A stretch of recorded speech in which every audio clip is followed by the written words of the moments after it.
hello, and a very warm welcome to you. As you join us here in this cozy setting, with the gentle flicker of the fireplace casting its soothing light, let's take a moment to embrace the calm and tranquility that surrounds us.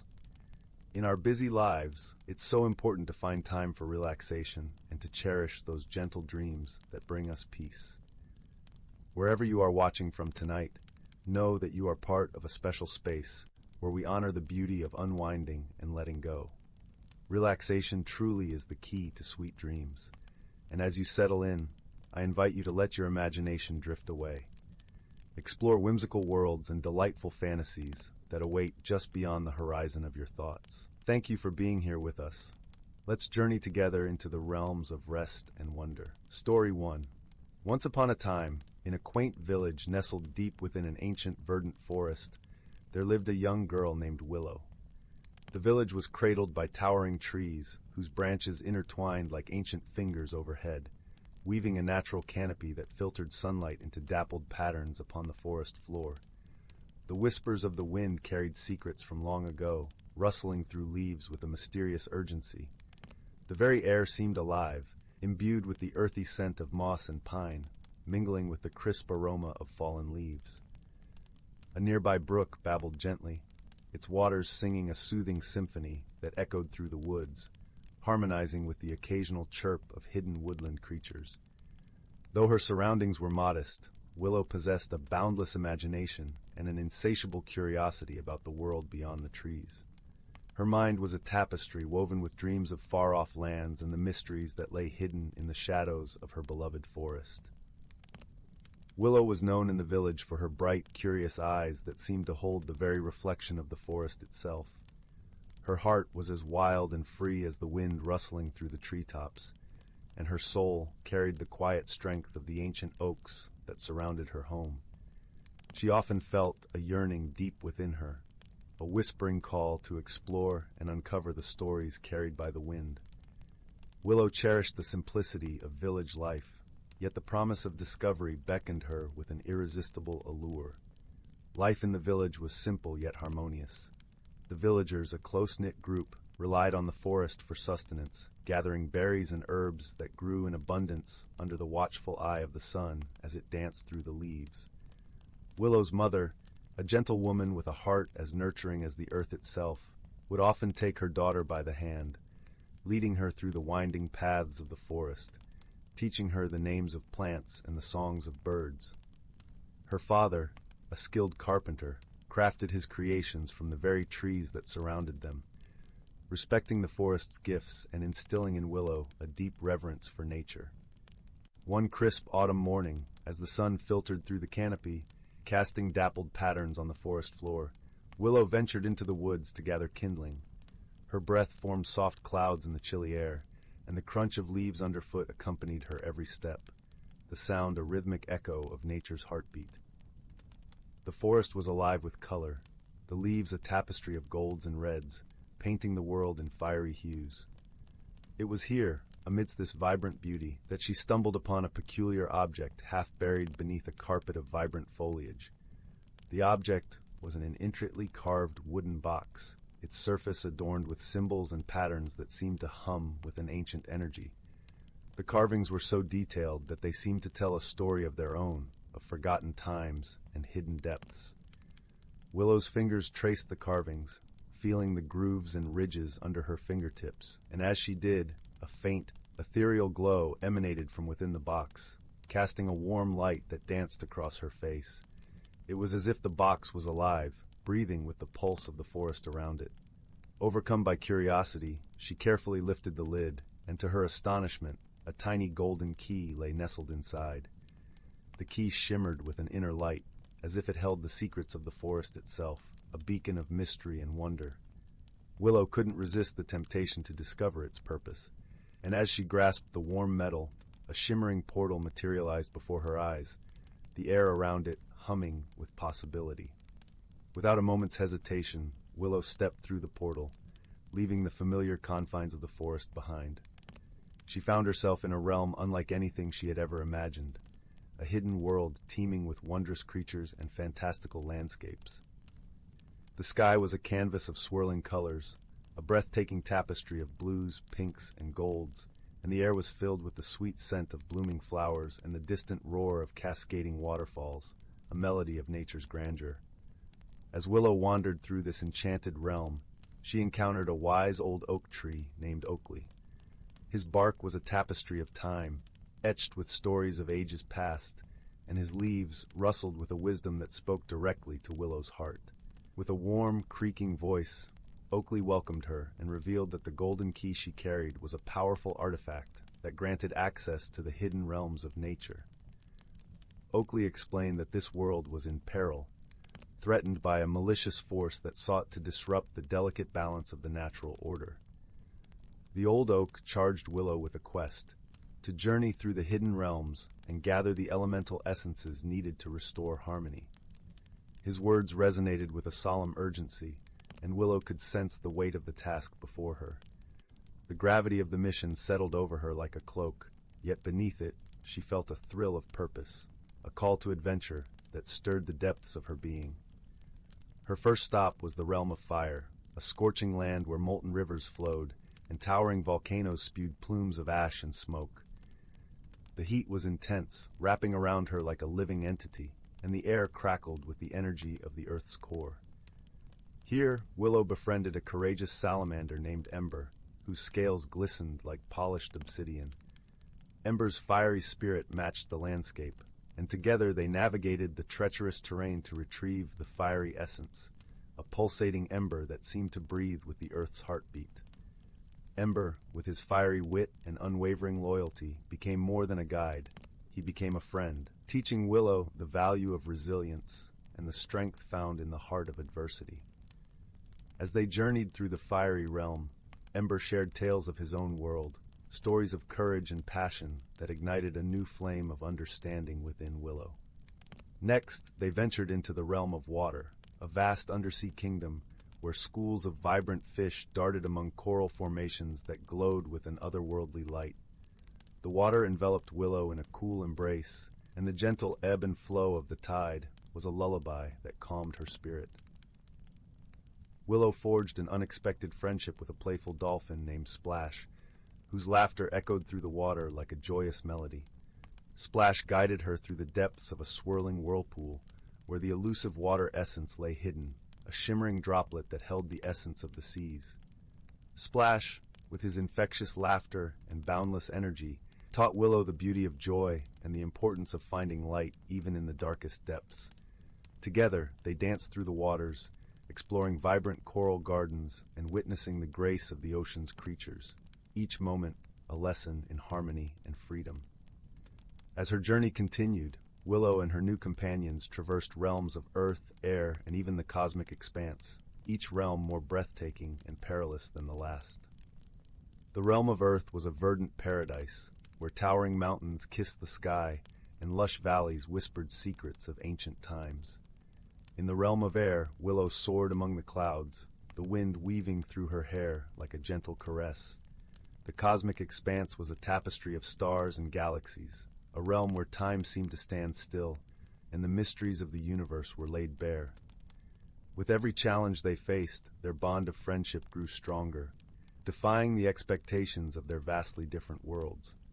Along the way, Willow encountered enigmatic beings, a mysterious starry-eyed owl who spoke in riddles, and a wise turtle whose shell was a map of the realms.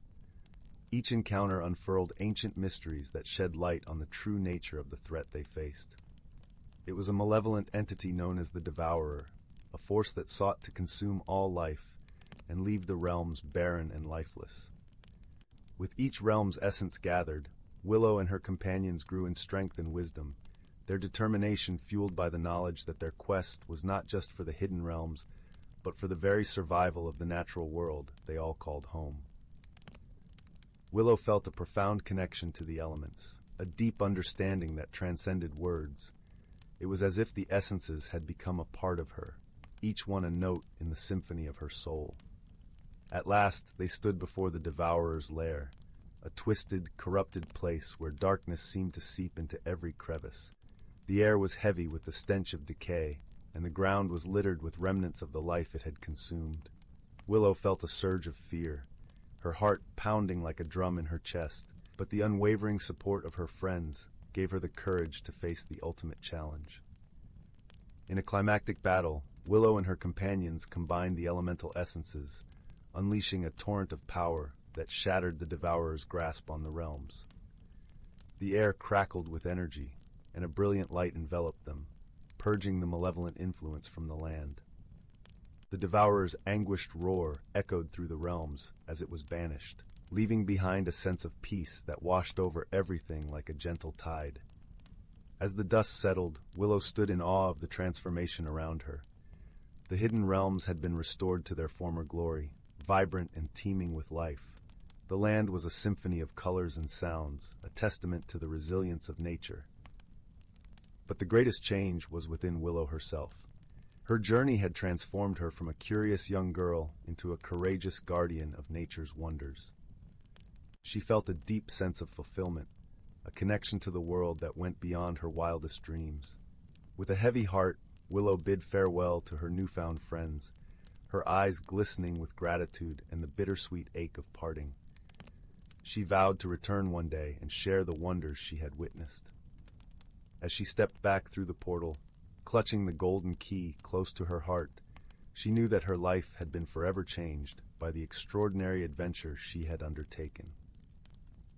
From that day forward, Willow became a protector of the forest, sharing her experiences with others and instilling in them a deep reverence for the hidden worlds that coexisted with their own. Her tales became legends in the village, stories of adventure and friendship that inspired young and old alike. And whenever she gazed upon the trees, she could sense the magic pulsing within, a reminder of the extraordinary realms she had visited and the unbreakable bonds of friendship she had forged. The forest was no longer just a place of mystery. It was a part of her, and she a part of it. The villagers would gather around her, eager to hear of the realms beyond their own, their imaginations fired by Willow's vivid recounting of her journey. In time, Willow's influence spread beyond the village, her stories reaching the ears of travelers and wanderers who passed through the forest. They carried her tales with them, planting seeds of wonder and respect for nature wherever they went. Thus, Willow's legacy grew, like the ancient trees that surrounded her home, becoming a part of the very earth she had set out to protect. And though her adventures in the hidden realms had come to an end, her journey as a guardian of nature was only just beginning, a testament to the enduring power of courage, friendship, and the boundless wonders of the world. On evenings when the forest was draped in shadows and the stars blinked into existence like scattered jewels, Willow would sit by the brook, listening to its gentle song. It was here, under the watchful gaze of the moon, that she would reflect on her journey, her heart swelling with gratitude for the friends she had made and the lessons she had learned. Each ripple in the water seemed to carry a memory, a moment etched in the tapestry of her life. And though the portal had closed, the magic of the realms was ever present, woven into the very fabric of the forest she called home. Her parents watched with pride as Willow grew into her role, her eyes alight with the wisdom and courage of someone who had seen the world beyond. Her mother, sensing the change in her daughter, embraced her with a knowing smile, whispering encouragement and love. Her father, with hands worn from years of working with wood, crafted her a small wooden amulet, carved with the same patterns as the box, a token of protection and a reminder of the journey she had undertaken. As the seasons changed and the forest donned new robes of color and life, Willow continued to explore, guided by the whispers of the wind and the stories carried on its breath. She discovered new paths and hidden groves, each one a chapter waiting to be written in her ever-expanding story. The forest, once a backdrop to her dreams, had become a living, breathing companion on her journey, its pulse echoing her own. And so, the girl who had once yearned for adventure found that the greatest adventure lay not in distant lands, but within the heart of the world she called home. Willow, with her spirit intertwined with the forest, became a beacon of hope and wonder, a guardian of the stories that wove the tapestry of life. Her legacy, like the roots of the ancient oaks, ran deep and strong, a testament to the power of imagination, courage, and the unbreakable bonds of friendship that transcend the boundaries of time and space. Story 3. In the heart of an ancient forest, where the whispers of the wind carried secrets from long ago, and the canopy above wove a patchwork of emerald and gold, there lay a hidden world. This was a place where the roots of towering trees cradled the stories of generations, and where the soil was rich with the magic of life itself. Here in this enchanted grove, the natural creatures lived in a harmony that mirrored the gentle balance of the seasons. The air was thick with the scent of pine and earth, mingling with the freshness of dew as it clung to leaves, and the distant calls of birds echoed like the forest's own melody. The forest was a tapestry of vibrant hues and intoxicating scents, each element a vivid stroke in the masterpiece of nature. The sunlight filtered softly through the leaves, dappling the ground in golden patterns that shifted with the breeze. The air was alive with the symphony of rustling leaves and the melodious trills of unseen songbirds, creating an orchestra that celebrated the harmony of life. On the edge of a crystalline brook that sang softly over smooth pebbles, there stood a grand old oak, its gnarled branches stretching towards the heavens like the arms of an ancient sage. Beneath its boughs, a community of woodland creatures made their homes. There was Brindle, a wise and gentle fox whose fur shimmered with a silvery sheen under the moonlight. Brindle had seen many seasons pass, and her eyes held the wisdom of every leaf that had ever fallen.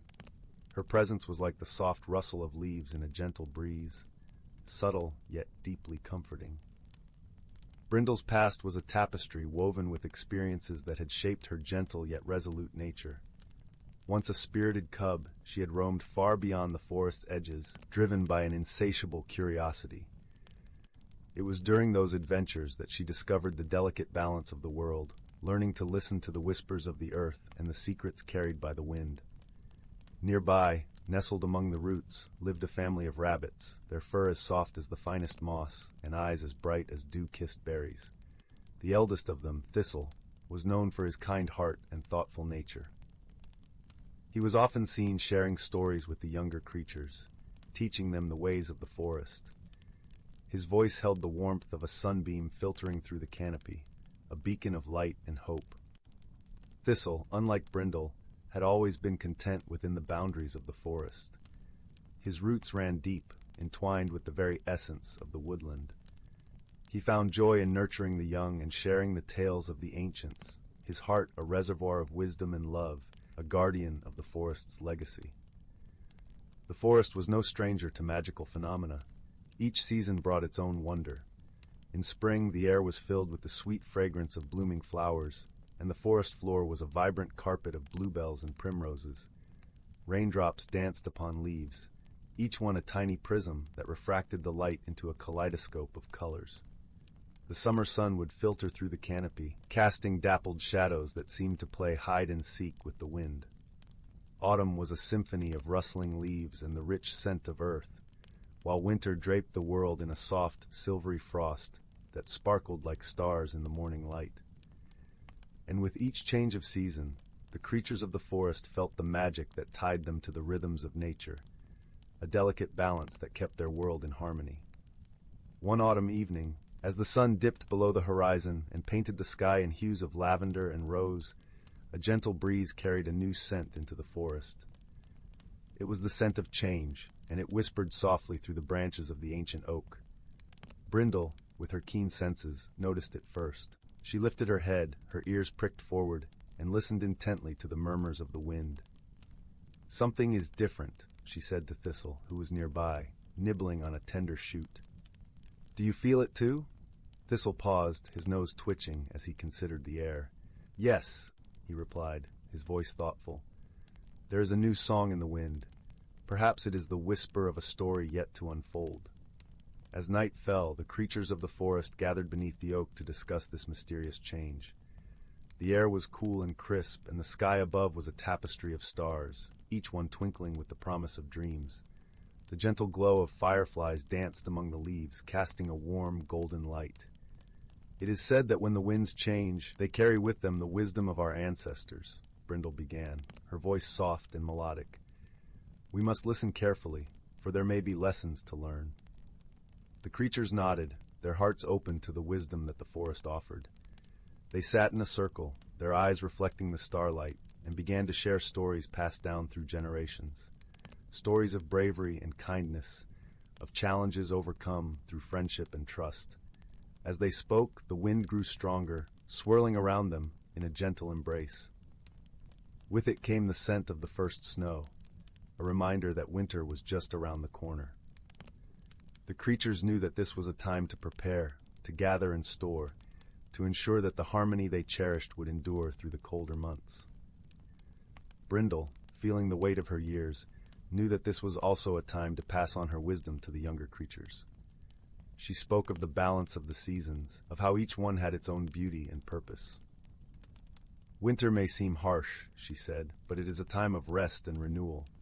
Under the snow, the earth sleeps, gathering strength for the rebirth of spring. Her words were met with understanding nods, and the creatures felt a deep peace settle over them. They knew that, even in the face of change, they had each other, and together they could weather any storm. But the evening was not over yet. From the shadows emerged a newcomer, a young hedgehog named Pippin, whose curiosity often led him to venture further than the others dared. His quills were a tapestry of autumn hues, and his eyes sparkled with the excitement of discovery. Pippin had been exploring the edges of the forest when he felt the breeze of change and followed it back to the oak. "I found something," Pippin announced, his voice tinged with awe. "A place where the earth seems to hum with a different kind of magic." Intrigued, Brindle and Thistle exchanged glances before urging Pippin to share more. The hedgehog described a glade, hidden deep within the forest, where the trees were unlike any they had seen. Their bark shimmered in the moonlight, and the leaves sang a melody of their own when touched by the wind. The creatures listened, enraptured by Pippin's tale. It was decided that, come morning, a small group would venture to this mysterious glade to uncover its secrets. They hoped it would shed light on the changes they sensed in the forest. As the night wore on, the forest seemed to wrap itself around them, a cocoon of warmth and safety. The fireflies' glow faded into the gentle light of the moon, casting silvery shadows that danced with the rustling leaves. The brook continued its song, a lullaby that soothed their hearts and guided them into a restful slumber. When morning broke, the forest awoke to a world transformed. A delicate frost covered the ground, turning each blade of grass into a sparkling jewel. The creatures emerged from their cozy nests, greeted by the crisp air and the promise of a new day. Brindle, Thistle, and Pippin set off, guided by the light of the rising sun. The forest was alive with the chatter of birds and the rustle of leaves underfoot. As they walked, Brindle shared tales of her youth, of adventures and lessons learned. Thistle listened intently, absorbing the wisdom that Brindle had to offer. The path to the glade was long, winding through thickets and past ancient stones covered in moss. The air grew cooler, and the forest seemed to hold its breath as they neared their destination. Upon arrival, the sight that greeted them was beyond anything they had imagined. The glade was bathed in a soft, ethereal light. The trees, their bark glistening like silver, stood sentinel around a small pond. Its waters were so clear they could see to the bottom, where stones of all colors lay like a painter's palette. A sense of tranquility enveloped them, and they understood that the magic of this place was tied to the forest's balance. It was a place of healing and renewal, where the energy of the forest gathered and flowed back into the earth. Brindle spoke softly, her voice carrying the reverence she felt. "This is the heart of our forest," she said. "A place where the ancients once walked and where we can find guidance." The trio sat by the pond, listening to the gentle song of the leaves and the soft lapping of water. In that moment, they felt a deeper connection to the world around them, their hearts intertwined with the magic of the forest. As they returned to the oak, their spirits were lighter, their understanding of the forest's mysteries deeper. They knew that the changes in the wind were part of a larger cycle, one that they were privileged to witness and be a part of. Upon their return, the community of creatures awaited them with eager anticipation. Brindle, Thistle, and Pippin shared the wonders of the glade, describing its serene beauty and the sense of peace it bestowed. The creatures listened in rapt silence, the stories painting vivid images in their minds. Then, with a newfound determination, they began to prepare for the coming winter. The squirrels gathered acorns with renewed vigor, storing them in hidden caches. The birds flitted about, weaving their nests tighter against the chill. Even the smallest insects seemed to buzz with purpose, finding shelter beneath the fallen leaves. As the days shortened and the nights grew colder, the creatures of the forest felt a unity deepen amongst them. They were not just individuals, but part of a greater whole, each playing a role in the symphony of life. The whispers of change had brought them closer, reminding them of the strength found in community and the wisdom of the forest. One evening, as they sat together beneath the ancient oak, sharing the warmth of their camaraderie, a soft snowfall began. The flakes danced gently from the sky, settling on their fur and the ground like a delicate blanket. Brindle watched the snow with a serene smile, her heart full with the knowledge that the forest, with its magic and mystery, would always guide them. In the months that followed, the creatures embraced the winter, finding joy in the quiet beauty of the frost-covered landscape. They played and rested, dreamt of the coming spring when the world would awaken anew. And in those quiet moments, beneath the starry skies and the sheltering branches of the old oak, they knew that the magic of their forest would endure, as timeless and eternal as the cycles of nature itself. As the forest settled into the quiet rhythm of winter, another story quietly unfolded, one that would bring new depth to their understanding of the forest's magic. One crisp evening, Thistle noticed a peculiar pattern in the frost on the leaves, as if the ice itself had crafted delicate runes. Intrigued, he began to trace the patterns, feeling a tingling sensation as if the forest were speaking through the frost. He shared his discovery with Brindle and Pippin, who joined him by the ancient oak. As they examined the frost patterns, Brindle recalled a legend passed down through generations. These could be the frost runes, she mused, symbols said to have been left by the first creatures of the forest, guiding us in times of uncertainty. The trio decided to consult the elder creatures, wise owls who roosted high in the canopy. Under the starlit sky, they approached the owls, their wings rustling softly like whispers in the night. The eldest owl, Sage, listened intently to Thistle's account, his eyes gleaming with ancient knowledge. "The frost runes are indeed a language of the ancients," Sage hooted, his voice resonant with the weight of history. "They appear when the forest wishes to impart its deepest wisdom. To understand them is to understand the essence of our world." The creatures felt a profound sense of purpose. With Sage's guidance, they began to study the runes, each symbol revealing aspects of the forest's soul. They learned of the interconnectedness of all life, the cycles of growth and decay, and the unseen threads that connected each creature to the other. Pippin, with his youthful enthusiasm, discovered a rune that spoke of exploration and discovery, resonating with his adventurous spirit. Thistle found solace in a rune symbolizing nurturing and care, affirming his role as a guardian of the young. Brindle, ever wise, uncovered a rune of reflection and balance, echoing her journey and understanding of the world. As winter wore on, the creatures shared their newfound knowledge, deepening the bonds within their community. The runes became a guiding force, a reminder of the magic that permeated their lives and the responsibilities they bore to each other and the forest. When spring finally arrived, the forest awoke with renewed vigor. The creatures emerged from their winter slumber with hearts full of gratitude and wisdom. Under the vibrant canopy, they gathered, celebrating the lessons learned and the bonds strengthened through the long winter. And so the forest thrived, its magic entwined with the lives of those who called it home. The whispers of the wind, the patterns of the frost, and the songs of the leaves all coalesced into a symphony of life, a testament to the enduring spirit of nature and the timeless dance of the seasons. In the heart of this enchanted forest, where the ancients once walked and the future was ever unfolding, the creatures lived, loved, and learned, forever part of the magical tapestry woven by time itself. Yet, even as the seasons continued their eternal cycle, a new chapter awaited the creatures of the forest. One early summer morning, as the dew glistened like diamonds on the leaves, a mysterious visitor appeared at the edge of the grove. It was a great stag, his antlers crowned with ivy and wildflowers, his eyes deep pools of ancient lore. The stag stood majestically, the morning mist swirling around his hooves as if the earth itself acknowledged his presence. Brindle, Thistle, and Pippin watched in awe as the stag approached, his movements graceful and purposeful. The creatures of the forest gathered, sensing that this was no ordinary visitor.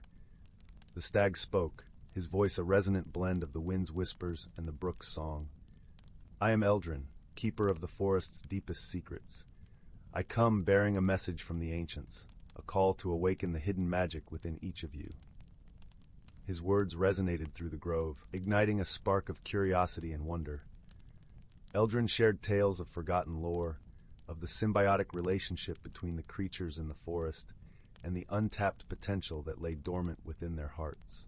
Inspired by Eldrin's wisdom, the creatures embarked on a journey of self-discovery. They explored the forest with new eyes, seeking to understand their place within the grand tapestry of life. Brindle, guided by her keen intuition, led the younger creatures in meditative walks through the glade, teaching them to listen to the subtle hum of the earth and the harmonious song of the leaves. Thistle, with his nurturing spirit, encouraged the community to embrace their unique talents, fostering an environment where every creature could thrive.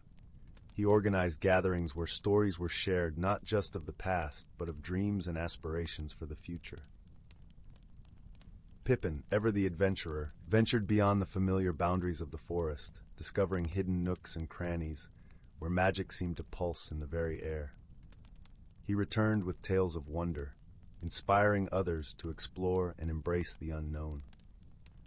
Through their journeys, the creatures realized that the forest's magic was not confined to the glade or the ancient oak, but existed within each of them.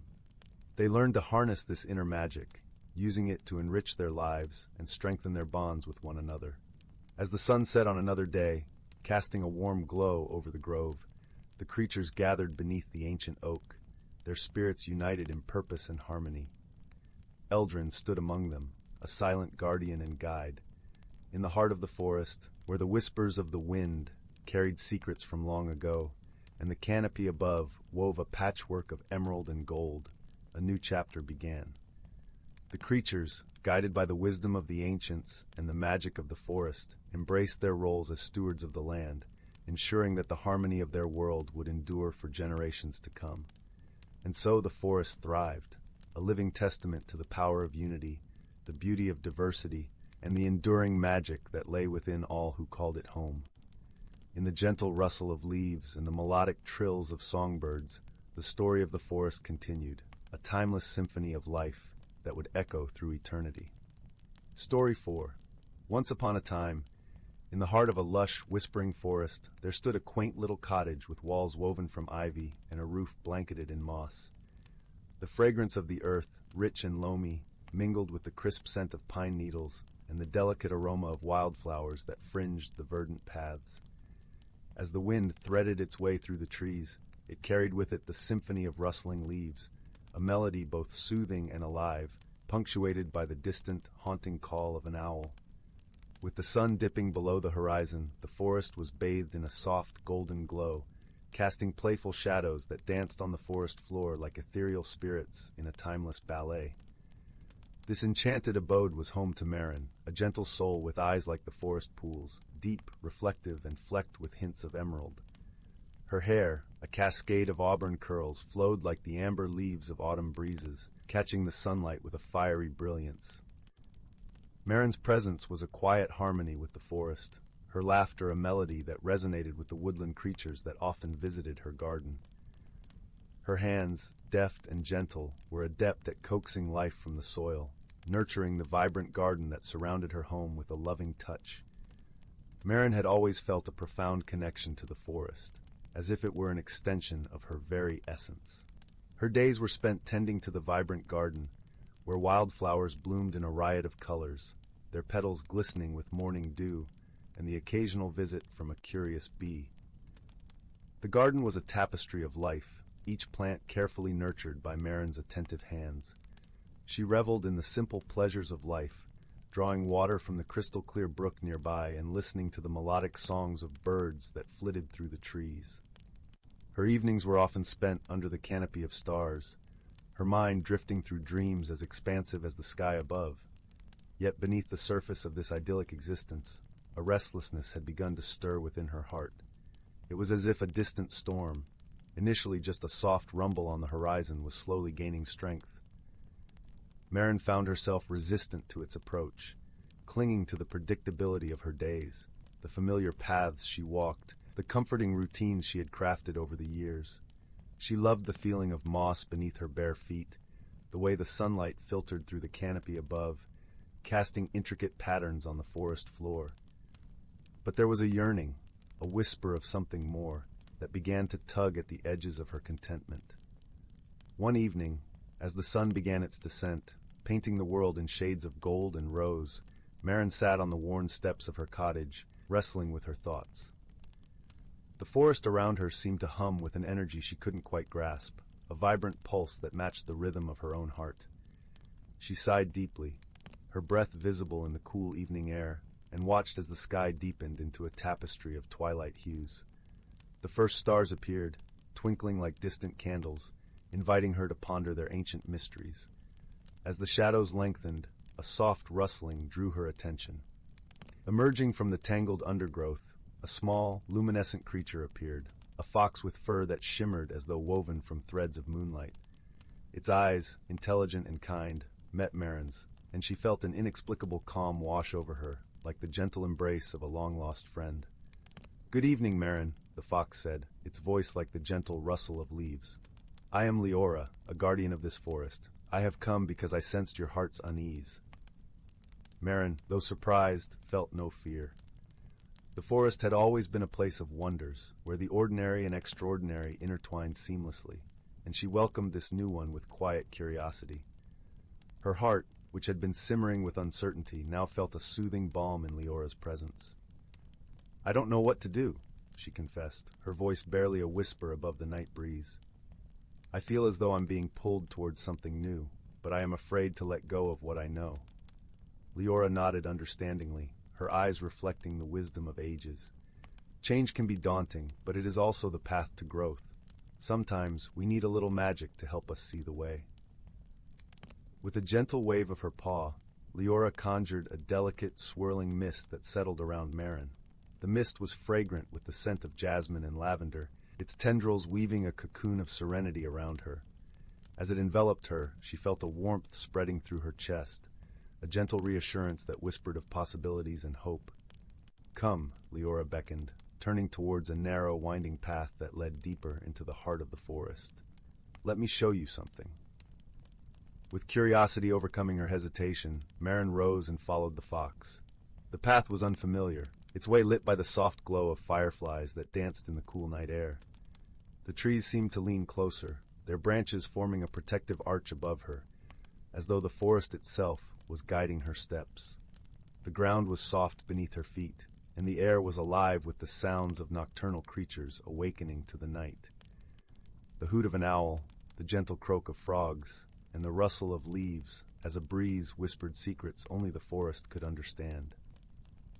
As they walked, Leora spoke of the magic inherent in change. "The forest is ever-changing," she said, her voice a soothing melody in the night. "Each season brings transformation, yet it remains beautiful in every form. So it is with life."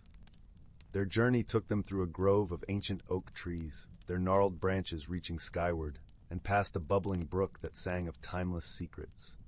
They soon arrived at a clearing bathed in the silvery light of the full moon. In its center stood a magnificent tree, ancient and wise, its bark etched with patterns that told stories of ages past. As Maren approached, she felt a pulse of energy, as if the tree were alive with secrets and stories of those who had come before her. "This is the heartwood," Leora explained, her voice reverent and filled with awe. "It holds the wisdom of the forest and the magic of transformation. Place your hand upon it and let it speak to your heart." With a mixture of awe and anticipation, Maren reached out and laid her hand against the rough bark. Instantly, she was enveloped in a vision, a kaleidoscope of colors and images that swirled around her. She saw herself as a child, carefree and bold, exploring the world with wide-eyed wonder. She felt the warmth of her mother's embrace, heard the laughter of friends echoing through time, and then she saw herself as she was now, hesitating at the edge of change. But she also glimpsed a future self, filled with strength and serenity, having embraced the new path with grace and courage. When the vision faded, Marin felt a lightness within her, a release of the fears that had held her back. She turned to Leora, gratitude shining in her eyes. "Thank you," she whispered, her voice choked with emotion. "I see now that change is not something to fear, but to welcome." Leora smiled, her eyes twinkling like starlit pools. "Remember, Marin, you are never alone. The forest is with you, guiding and supporting you, just as your friends and loved ones will be." They lingered in the clearing a moment longer, listening to the delicate whispers of the wind through the leaves, a chorus of ancient wisdom and gentle encouragement. Marin realized that the forest was not just a backdrop to her life, but a living, breathing entity that held her in its embrace, offering counsel and companionship in its own silent way. As they started back, Leora spoke of the many paths Marin could take, each one a thread in the tapestry of her life. "The choices we make are like branches on a tree," the fox mused. "They may lead in different directions, but they all contribute to the beauty of the whole." With these words echoing in her mind, Marin found herself contemplating not just the fear of change, but the excitement of it. She imagined herself exploring new corners of the forest, discovering hidden glades and meeting new creatures. She thought of the stories she could share, the friendships she might forge, and the wisdom she would gain. Their return journey took them a different route, revealing hidden wonders Marin had never noticed before. They passed a small pond, its surface a mirror reflecting the moonlit sky, where a family of ducks nested quietly at its edge. The gentle ripples created by a gentle breeze sent shimmering waves of light across the water, casting an ethereal glow. Marin paused, mesmerized by the tranquil beauty, feeling a new appreciation for the small, overlooked details of her familiar world. As they continued, Marin spoke of her dreams, her hopes for the future, and her fears that had once seemed insurmountable. Leora listened patiently, her presence a grounding force in the ethereal night. Marin found that speaking her fears aloud lessened their power, and with each step she felt a growing sense of liberation. As they neared the edge of the forest, Marin noticed another path diverging from the familiar. This path was narrower, its entrance partially obscured by a curtain of weeping willows. In the moonlight, it seemed to glow with an inviting luminescence. "What lies beyond there?" Marin inquired, curiosity tingling at the edges of her mind. Leora's gaze followed hers, a knowing smile playing at her lips. "That path leads to the realm of the old oak, a place where time flows differently.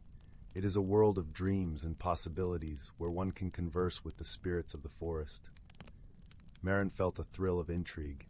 "Perhaps one day I shall venture there," she murmured, her heart already whispering promises of future adventures.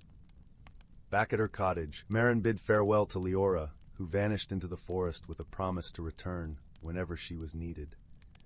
As she settled into her cozy bed, the warmth of the hearth filling the room, Marin felt a newfound peace. She knew that, like the forest, she would change and grow, and that this was a natural and beautiful part of life's journey. And so, under the watchful gaze of the moon, Marin drifted into a deep and restful sleep, her dreams filled with the promise of new beginnings and the gentle magic of transformation. As she slept, the forest whispered lullabies of hope and renewal, cradling her in its timeless embrace. In the quiet of the night, an owl hooted softly, as if acknowledging the beginning of Marin's new journey, and the stars twinkled in silent celebration of the wondrous path that lay ahead. Story 5. In a distant corner of the cosmos, where the stars twinkled like scattered diamonds against the velvet night, there lay a quaint little planet known as Zephora. Its skies were a kaleidoscope of colors, shimmering with iridescent hues that danced and wove through the atmosphere, casting a gentle glow over its verdant forests and serene lakes. The air was filled with the sweet fragrance of blooming flowers, mingling with the earthy scent of the rich, loamy soil, a perfume that carried the whispers of nature's secrets. It was a world where the very essence of life seemed to sing in harmony with the cosmos, a sanctuary for those seeking peace and beauty. On this planet lived a kind-hearted creature named Lyra, a Zephorian with soft, feathery scales that glistened in the starlight like dew-kissed morning petals. Her eyes were large and gentle, pools of emerald reflecting the tranquil beauty of her home. Lyra's scales, a blend of iridescent blues and greens, shifted in the light, creating a mesmerizing display of colors that seemed to breathe with the rhythm of the forest around her. Her heart was a sanctuary of kindness, woven with the gentle threads of a soul that yearned for connection. Lyra spent her days tending to the lush gardens that surrounded her cozy tree-hollow home. The branches of the ancient tree, twisted and gnarled with age, formed a protective canopy over her dwelling, its leaves whispering secrets of the forest in the breeze. The home itself was a sanctuary of warmth and tranquility, where the walls were lined with soft mosses and flowering vines that crept into the nooks, filling the air with a gentle sweetness. Each morning the sun would filter through the leaves, casting playful patterns of light on the moss-covered floor, as if nature itself were painting a masterpiece for her to enjoy. She was content with her simple life, nurturing the vibrant flora that thrived under her care. The garden was a tapestry of colors, where flowers of every shade and texture swayed in harmony, and delicate, iridescent butterflies flitted from blossom to blossom, their wings casting tiny rainbows in the sunlight. Yet deep within her heart, Lyra longed for something more, a connection, a friendship that transcended the solitary nature of her existence. Her soul yearned for shared laughter and companionship, for moments when she could hear another voice mingling with her own melodic chirps. At night, as she lay beneath the stars, she would sometimes sigh, feeling the vastness of the cosmos and the solitude it sometimes brought. Meanwhile, far across the galaxy, on the bustling metallic world of Teknor, lived a small, industrious robot named Zebo. Teknor was a planet of perpetual motion, its skyline dominated by towering spires of gleaming metal, where the air buzzed with the sound of clanking gears and whirring machinery. The sky was a constant swirl of smoke and steam, tinted with the metallic sheen of the planet below. Amidst the cacophony, Zebo found himself drawn to the rare moments of silence, where he could almost hear the echo of a dream yet to be realized. Zebo was a mechan, a species known for their efficiency and precision. His body was a patchwork of polished metal and blinking lights, with gears that whirred softly as he moved, emitting a soothing hum that was music to his kind. His existence was dictated by schedules and routines, a never-ending cycle of tasks and duties. Though surrounded by the ceaseless hum of machinery, Zebo often felt a pang of loneliness, yearning for companionship that extended beyond the mechanical, a spark of warmth in his cold, metallic world. In the quiet moments between tasks, he would gaze at the myriad of stars beyond Teknor's metallic haze, wondering what lay beyond his structured existence. Zebo's quarters were a testament to his meticulous nature, filled with neatly organized tools and gadgets that gleamed under the artificial light. Yet, amidst the order and efficiency, he kept a small collection of trinkets, a polished stone, a feather, a dried flower, reminders of beauty beyond the mechanized world, symbols of a dream he couldn't quite define. These objects, gathered from trade ships and distant worlds, were his silent rebellion against the monotony, whispers of a life filled with color and unpredictability. Their paths, seemingly worlds apart, were destined to cross in the most unexpected of ways. One fateful day, a cosmic anomaly, a burst of energy from a distant supernova, caused Zebo's spacecraft to veer off course during a routine mission. The ship, a sleek vessel of chrome and light, tumbled through the starry expanse, its path a streak of silver against the infinite black. As the ship hurtled towards Zephora, Zebo's circuits buzzed with a mix of fear and excitement, the unknown and exhilarating, yet terrifying prospect. Finally, it landed with a soft thud on the gentle terrain of Zephora, its impact cushioned by the lush, moss-covered ground. The landing was far from the sterile precision of Teknor. As Zebo emerged, the air was alive with the chirps and rustles of unseen creatures, the sun painting the sky in hues of gold and crimson. It was a world so vibrant and alive, so different from his own, and yet something about it resonated with a part of him he had long ignored. The air, filled with the scent of flowers and the distant murmur of a babbling brook, was intoxicating, a sensory overload that awakened parts of Zebo he didn't know existed. When Lyra discovered the strange, metallic visitor amidst her garden, her initial reaction was one of cautious curiosity. The morning sun glinted off Zebo's polished surface, casting a mosaic of light across the garden, and Lyra could feel the coolness of his metal beneath her touch. There was an unexpected comfort in the solidity he represented, a stark contrast to the ephemeral nature that surrounded them. Her heart, usually so attuned to the whispers of the forest, now beat with a new rhythm, a symphony of possibilities that this encounter might bring.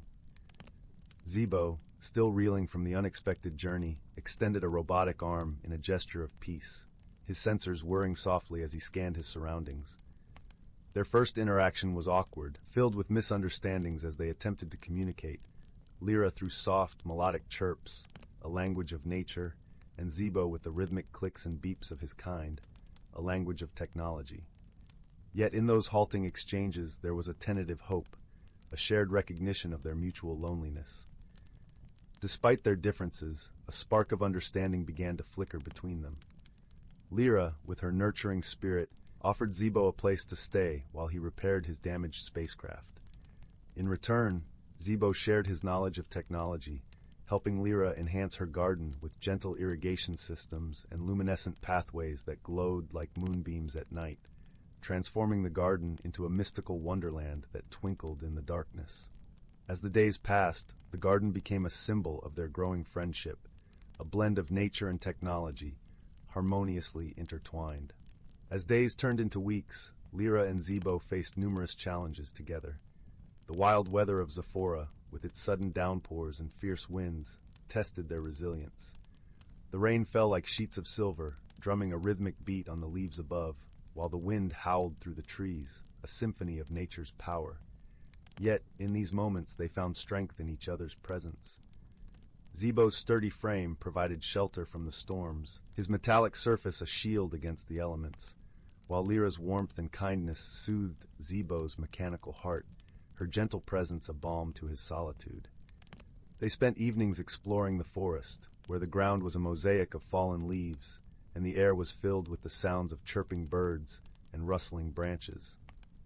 Zebo marveled at the vibrant hues of the flora and the delicate intricacies of the ecosystem, his mechanical eyes capturing details he had never noticed before. Lyra, in turn, found fascination in Zebo's stories of Technor, picturing a world of gleaming towers and endless machinery, so different from her own, yet intriguing in its complexity. Each story was a thread, weaving a tapestry of understanding between them, bridging the gaps of their disparate worlds. Through shared laughter and heartfelt conversations beneath the starlit skies, they learned to appreciate their differences. Lyra's gentle touch brought a softness to Zebo's mechanical world, while Zebo's logical mind offered Lyra new ways to care for the land she loved. They discovered that friendship was not bound by form or language, but was a bond forged through trust and understanding. Each morning was a new chapter in their unfolding story. Each night a promise of dreams shared and hopes kindled. One evening, as they sat together by the glow of a gentle crackling fire, a rarity on Zephora where wood was scarce, Zebo spoke in a voice that resonated with newfound emotion. The fire cast flickering shadows on their faces, warming the cool night air, while the scent of burning wood mingled with the floral fragrance of the garden. "Lyra," he said, his tone warm and sincere, "I never imagined I could find such joy and companionship in a place so different from my own. You have taught me that friendship transcends all barriers." Lyra, her eyes shimmering with gratitude, replied in her melodious voice, "Zebo, you have shown me that even the most unlikely companions can find harmony. Our friendship is a garden where kindness blooms." Her words, soft and sincere, were a balm to Zebo's weary circuits, a reminder that he was no longer alone in the vast expanse of the universe. With the stars as their witnesses, Lyra and Zebo made a promise to cherish their bond, nurturing it like the flowers in Lyra's garden. As they sat side by side, the world around them seemed to hum with a peaceful melody, a testament to the power of friendship that had brought them together.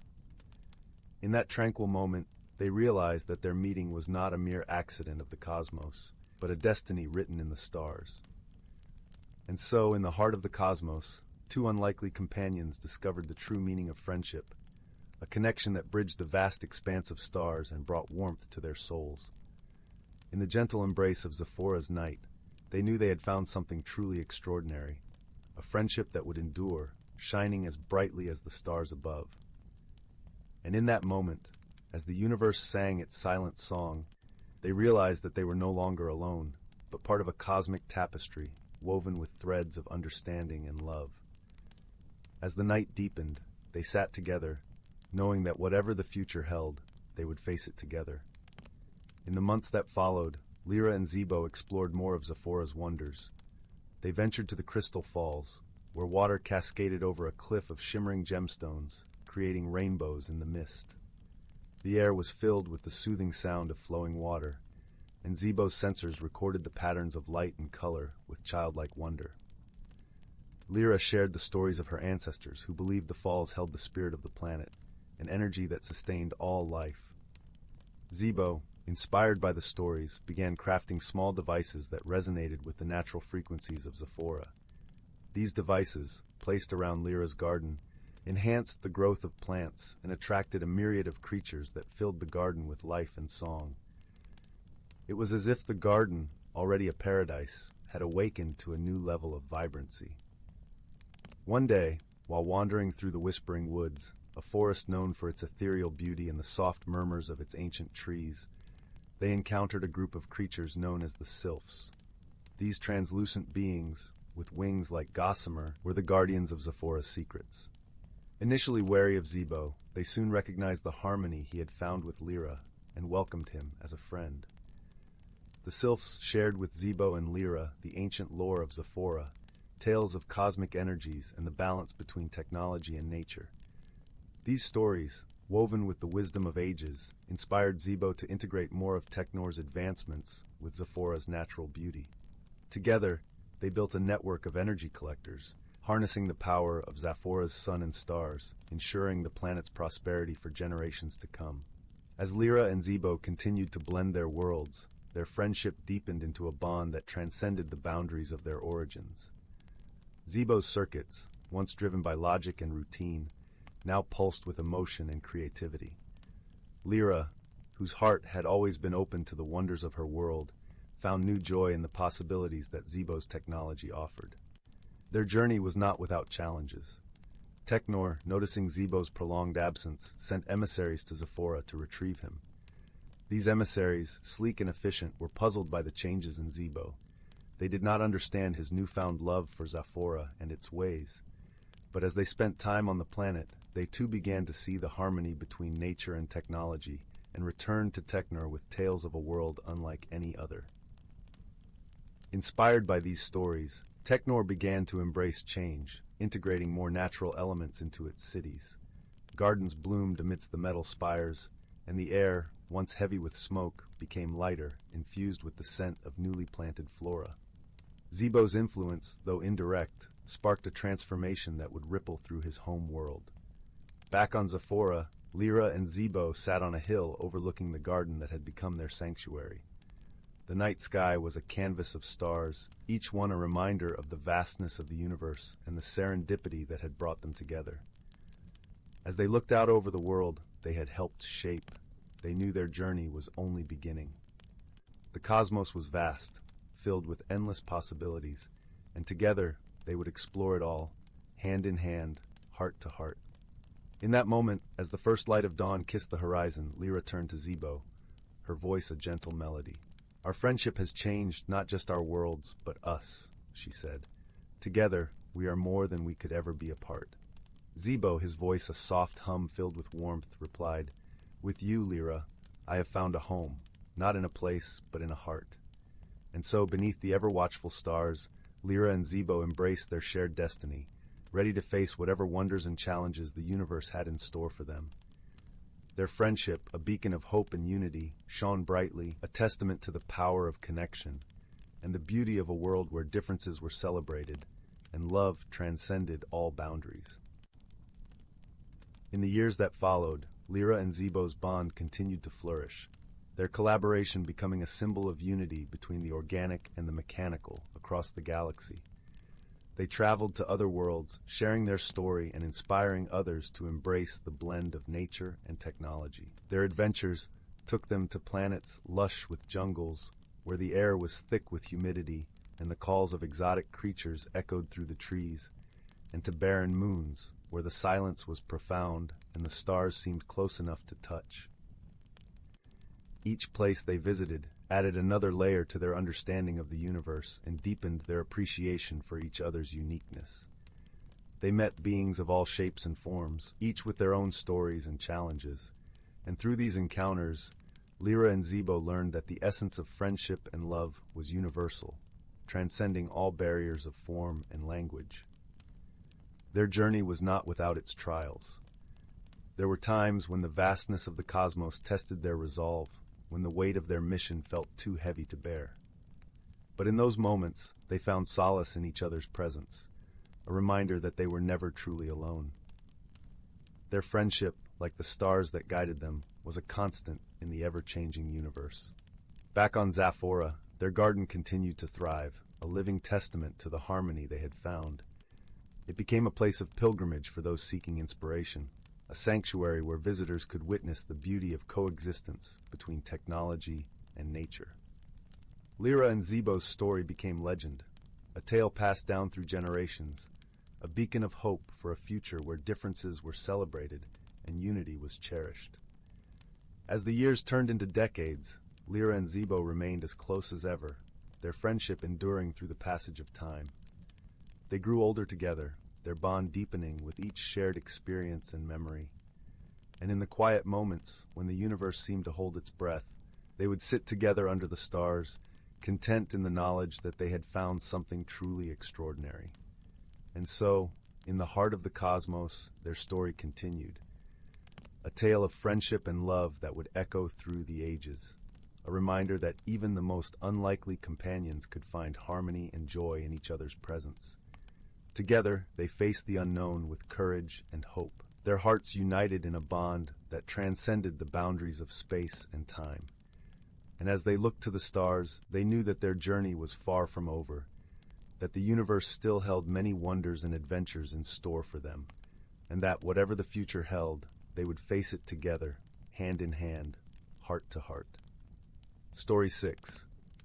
In the heart of the enchanted grove, where the leaves shimmered with a silvery glow under the moonlight, and the air was filled with the sweet scent of blooming night flowers, stood the tiny village of Willow.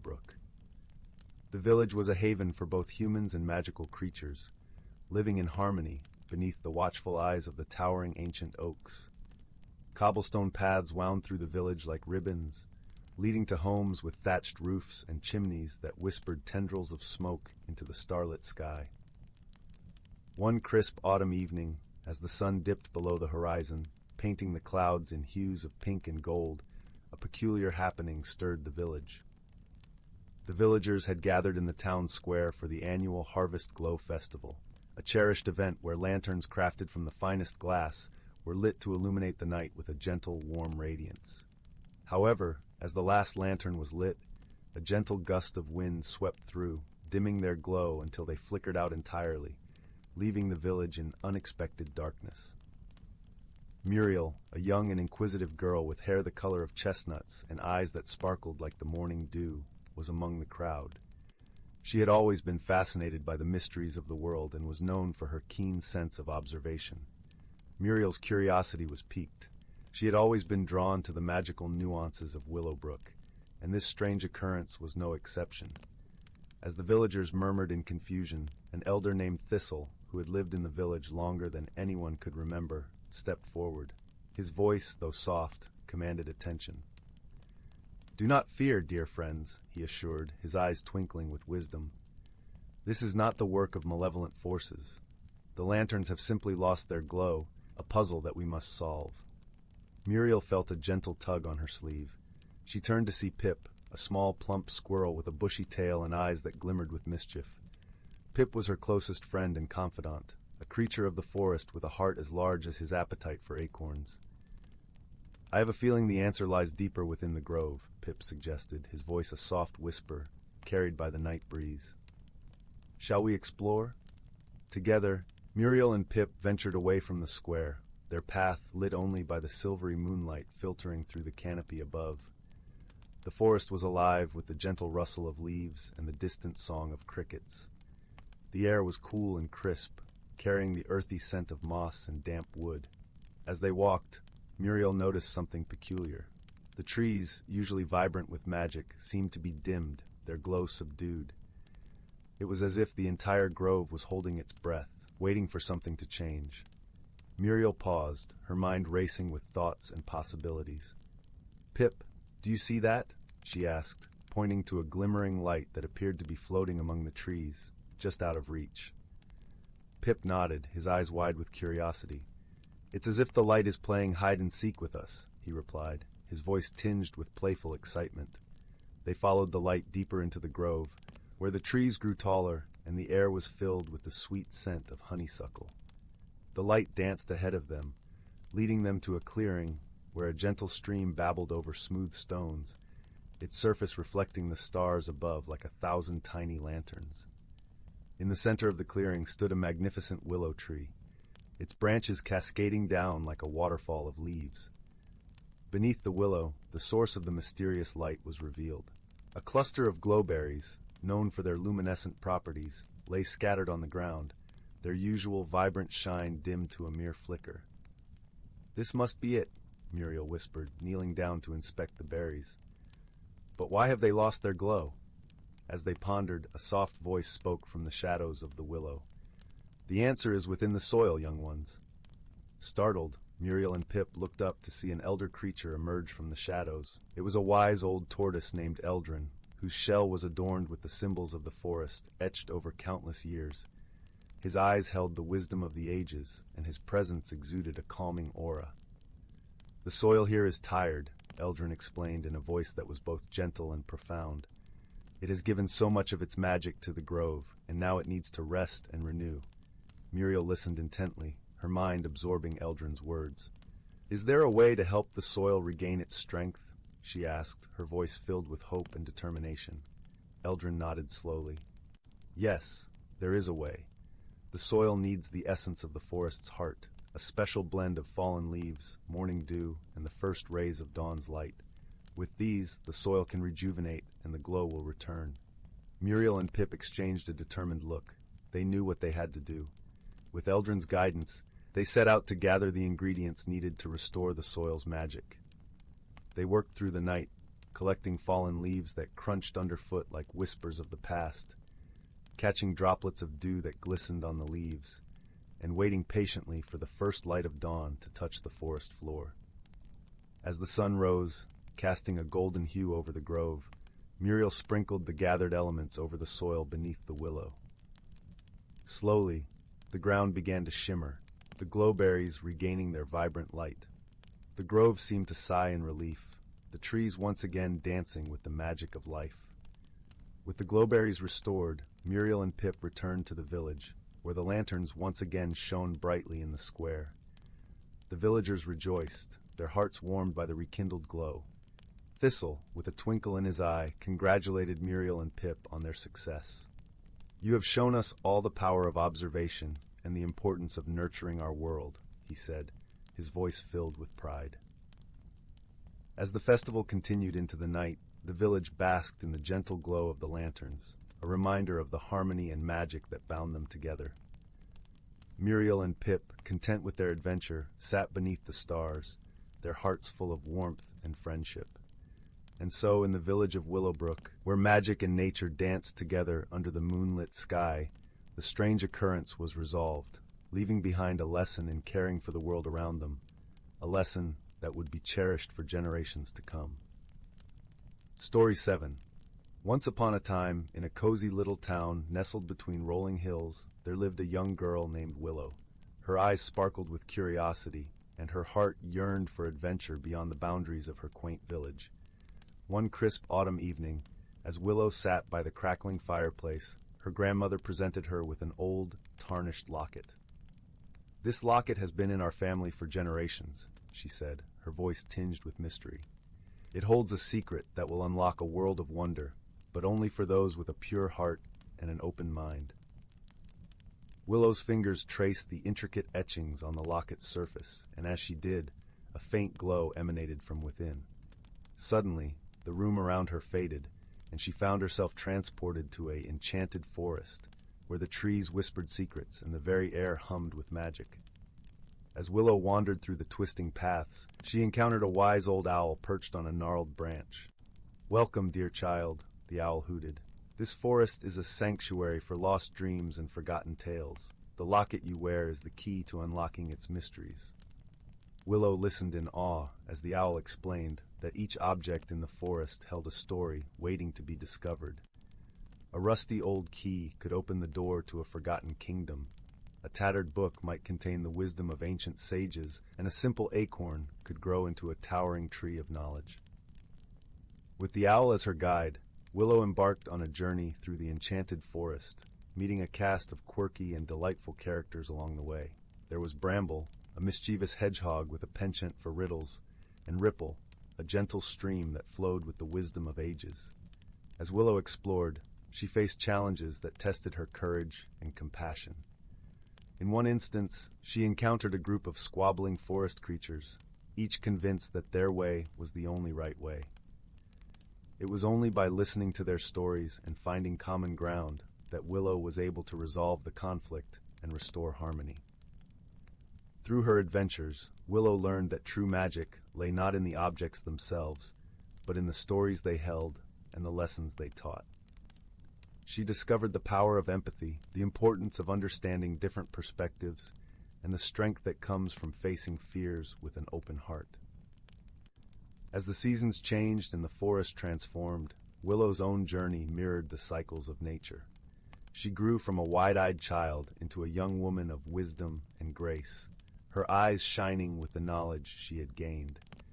And when the time came for her to return home, Willow carried with her not only the locket, but a wealth of stories and experiences that would forever shape her life. She knew that the enchanted forest would always be a part of her, a place where dreams took flight and ordinary objects held extraordinary secrets. As the embers of the fireplace flickered and the night drew to a close, Willow would often gaze at the locket and smile, remembering the wonders she had discovered and the lessons she had learned. And in her heart, she knew that the magic of the enchanted forest would never fade, for it lived on in the stories she cherished and the wisdom she carried within. Once upon a time, in the quaint village of Havenwood, nestled between rolling hills and whispering willow trees, lived a gentle soul named Amelia. She was a young girl with a heart as warm as freshly baked bread and eyes that sparkled like sun-kissed dew on morning grass. Her days were spent in the company of her closest friend, a clever squirrel named Whiskers, who was as curious as he was brave. Amelia lived in a cozy cottage with a thatched roof that seemed to hum a lullaby whenever the wind passed through. The cottage was surrounded by a garden that brimmed with vibrant flowers and lush vegetables, which Amelia tended to with loving care. She had a special gift, the ability to understand the language of nature. The birds would chirp their greetings to her each morning, and the trees would sway in time with her laughter. One crisp autumn morning, Amelia set off with Whiskers to explore the mysterious Whispering Woods, a place said to hold secrets as old as time itself. As they walked, the air was filled with the earthy scent of fallen leaves and the soft crunch beneath their feet. Sunlight filtered through the canopy, casting playful shadows on the forest floor. "Amelia," Whiskers chattered, his eyes wide with excitement, "do you think we'll find anything magical today?" Amelia smiled, adjusting the woolen scarf around her neck. "Magic is everywhere, Whiskers. We just need to know where to look." Their journey led them deeper into the forest, where the trees grew taller and the air felt crisp and full of possibilities. It was there, in a secluded glen, that they stumbled upon something extraordinary, a stone archway entwined with ivy, glowing softly in the dappled sunlight. The air around the archway shimmered, as if holding its breath. "Do you see that, Whiskers?" Amelia whispered, her heart fluttering with a mix of curiosity and apprehension. Whiskers twitched his nose, his whiskers vibrating with excitement. "It's a portal, Amelia. A gateway to another world, perhaps?" With a nod of agreement, Amelia stepped closer, her hand brushing against the cool stone. As she did, a gentle hum resonated through the air, and the archway began to pulse with a soft, inviting light. Taking a deep breath, Amelia stepped through, with Whiskers scampering close behind. They emerged into a world that was both familiar and wondrously new. The colors were more vibrant, the scents more intoxicating. Flowers with petals like shimmering silk swayed in the breeze, and a river of crystal-clear water sang as it danced over smooth stones. The sky was a canvas of twilight hues, with stars beginning to twinkle like scattered diamonds. Amelia and Whiskers wandered through this enchanted realm, marveling at its beauty. As they journeyed, they encountered creatures unlike any they had seen before. A flock of luminescent butterflies flitted by, their wings leaving trails of light that lingered like fading dreams. A gentle deer with antlers woven from silver branches watched them with wise, kind eyes. "Welcome to the Vale of Echoes," said a voice as soft as a sigh. Amelia turned to see an elegant fox with fur as white as snow and eyes that sparkled with the wisdom of ages. "Hello," Amelia greeted with a gentle smile. "I'm Amelia, and this is my friend, Whiskers." The fox inclined his head in a graceful nod. "I am Eldrin, the guardian of this vale. Few are those who find their way here, for the portal reveals itself only to those with pure hearts and open minds." Amelia felt a warmth spreading through her chest. It's truly a magical place. Eldrin's eyes twinkled with amusement. "Indeed it is. But magic, dear Amelia, is not just in the beauty of this world. It is in the connections we forge and the kindness we share." As they continued to explore, Eldrin shared stories of the Vale, tales of harmony between creatures and the land. Amelia listened, enraptured, while Whiskers bounded ahead, chasing after the glowing butterflies. They spent the day discovering hidden glades and secret gardens, every corner revealing a new wonder. As dusk began to deepen, painting the sky in shades of indigo and violet, Eldrin led them to a clearing where a majestic tree stood, its branches stretching towards the heavens. The tree's bark glimmered with a soft luminescence, and its leaves whispered ancient secrets. "This is the Heartwood," Eldrin said, his voice a reverent whisper. "It is the heart of the Vale and the keeper of its magic." Amelia approached the tree, her fingers grazing its bark. A gentle warmth spread through her fingertips, and she felt a connection as deep as the roots of the earth itself. "It's beautiful," she breathed, her voice filled with awe. Eldrin nodded. "The Heartwood has a gift for you, Amelia, a gift for those who show compassion and courage." As if in response, a soft glow emanated from the heart of the tree. A small, intricately carved pendant appeared, hanging from a slender branch. It was shaped like a leaf, with veins of silver that caught the light. "This pendant will guide you when you are lost and remind you of the magic within your heart," Eldrin explained. Amelia accepted the pendant with gratitude, feeling its warmth settle against her skin. "Thank you, Eldrin. I'll treasure it always." The sun dipped below the horizon, casting a gentle twilight over the vale. Amelia and Whiskers knew it was time to return home, but their hearts were fuller, their spirits brighter. As they stepped back through the archway, the magic of the Vale of Echoes lingered, a gentle reminder of the wonders they had seen and the friendships they had formed. The stars twinkled above, guiding them back to their cozy cottage in Havenwood. That night, as Amelia lay in her bed, the pendant resting on her chest, she felt a deep sense of peace. She knew that while the veil might be hidden from the world, its magic lived on in every act of kindness and every moment of wonder. And so, as the gentle breeze whispered through the trees and the moon cast its silver glow, Amelia drifted into a dreamless sleep, her heart alight with the magic of friendship and the promise of new adventures to come. Story 9. Once upon a time, in a serene valley nestled between two ancient mountains, there existed a small village named Verdant Glen. The village was known for its lush greenery and vibrant flowers, with every home adorned with climbing vines and windowsills overflowing with blooms. The air was perpetually filled with the sweet scent of jasmine and lavender, and the gentle hum of bees was a constant melody that lulled the villagers into a state of peaceful contentment. In this idyllic setting lived a young girl named Leela. Lila was known for her boundless curiosity and her bright, inquisitive eyes that seemed to capture the very essence of the world around her. She had a particular fondness for exploring, often venturing into the thick woods that bordered the village, where the trees whispered secrets in the wind and the light danced playfully upon the forest floor. One crisp autumn morning, as the first light of dawn spilled over the mountain tops, painting the sky in hues of pink and gold, Lila set out on one of her adventures.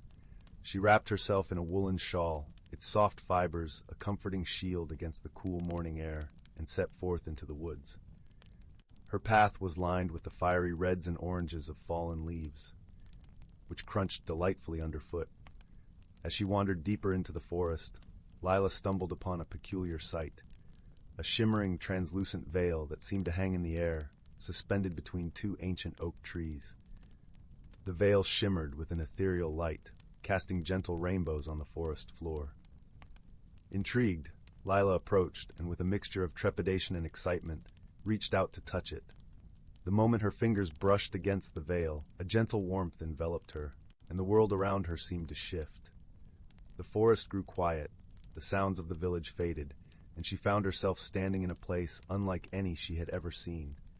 The trees were taller, their leaves a luminous emerald, and the air was filled with a soft, melodic hum that resonated deep within her soul. Before her, a path of glistening stones wound its way through this new, enchanting world. Lila knew, instinctively, that this was a hidden realm, a place of magic and mystery, concealed within the heart of the natural world. Her heart raced with the thrill of discovery, and she knew she must explore further. As she walked along the path, the air grew warmer, and the scent of jasmine intensified, mingling with the fresh aroma of pine and earth. She soon came upon a clearing, where a gentle stream babbled over smooth stones, its waters sparkling in the dappled sunlight. By the stream sat a figure, a boy about her age, with hair the color of autumn leaves and eyes that reflected the sky. The boy looked up and smiled warmly as Lila approached. "Welcome," he said, his voice as soothing as the stream itself. "I am Finn, and you have found your way to the hidden realm." Lila returned his smile, feeling an immediate sense of kinship with this mysterious boy. "I'm Leela," she replied, her voice barely above a whisper, as if afraid to disturb the magic of the place. "What is this place?" Finn gestured to the lush surroundings. "This is a world hidden within your own, a place where the magic of nature thrives. Few have the gift to see it, but those who do are welcomed as friends." Lila's curiosity sparked anew. "What kind of magic is here?" Finn's eyes twinkled with a playful light. "The kind that nurtures the earth, the kind that heals troubled hearts, and the kind that guides those who are lost." Together, they sat by the stream, sharing stories of their worlds.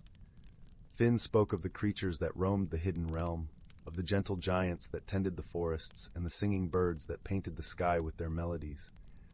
Lila, in turn, spoke of her village, of the people she loved, and the simple joys of her everyday life. As the sun began its descent, casting long shadows that danced upon the forest floor, Finn stood and extended his hand to Lila. "Would you like to see something truly magical?" he asked. With a nod, Lila took his hand, feeling a rush of warmth and excitement. They followed the stream until it widened into a shimmering lake, its surface reflecting the sky like a mirror. At the water's edge, Finn knelt and whispered words that Lila could not understand. As he spoke, the lake began to glow, soft tendrils of light rising from its depths. From the water emerged a magnificent creature, a graceful stag with antlers that gleamed like silver in the fading light. Its eyes were deep and wise, and as it stepped onto the shore, the very ground seemed to hum with life. "This is Eldrin," Finn explained, his voice filled with reverence. "He is the guardian of the hidden realm." Lila gazed in awe at the stag, feeling a profound sense of peace and wonder. Eldrin bowed his majestic head, and Lila felt a connection, as if the creature understood her heart and all its secrets. As the stars began to twinkle in the velvet sky, Finn turned to Lila. "It's time for you to return," he said gently, "but know that you are always welcome here." Reluctantly, Leela nodded, feeling a pang of sadness at the thought of leaving this magical place. But she knew she would carry the memory of it and the friendship she had found with her always. Together, they retraced their steps to the shimmering veil. As Lila prepared to step through, she turned to Finn. "Will I see you again?" she asked, her voice tinged with hope. Finn smiled, his eyes reflecting the light of the stars. "Whenever you need us, just follow your heart and you will find the way." With those words, Lila stepped through the veil, feeling the gentle warmth envelop her once more. When she opened her eyes, she was back in the familiar woods, the morning sun casting golden rays upon the leaves. The village was just as she had left it, but to Lila, everything seemed more vibrant, more alive. She walked home, her heart full of joy and gratitude, knowing that she had discovered something truly special. a hidden world of magic and friendship that would remain with her always. And so, as the days turned into weeks, and the weeks into months, Lila often found herself gazing toward the forest, her heart yearning for the hidden realm. She knew that her adventure had changed her, opening her eyes to the wonders of the world and the magic that lay within. She shared her stories with the villagers, describing the beauty of the hidden realm and the gentle creatures that resided there. Though some were skeptical, many were enchanted by her tales, and the village buzzed with whispers of magic and mystery. One evening, as the village gathered around a crackling fire to listen to Lila's stories, an elder named Rowan spoke. His voice was deep and resonant, carrying the weight of years and wisdom. "Lila," he said, "your stories remind us of the beauty and magic that surrounds us every day. It is a gift to see the world through your eyes." Lila smiled, humbled by his words. "I believe there is magic in all of us," she replied, "and it is our hearts that lead us to it." As the villagers returned to their homes, Lila remained by the fire, watching the flames dance and flicker. Her thoughts lingered on Finn and Eldrin, and she felt a deep longing to return to the hidden realm. And so, as the stars twinkled overhead, Lila made a silent promise to herself. She would cherish the magic she had found, nurturing it within her heart, and she would seek to share it with others, spreading joy and wonder wherever she went. The seasons changed, and with them, so did Lila. She grew taller and wiser, her spirit as free and untamed as the wind. She continued to explore the woods, often finding herself at the edge of the shimmering veil, feeling its warmth and knowing that the hidden realm was always there, just beyond reach. Yet, the magic was not confined to that hidden world. Lila discovered it in the laughter of children, the kindness of strangers, and the beauty of nature. She learned that magic lived in the small moments of everyday life, in the connections between people, and in the love that bound them together. And so, in the peaceful village of Verdant Glen, Lila became a beacon of light and hope. Her stories inspired others to seek out their own adventures, to look for the magic in their lives, and to cherish the friendships that enriched their souls. As the years passed, the village thrived, a place where the spirit of the hidden realm lived on in the hearts of its people. Lila's journey had not only changed her, but had also touched the lives of those around her, creating a legacy of wonder and joy that would endure for generations. And in the quiet moments, when the world was still and the stars shone brightly in the night sky, Lila would close her eyes and remember the gentle hum of the hidden realm, the warmth of Finn's friendship, and the wisdom of Eldrin. She knew that in her heart, she carried a piece of that magical world with her always, a reminder of the power of friendship, the beauty of nature, and the magic that lay within us all. In the end, Lila's story was a testament to the transformative power of adventure and the enduring bonds of friendship. She had learned that true magic was not found in hidden realms or mystical creatures, but in the love and kindness we share with one another, the connections that bridge our hearts, and the dreams that inspire us to seek out the wonders of the world. And so, with each new dawn, Lila awoke with gratitude in her heart, ready to embrace the day and all the magic it held. She knew that her journey was far from over, that there were still stories to tell, mysteries to unravel, and friendships to forge. And with each step she took, she carried with her the light of the hidden realm, a beacon of hope and love that would guide her through all of life's adventures.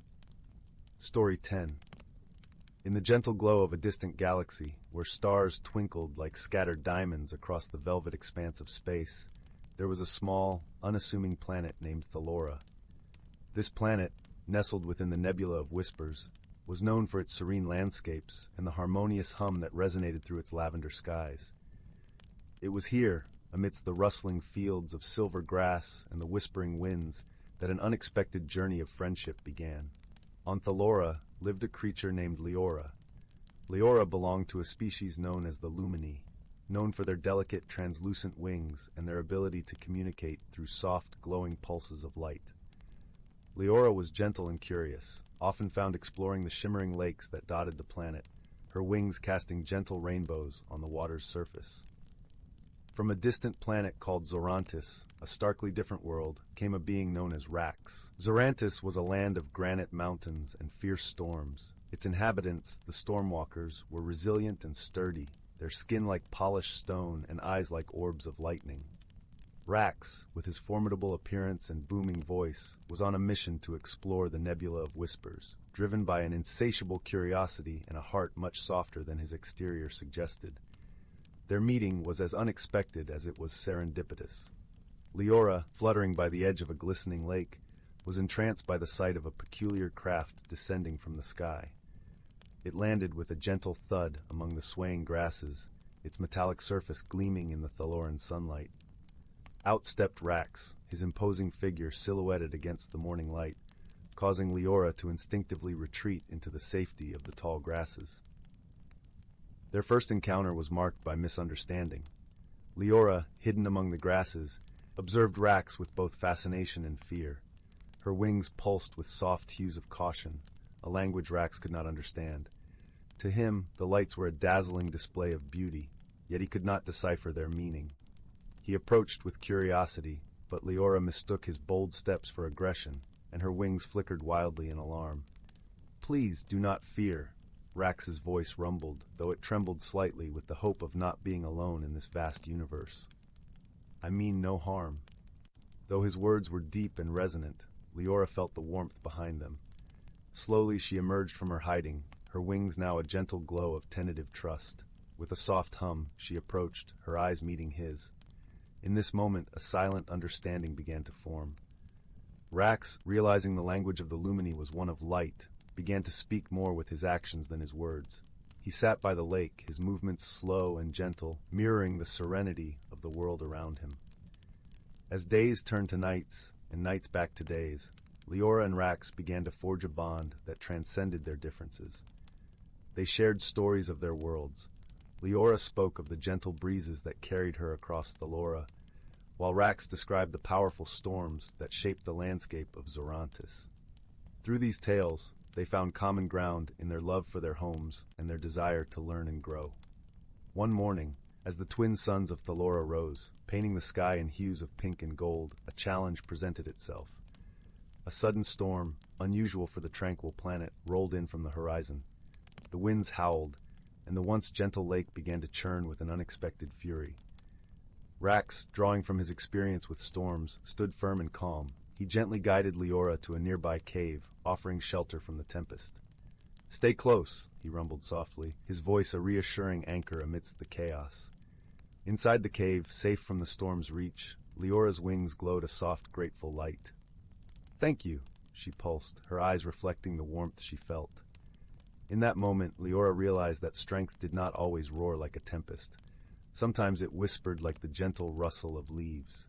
As the storm raged outside, Rax and Leora shared stories, laughter, and silence, each one strengthening their bond.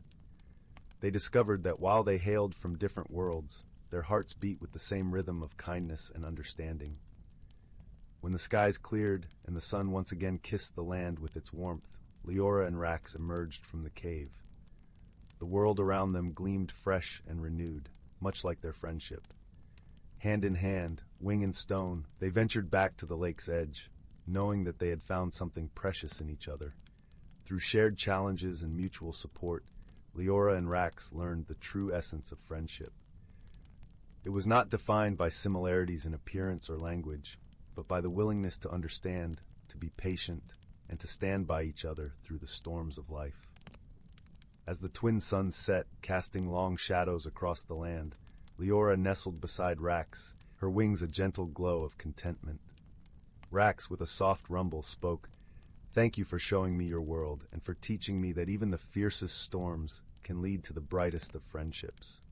And so, under the vast canopy of stars, two unlikely companions from different worlds found comfort and joy in their differences, discovering that true friendship was a journey of the heart, unbound by distance or time. Their story, whispered by the winds across Thalora, would forever remind those who heard it that kindness and understanding could bridge even the greatest of divides. Story 11. In the vast expanse of the cosmos, where stardust wove through the fabric of time, there existed a small, unassuming planet named Lumina.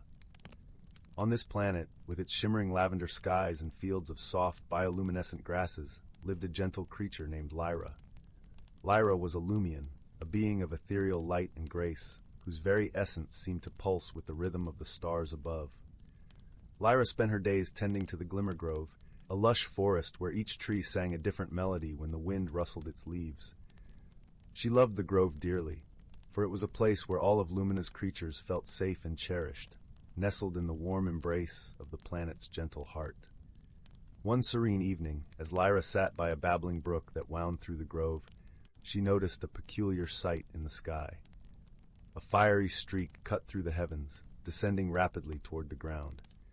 With a soft gasp, Lyra watched as the object landed with a muffled thud not far from where she sat. Curiosity sparked within her, and she made her way through the glowing underbrush to investigate. There, in a small clearing, lay a spacecraft, its surface shimmering with 1,000 hues in the twilight. As Lyra approached, a hatch slowly opened, releasing a gentle hiss of air. Out stepped a figure unlike any she had ever seen, a being wrapped in a shimmering cloak that mirrored the colors of the vessel. This was Orion, a wayfarer from the distant planet of Zephyros, known for their mastery of astral navigation and exploration. Orion's eyes, as deep and endless as the night sky, met Lyra's glowing form with a mix of awe and apprehension. "Greetings," he said, his voice carrying the lilting cadence of Zephyros's winds. "I am Orion. It seems I've wandered far from my intended path." Lyra, her heart full of warmth and curiosity, offered a gentle smile. "Welcome to Lumina, Orion. I am Lyra. Perhaps I can assist you in finding your way." Despite the initial awkwardness of their meeting, Lyra and Orion soon fell into a companionable rhythm. As days passed, Orion learned to navigate the luminescent landscape with Lyra's guidance, while Lyra listened intently to tales of the distant stars and the wonders of Zephyros. However, not all was without challenge. The Lumian way of communication, a harmonious blend of light and sound, was difficult for Orion to comprehend fully. Misunderstandings arose, often leading to unintended moments of confusion. One morning, as they gathered fruits from the Glimmer Grove, Lyra suggested they share in the Lumian custom of song weaving, a practice where melodies were used to communicate emotions and stories. Eager to bridge their differences, Orion agreed, but as he attempted to join in, his voice faltered, producing discordant notes that startled the grove's gentle creatures. Embarrassed and unsure, he withdrew, fearing he had disrupted the peace of Lumina. Lyra, sensing his discomfort, approached with understanding. "In Lumina, mistakes are seen as steps toward harmony," she assured him, her voice a soothing melody. "Each note you sing is a part of your journey, just as each step you take brings you closer to understanding." Encouraged by her kindness, Orion tried again, and slowly his voice began to blend with Lyra's, creating a new symphony that resonated through the grove. It was a testament to their growing friendship, a bridge between their worlds that shimmered like a newly formed star. As the bond between Lyra and Orion deepened, they faced a challenge that would test the strength of their connection. The once gentle winds of Lumina began to stir with an unusual ferocity, threatening to uproot the very heart of the Glimmer Grove. The creatures of the forest grew restless, their songs tinged with fear. Together, Lyra and Orion devised a plan to protect the grove. Lyra would gather the Lumian creatures, guiding them to safety, while Orion, with his knowledge of astral currents, would attempt to calm the winds. It was a daunting task, but they faced it with the courage born of their friendship. As Lyra led the creatures to a sheltered glade, her voice a calming presence amidst the chaos, Orion stood at the grove's edge, his arms outstretched as he called upon the winds of Zephyros. His voice rose and fell like a gentle breeze, weaving through the tempest with a melody of peace. Gradually, the winds began to relent, their fury dissipating as Orion's song entwined with the natural rhythms of Lumina. The grove sighed in relief, its leaves rustling softly in gratitude. When it was over, the grove stood serene once more, bathed in the glow of a tranquil evening. Lyra and Orion met in the heart of the forest, their eyes reflecting the soft luminescence of the world around them. "Thank you, Orion," Lyra murmured, her voice a gentle caress. "Your presence here has been a gift, not only to me, but to all of Lumina." Orion smiled, his heart light with newfound understanding. "And you, Lyra, have shown me the beauty of a world beyond the stars, a friendship that transcends the boundaries of space and time." In the days that followed, Orion prepared to return to Zephyros, his vessel repaired and ready for the journey home. But as he stood at the edge of the clearing, he knew that Lumina would always hold a piece of his heart. "Though we may be worlds apart," Orion said, his voice gentle and sure, "our friendship will remain a guiding star in the vastness of the cosmos." Lyra nodded, her light glowing warmly. "May your journey be filled with starlight and joy, dear friend.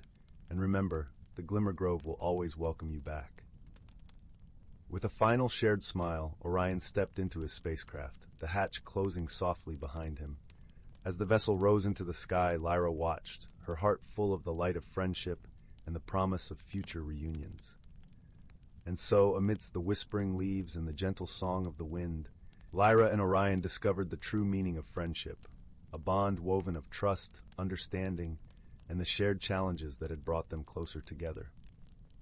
As the stars twinkled overhead, Lumina carried their story, a bright and enduring thread in the tapestry of the universe. Story 12. In a quaint village nestled at the foot of misty evergreen hills, there was a little shop called Whispering Wonders. The shop was a treasure trove of curiosities, from old books with faded gilded spines to intricately carved wooden toys that seemed to smile with age. The shop's owner, a kindly old man named Mr. Alden, had a reputation for finding the most peculiar items during his travels. One crisp autumn afternoon, as russet leaves danced along the cobblestone streets, young Clara, a bright-eyed girl with a heart full of dreams, wandered into the shop.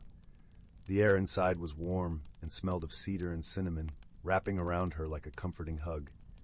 Clara often visited Mr. Alden, not just for the trinkets, but for the stories he shared, tales of lands far beyond the village and adventures that set her imagination alight. On this particular day, Clara's eyes fell upon a small, unassuming box tucked away on a high shelf. It was made of polished mahogany, with delicate inlays of silver that caught the light and shimmered softly. Something about it whispered of mystery and wonder. Intrigued, she asked Mr. Alden about the box. "Ah, you've found quite the hidden gem," Mr. Alden chuckled, his eyes twinkling with a secret only he knew. "This here is no ordinary box. It holds a secret of great magic, but it only reveals itself to those who truly need it." Clara's curiosity only grew, and with Mr. Alden's gentle encouragement, she carefully lifted the box from its perch. As she cradled it in her hands, the box felt warm, as if it held a tiny piece of the sun.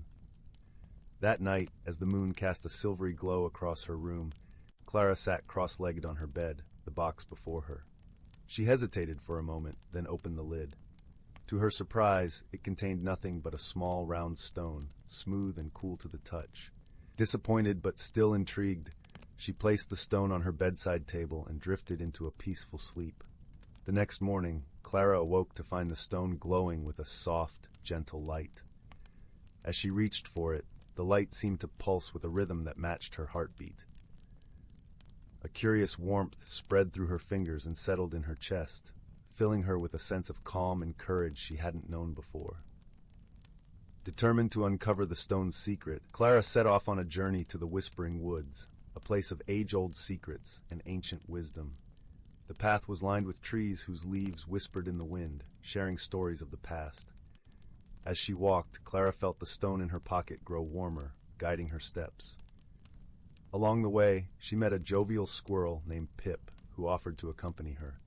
Pip was known for his sharp wit and knack for finding things hidden in plain sight. With his help, Clara felt more confident than ever. As they ventured deeper into the woods, they encountered Luna, a wise old owl perched high in a tree.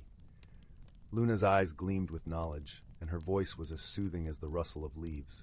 "To unlock the magic of the stone, you must understand the whispers of the woods," Luna advised. "Listen, and you will find what you seek." Guided by Luna's wisdom, Clara closed her eyes and listened. The forest was alive with sounds, the gentle rustling of leaves, the distant call of a stream, and the soft hum of nature itself. In that moment of stillness, Clara realized the stone's magic was not about granting wishes or wielding power, but about understanding the world around her and finding the courage within. With newfound insight, Clara continued her journey, now more attuned to the subtle wonders of the world. She learned to trust her instincts and listen to her heart, discovering that true magic lay in the connections she made and the kindness she shared. When Clara returned to the village, the stone's light had dimmed, but the warmth it left within her remained. She understood now that the stone had illuminated her path, but it was her own heart that had guided her journey. With Pip and Luna as her steadfast friends, Clara knew that she could face any challenge, not with force, but with wisdom and compassion. And so, in the gentle glow of twilight, Clara placed the stone back in its box, a symbol of the wonder and discovery that awaited those willing to listen and learn. As she closed the lid, she felt a comforting sense of completion, knowing that her own heart was the greatest treasure of all. With a soft sigh and a contented smile, Clara drifted off to sleep, the warmth of the stone still lingering in her dreams, promising more adventures to come. Story 13. In the heart of an ancient forest, where the air hummed with secrets and the trees whispered their stories to the wind, there lived a myriad of creatures whose lives were entwined with the rhythm of the earth. This forest was a place where sunlight danced through the canopy like golden ribbons, and the ground was carpeted with soft moss, as thick and lush as any velvet. In a clearing bathed in the gentle glow of the morning sun, there lay a serene pond, its surface as smooth as glass, except when a gentle breeze sent ripples across it. This was the gathering place for the inhabitants of the forest, a place where the natural world came together in harmony. Among these creatures was a wise old tortoise named Thistle, who carried the weight of many seasons on his broad, earthy shell. His eyes, deep and knowing, had seen the forest through countless cycles of growth and decay. Thistle had a quiet presence, moving slowly and deliberately, and he was known far and wide for his wisdom that he shared with any who sought it. One crisp autumn morning, as the leaves turned to hues of amber and gold, a young hare named Bramble approached Thistle. Bramble's fur was the color of the morning's first light, and his eyes were bright with curiosity and a hint of worry.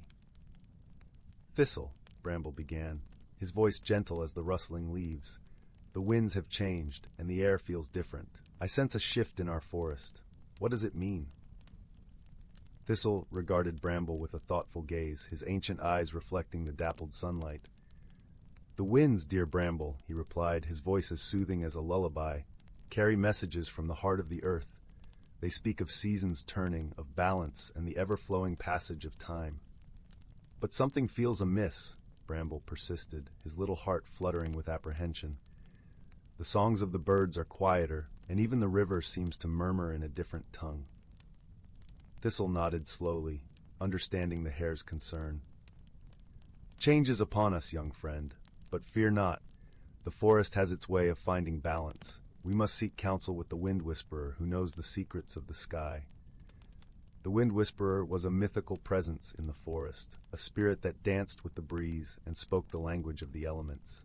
It was said that she could be found where the air was alive with the scent of pine and the rustle of unseen wings.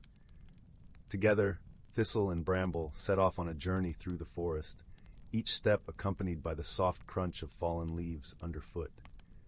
The path wound through towering trees that stood like guardians, their bark etched with the passage of time. The air was rich with the scent of earth and the sweetness of decay, a reminder of the cycle that sustained all life. As they traveled, they were joined by other creatures who shared their concern. A family of squirrels, their bushy tails flicking with every leap, and a pair of foxes with coats as fiery as the autumn leaves joined the procession. Each creature brought with them their own understanding of the forest, and together they formed a tapestry of life that thrived in the shadows of the ancient trees. Finally, they reached the place where the Wind Whisperer was said to dwell, a grove where the trees stood in a perfect circle, their branches reaching skyward as if in supplication. The air here was electric, charged with the energy of the unseen. "Wind Whisperer," Thistle called, his voice carrying on the breeze, "we seek your guidance." For a moment, all was still. Then, from the heart of the grove, a gentle wind arose, swirling around the creatures with a touch that was both playful and wise. Within the wind, a voice as soft as a sigh, yet as powerful as a storm spoke. "Welcome, friends," the Wind Whisperer said, her presence felt more than seen. "I have watched over this forest for countless seasons. What troubles you?" Bramble stepped forward, his ears twitching nervously. The winds carry a strange song, and we fear what it might mean for our home. The wind whisperer laughed, a sound like leaves dancing in a breeze. Ah, the song of change. It is nothing to fear, young hare, but to embrace. The forest must shift and grow, just as you do. The balance we seek is found not in resisting change, but in flowing with it. But how? Bramble asked, his voice barely above a whisper. By listening, by learning, by sharing, the wind whisperer replied. The trees share their stories with the earth, the rivers carry tales to the sea, and the birds sing the wisdom of the skies.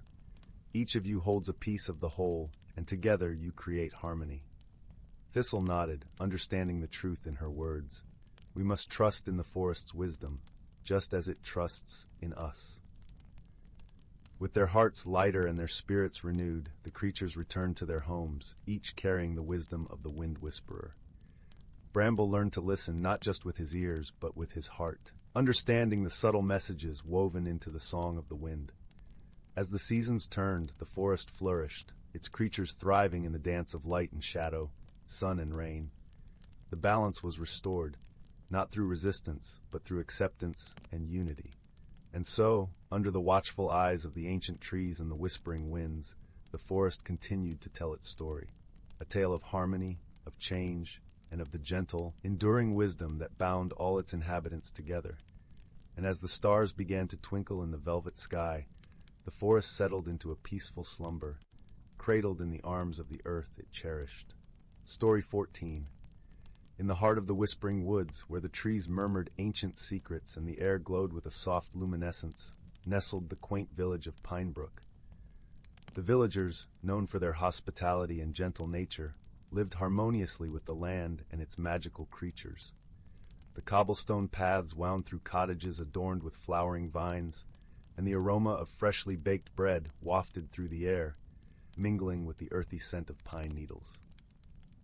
Each evening, as the sun dipped below the horizon, the villagers gathered around their fireplaces, sharing stories and sipping herbal teas. It was during one such serene evening that a curious incident began to unfold, a mystery that would soon rouse the entire village.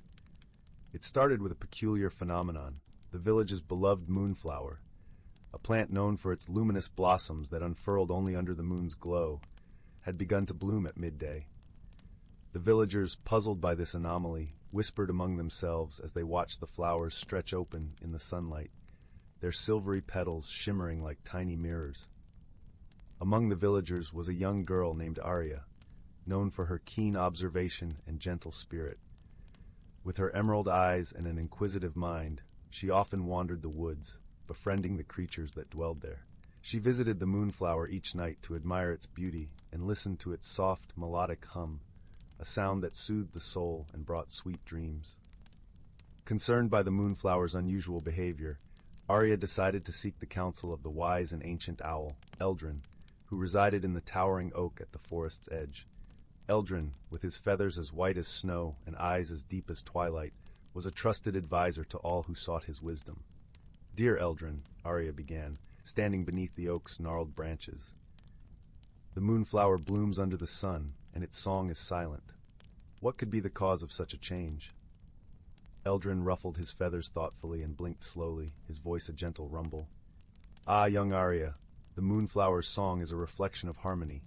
When it falls silent, it speaks of imbalance. But fear not, for the forest holds many secrets, and the answer lies within its depths." Encouraged by Eldrin's words, Arya set forth to unravel the mystery. She walked the familiar paths of the whispering woods, her footsteps barely a whisper on the moss-softened ground, while birds sang gentle lullabies overhead. She paused by the brook, its waters sparkling in the dappled sunlight, and pondered the owl's advice. Her thoughts were interrupted by a rustling in the underbrush, and from the ferns emerged a tiny creature, no taller than Arya's knee.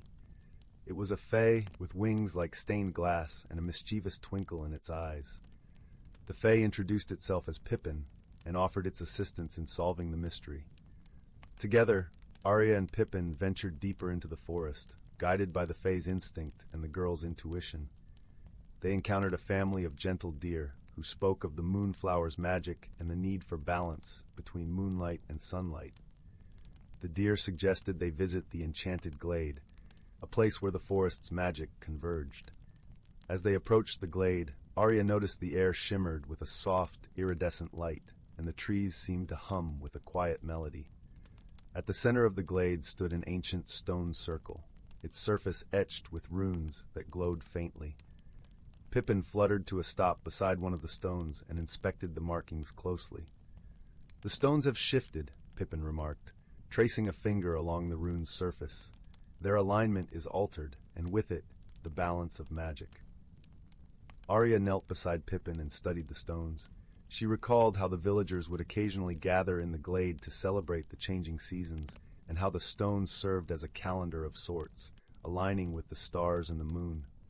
Understanding dawned upon Arya. The stones must be realigned, she concluded, to restore the harmony of the moonflower's song. With renewed purpose, Arya and Pippin worked together, shifting the stones with careful precision. As they moved each one, the runes began to glow brighter, and a gentle hum filled the air, a melody that resonated with the heartbeats of the forest. When the final stone clicked into place, the glade was bathed in a warm, soothing light. Arya watched as the moonflower, hidden among the trees, began to close its petals, saving its bloom for the night. Relieved and content, Arya thanked Pippin and the forest for their guidance. The Fae, with a playful wink, promised to visit Pinebrook and share stories with the villagers. As Arya made her way back to the village, the sun set behind the hills, painting the sky in hues of lavender and rose. The moonflower's song returned, a lullaby that drifted through the night air, bringing peace and dreams to all who heard it. When Arya shared her tale with the villagers, they marveled at the forest's wisdom and the gentle creatures who had aided her. That night, as the moonflower's song lulled the village to sleep, Arya felt a deep sense of gratitude for the mystery that had brought them closer to the magic of the Whispering Woods. And so, in the cozy village of Pinebrook, wrapped in the warmth of friendship and the forest's embrace, the villagers slept soundly, knowing that harmony had been restored and that the moonflower's song would guide their dreams. Story 15. Once upon a time, nestled in the heart of the Whispering Woods, lay the quaint village of Willow. This serene village was known for its charming cobblestone paths, cottages with thatched roofs, and the sweet scent of honeysuckle that lingered in the air. At night, the village glowed softly under the light of countless fireflies, each twinkling like a small star fallen to earth. In this cozy haven, there lived a young girl named Lila. With her bright eyes and a heart full of curiosity, Lila loved exploring every nook and cranny of the woods around her home. Her dearest friend was a gentle squirrel named Nibbles, who often accompanied her on her adventures. Nibbles, with his bushy tail and nut-brown fur, was no ordinary squirrel. He had a knack for finding hidden things and solving little puzzles.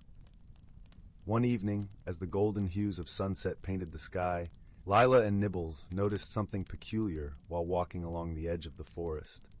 A trail of glittering petals lay scattered on the path, shimmering like moonlight caught in a net. These were not ordinary petals, for they seemed to hum softly with an enchanting melody, one that only Lila and Nibbles could hear. Intrigued, Lila gently picked up one of the petals and felt a warm glow spread through her fingertips. "Where do you think these came from, Nibbles?" She wondered aloud, glancing down at her furry companion. Nibbles twitched his nose thoughtfully and chattered in agreement that they should follow the trail. The path of petals led them deeper into the woods, where the trees grew taller and the air felt cool and crisp. As they walked, the hum of the petals grew clearer, weaving a tune that was both soothing and mysterious. Lila felt a tingle of excitement mixed with a gentle curiosity. Soon, they arrived at a small clearing where the petals ended in a swirling circle. In the center of this circle stood an ancient oak tree, its gnarled branches stretching up to the sky like welcoming arms. At the base of the tree was a small hollow, and inside it they found an unusual sight. A tiny, luminescent creature that looked like a cross between a firefly and a dragonfly. Its wings fluttered with a soft, golden light, casting intricate patterns on the forest floor. "Hello there," Lila greeted softly, not wanting to startle the delicate being. "Are you lost?" The creature, with eyes as bright as polished gems, chirped a sweet melody in response. Lila listened intently, and though she couldn't understand the creature's language, she sensed its worry. It seemed distressed, and Lila's kind heart felt a tug of empathy. Nibbles, ever the clever one, chattered and pointed with his paw at the surrounding trees.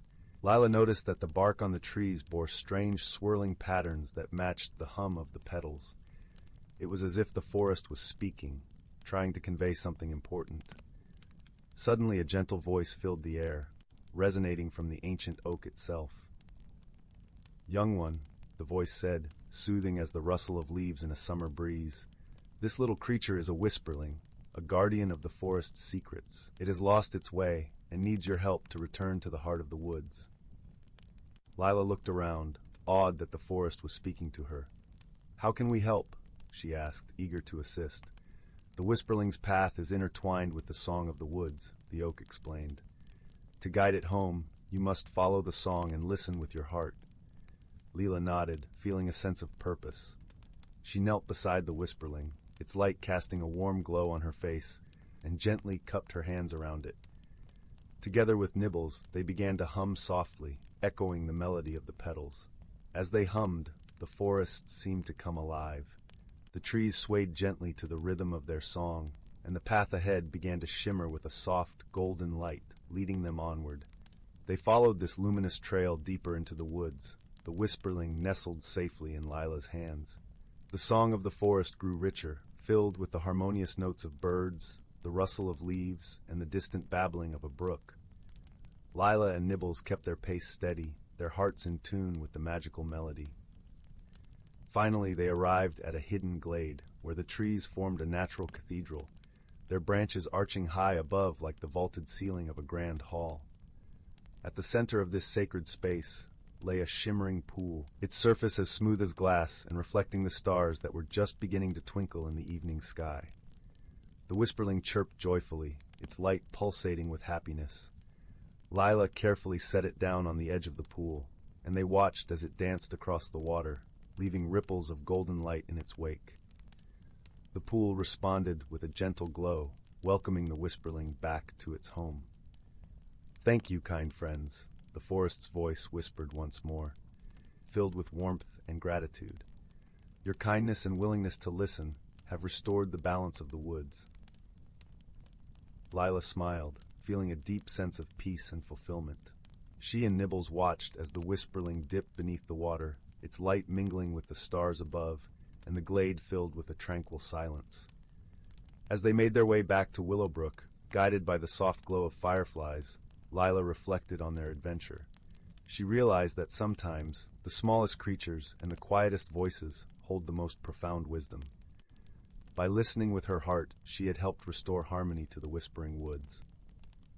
When they returned to the village, the moon was high in the sky, draping everything in a silvery light. Lila tucked herself into bed, with Nibbles curled up beside her, and drifted off to sleep with a smile on her lips, knowing that she had been part of something truly magical. And so, under the watchful eyes of the stars and the gentle whispers of the forest, the village of Willowbrook slept soundly, comforted by the knowledge that kindness and a listening heart could weave harmony into the fabric of their world. Story 16. Once upon a time, in a quaint village nestled deep within an ancient forest, there lived a young girl named Willow. She was a curious child with a heart full of wonder and a mind that wandered far beyond the boundaries of her small world. One warm summer evening, as Willow sat beneath the sprawling boughs of an ancient oak tree, she noticed something peculiar. A faint glimmer caught her eye, and as she leaned closer, she discovered a tiny acorn that shimmered and sparkled like 1,000 stars. Willow's eyes widened with amazement, and she gently lifted the acorn, cradling it in her palms. As she gazed upon its mesmerizing beauty, a soft voice whispered in her ear, "This is no ordinary acorn, dear Willow. It holds the key to a world beyond your wildest dreams, a realm where magic thrives and wonders never cease." Taken aback, Willow glanced around, but the forest seemed unchanged, the only sound the gentle rustle of leaves in the evening breeze.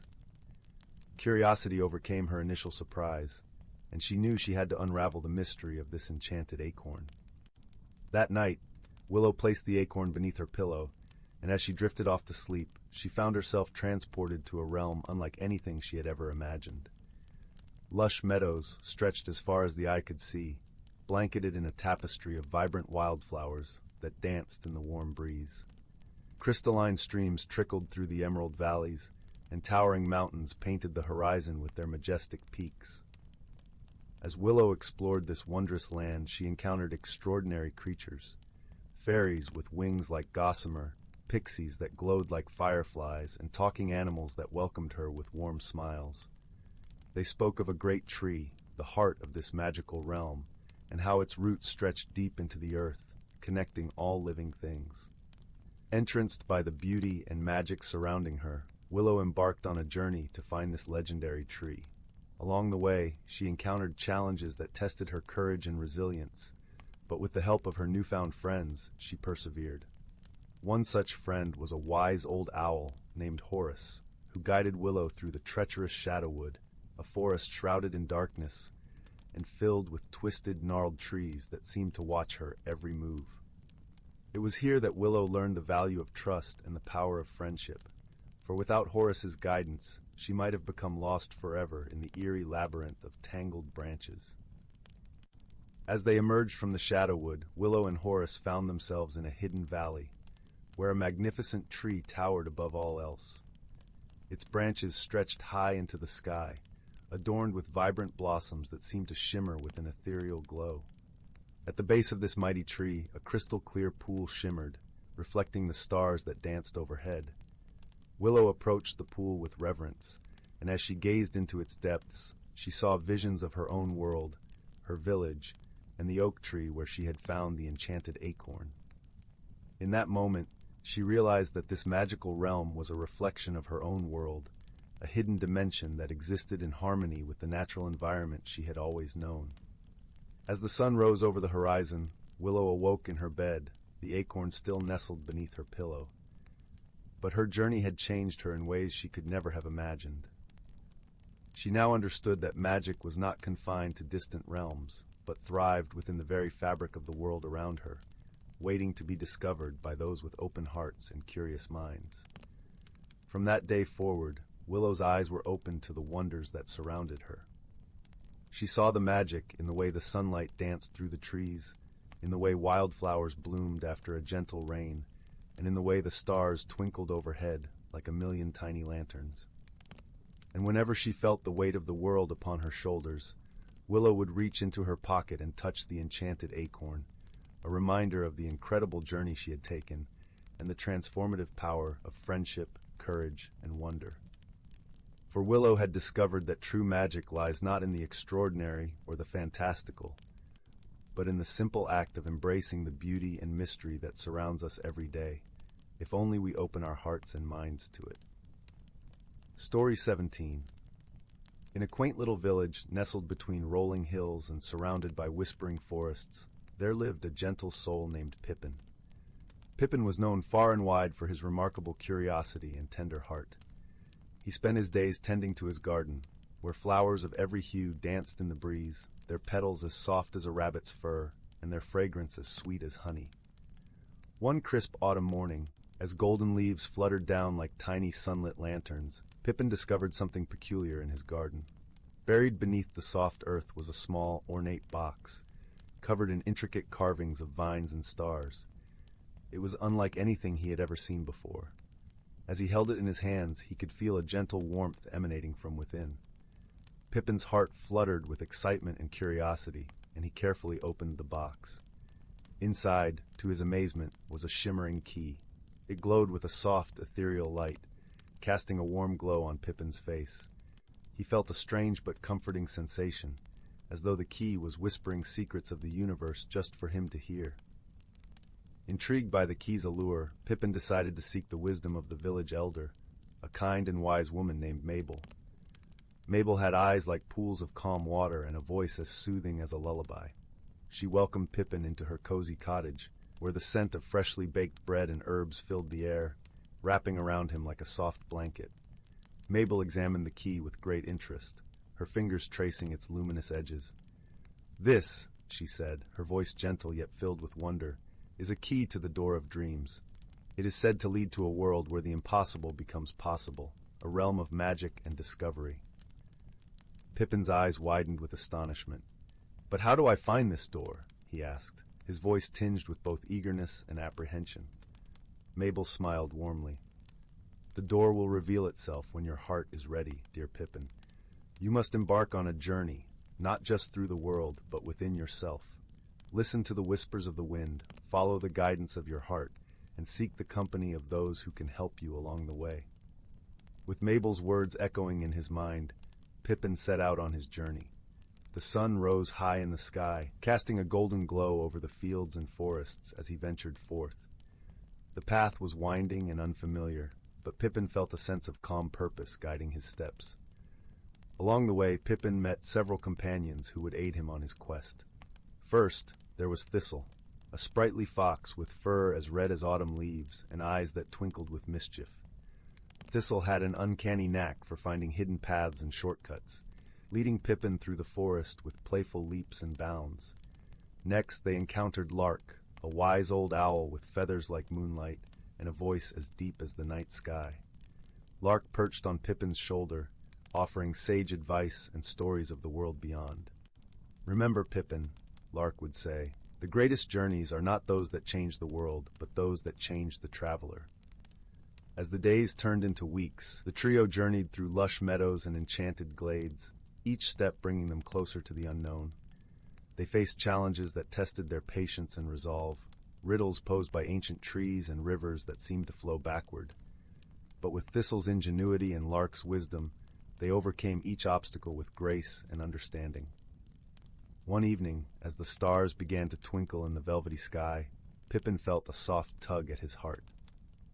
It was a feeling of certainty, like the gentle pull of a tide. He realized that the journey had not only brought him closer to the door of dreams, but had also deepened his understanding of himself and the world around him. Just as the moon cast its silver glow over the landscape, the trio stumbled upon a hidden glen. At its center stood a majestic oak, its branches stretching toward the heavens, and nestled within its roots was a door unlike any other. It shimmered with the same light as the key, inviting and mysterious. With a deep breath, Pippin approached the door and inserted the key. It fit perfectly, and as he turned it, the door creaked open, revealing a world bathed in soft, otherworldly light. Flowers bloomed in colors Pippin had never imagined, and the air was filled with music as sweet as a lullaby. Pippin stepped through the door, his heart filled with wonder and gratitude. He knew that this journey had been more than just a search for the door of dreams. It had been a journey of the heart, a testament to the power of friendship and the wisdom found within. As the door closed gently behind him, Pippin looked back at Thistle and Lark, who smiled and nodded, their eyes filled with shared joy and understanding. And in that moment, Pippin realized that the true magic lay not in the door itself, but in the journey that had led him there.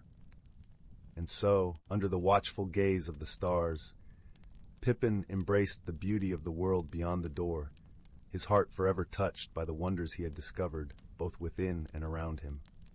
As he drifted into a peaceful slumber, the gentle whispers of the night carried the promise of new adventures and the comforting warmth of friendship, lulling him into dreams as sweet and enchanting as the journey itself. Once upon a time, nestled in the heart of an ancient forest, lay the quaint village of Willow. The village was known for its lush emerald canopy that whispered secrets with the wind, and its gentle brook that sang a lullaby as it meandered through mossy banks. The villagers lived in harmony with the forest, drawing from its endless bounty with reverence and gratitude. In this serene setting lived a young woman named Anwen.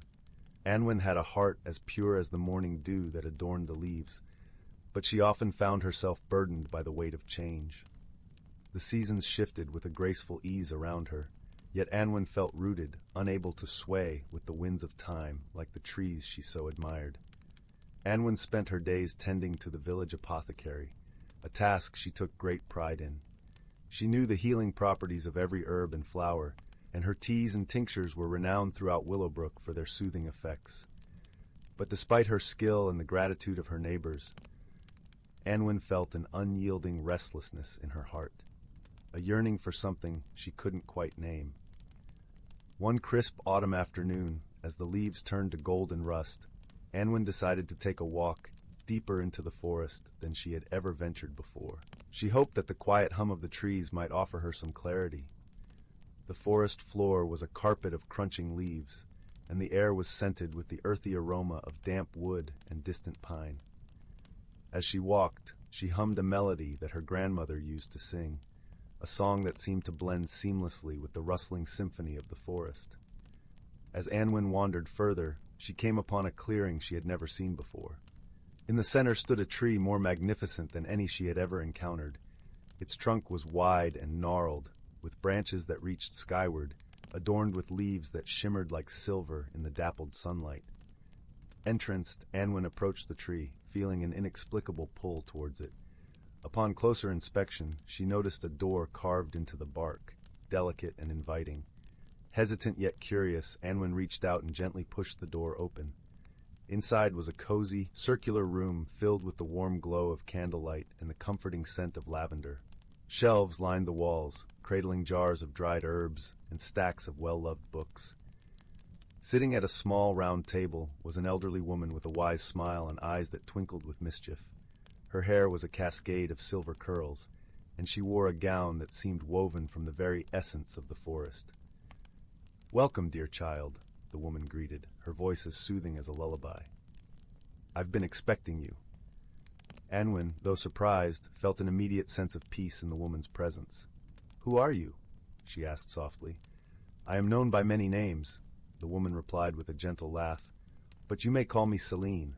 I tend to the heart of the forest, and the forest in turn tends to those in need." Anwen sat across from Celine, feeling a warmth spread through her, as if the sunlight itself had woven its way into her very being.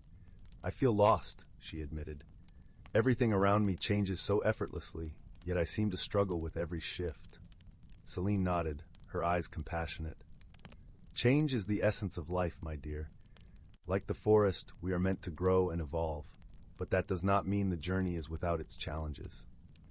As they spoke, Celine shared stories of transformation and growth, tales of caterpillars becoming butterflies and seeds blossoming into flowers. Each story seemed to awaken something within Anwen, a quiet understanding that had been lying dormant. Celine then reached for a small, ornate box on the table and opened it to reveal a delicate amulet shaped like a leaf, its surface shimmering with a mysterious light. "This is the amulet of reflection," Celine explained. "It will help you see the changes within yourself, mirroring your inner growth." Anwen accepted the amulet with reverence, feeling its warmth seep into her skin. As she placed it around her neck, she felt a subtle shift inside, as if a door within her own heart had been opened. "Remember, dear one," Celine whispered, "transformation is a journey, not a destination. Embrace each step with kindness and patience." With renewed hope, Anwen thanked Celine and made her way back to the village, her heart lightened by the promise of what was to come. Over the following weeks, she wore the amulet close, and each time she faced a change, she would clutch it gently, allowing its magic to guide her. The amulet did more than reflect her inner growth. It taught Anwen to see beauty in the unfolding of life's seasons, in the ebb and flow of her own emotions. She began to embrace the unknown, finding strength in the support of her friends and the wisdom of those who came before her. Her once timid steps became sure and graceful, and she found herself dancing with the winds of change, her heart in harmony with the rhythm of the forest. Anwen learned that true transformation was not about becoming something new, but about uncovering the strength and beauty that had always been within her. As winter gave way to spring, the village of Willow celebrated with a grand festival, a joyous occasion filled with laughter and song. Anwen stood amidst the festivities, her heart full and content.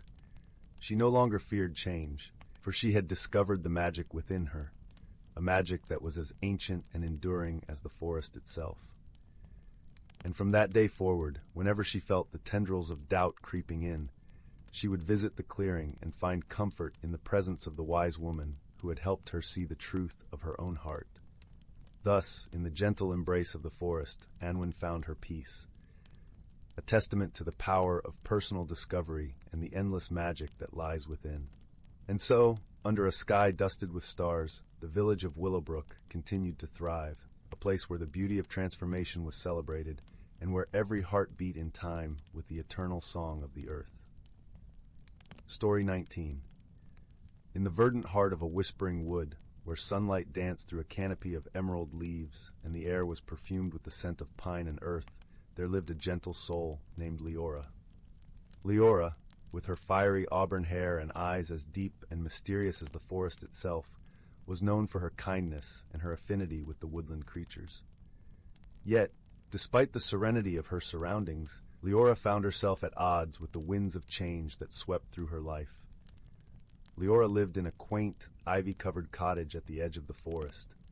The cottage, with its thatched roof and windows framed by climbing roses, was a haven of warmth and comfort. Its walls were lined with books of ancient lore, and the hearth always crackled with a welcoming fire. Yet as the seasons turned, Leora sensed a restlessness within her, like an untamed river seeking its course. The forest, with its ancient trees and hidden pathways, was home to many magical beings. Among them was an owl named Orin, whose feathers shimmered like moonlight on a silvery lake. Orin, wise and perceptive, often perched on the branch outside Leora's window, offering counsel and companionship. It was Orin who first noticed the change in Leora's spirit. "Dear Leora," Orin hooted softly one evening as the twilight deepened into a velvet sky sprinkled with stars. "I see a cloud of uncertainty shadowing your heart. What burdens you so?" Leora sighed, her breath a mist in the cool evening air. "I feel as though I am caught between who I am and who I am meant to be. The forest sings of transformation, yet I fear the unknown path before me." Orin nodded wisely, his eyes reflecting the flickering firelight. Change, like the seasons, is inevitable, yet it is through change that we discover the depths of our true selves. Leora pondered Orin's words, her mind a whirl of thoughts and emotions. She longed to understand the magic that lay dormant within her, the magic that was whispered of in the rustle of leaves and the babbling of brooks. But fear of the unfamiliar held her back, like tendrils of shadow clinging to her spirit. One morning, as the sun painted the world in hues of gold and amber, Leora decided to seek the counsel of the forest's eldest inhabitant, the wise and ancient dryad known as Bramble. Bramble, whose form was as gnarled and strong as the oak she called home, was revered for her deep understanding of the forest's mysteries. With Orin guiding her from above, Leora ventured deeper into the woods than ever before, her path dappled with sunlight and shadow. The forest thrummed with life. The trill of birdsong, the rustle of small creatures in the underbrush, and the gentle sigh of the wind through the trees. As she walked, Leora felt a stirring within her, a quiet sense of anticipation mingled with trepidation. At last, she reached the clearing where Bramble dwelled, the oak's mighty branches reaching toward the heavens. The dryad emerged, her eyes like pools of ancient wisdom, her presence both commanding and serene. "Welcome, Leora," Bramble intoned, her voice as rich and deep as the forest itself. "I have sensed your arrival and the questions that weigh upon your heart." Leora bowed her head respectfully. "Honored Bramble, I seek your guidance. I feel a change upon me, yet I do not know how to embrace it. I fear losing myself in the process." Bramble regarded Leora with a gentle smile. "Ah, dear child, change is not about losing oneself, but rather about uncovering the facets of your being that have long been hidden. Just as the forest transforms through the seasons, so too must you grow and blossom."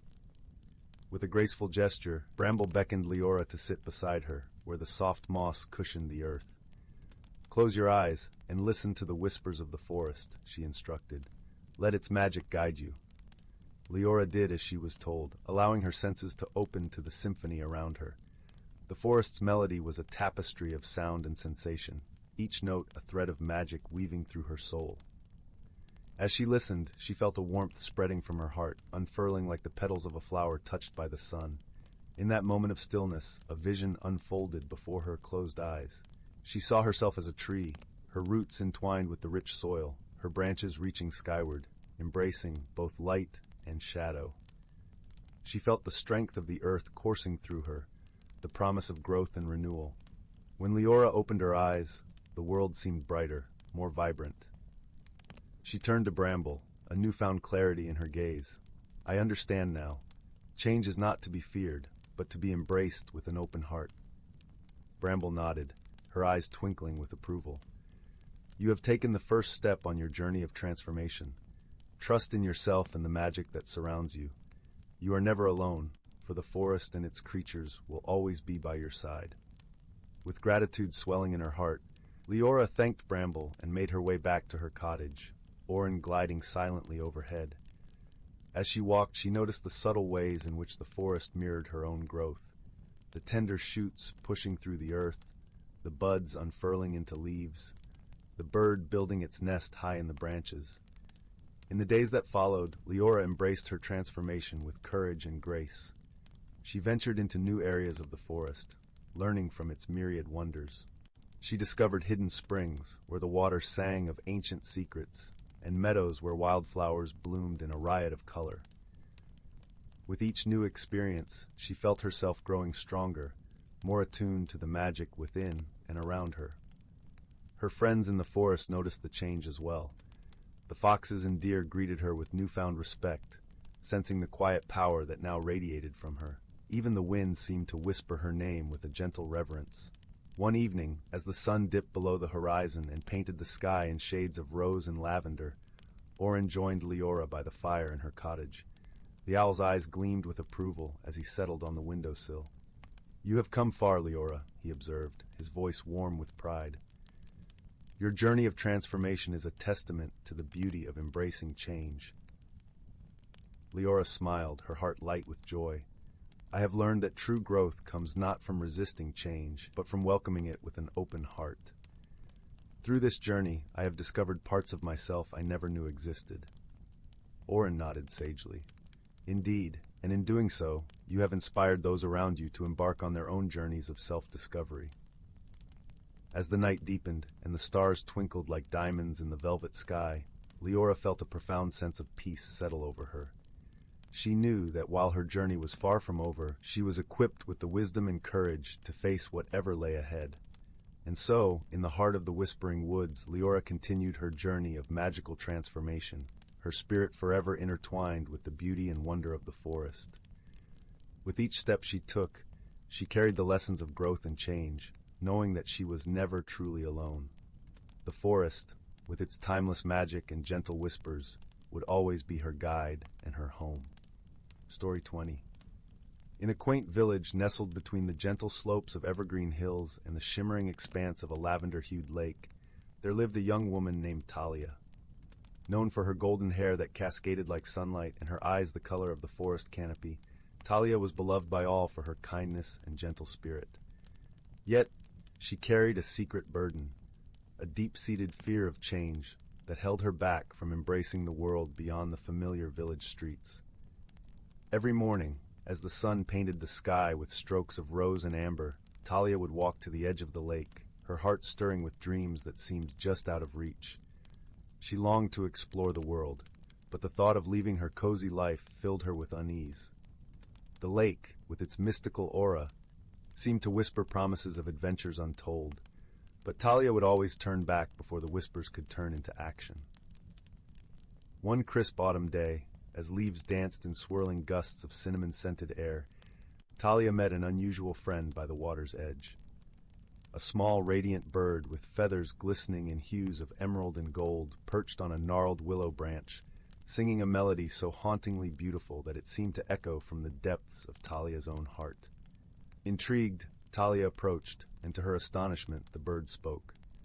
"You are the one I have been waiting for," the bird chirped, its voice as soft as the rustling of leaves. "I am Solana, the guardian of the lake and the keeper of its secrets. I have sensed your longing, and I am here to guide you on a journey of transformation." Talia blinked in surprise, her fear momentarily overshadowed by curiosity. "But how?" she asked, her voice barely above a whisper. Solana fluffed her feathers, a gesture both regal and reassuring. "By opening your heart to change and trusting in the magic within you, you will find that the greatest adventures often lie within the journey itself." With Solana's encouragement, Talia's heart began to unfurl like a flower awakening to the dawn. Yet the path ahead was not without its trials.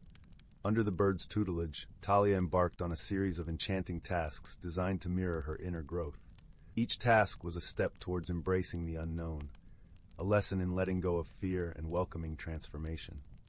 Her first challenge was to collect the dew from the petals of the elusive moonflower, a bloom that only opened under the gaze of a crescent moon. This task required patience and trust, for the flowers were said to vanish at the slightest hint of doubt. With Solana perched on her shoulder, Talia ventured into the moonlit woods, her footsteps light and her heart steady. As she gathered the glistening droplets, she learned the value of perseverance and faith, for the flowers bloomed only when she believed in herself. The next trial led her to the Whispering Glade, where ancient trees stood as sentinels of time. Here, Talia had to listen to the murmurs of the wind, deciphering the wisdom carried on its currents. It was a lesson in quietude, teaching her to still her mind and embrace the silence, for only then could she hear the truths that lay beneath the surface clamor of her fears.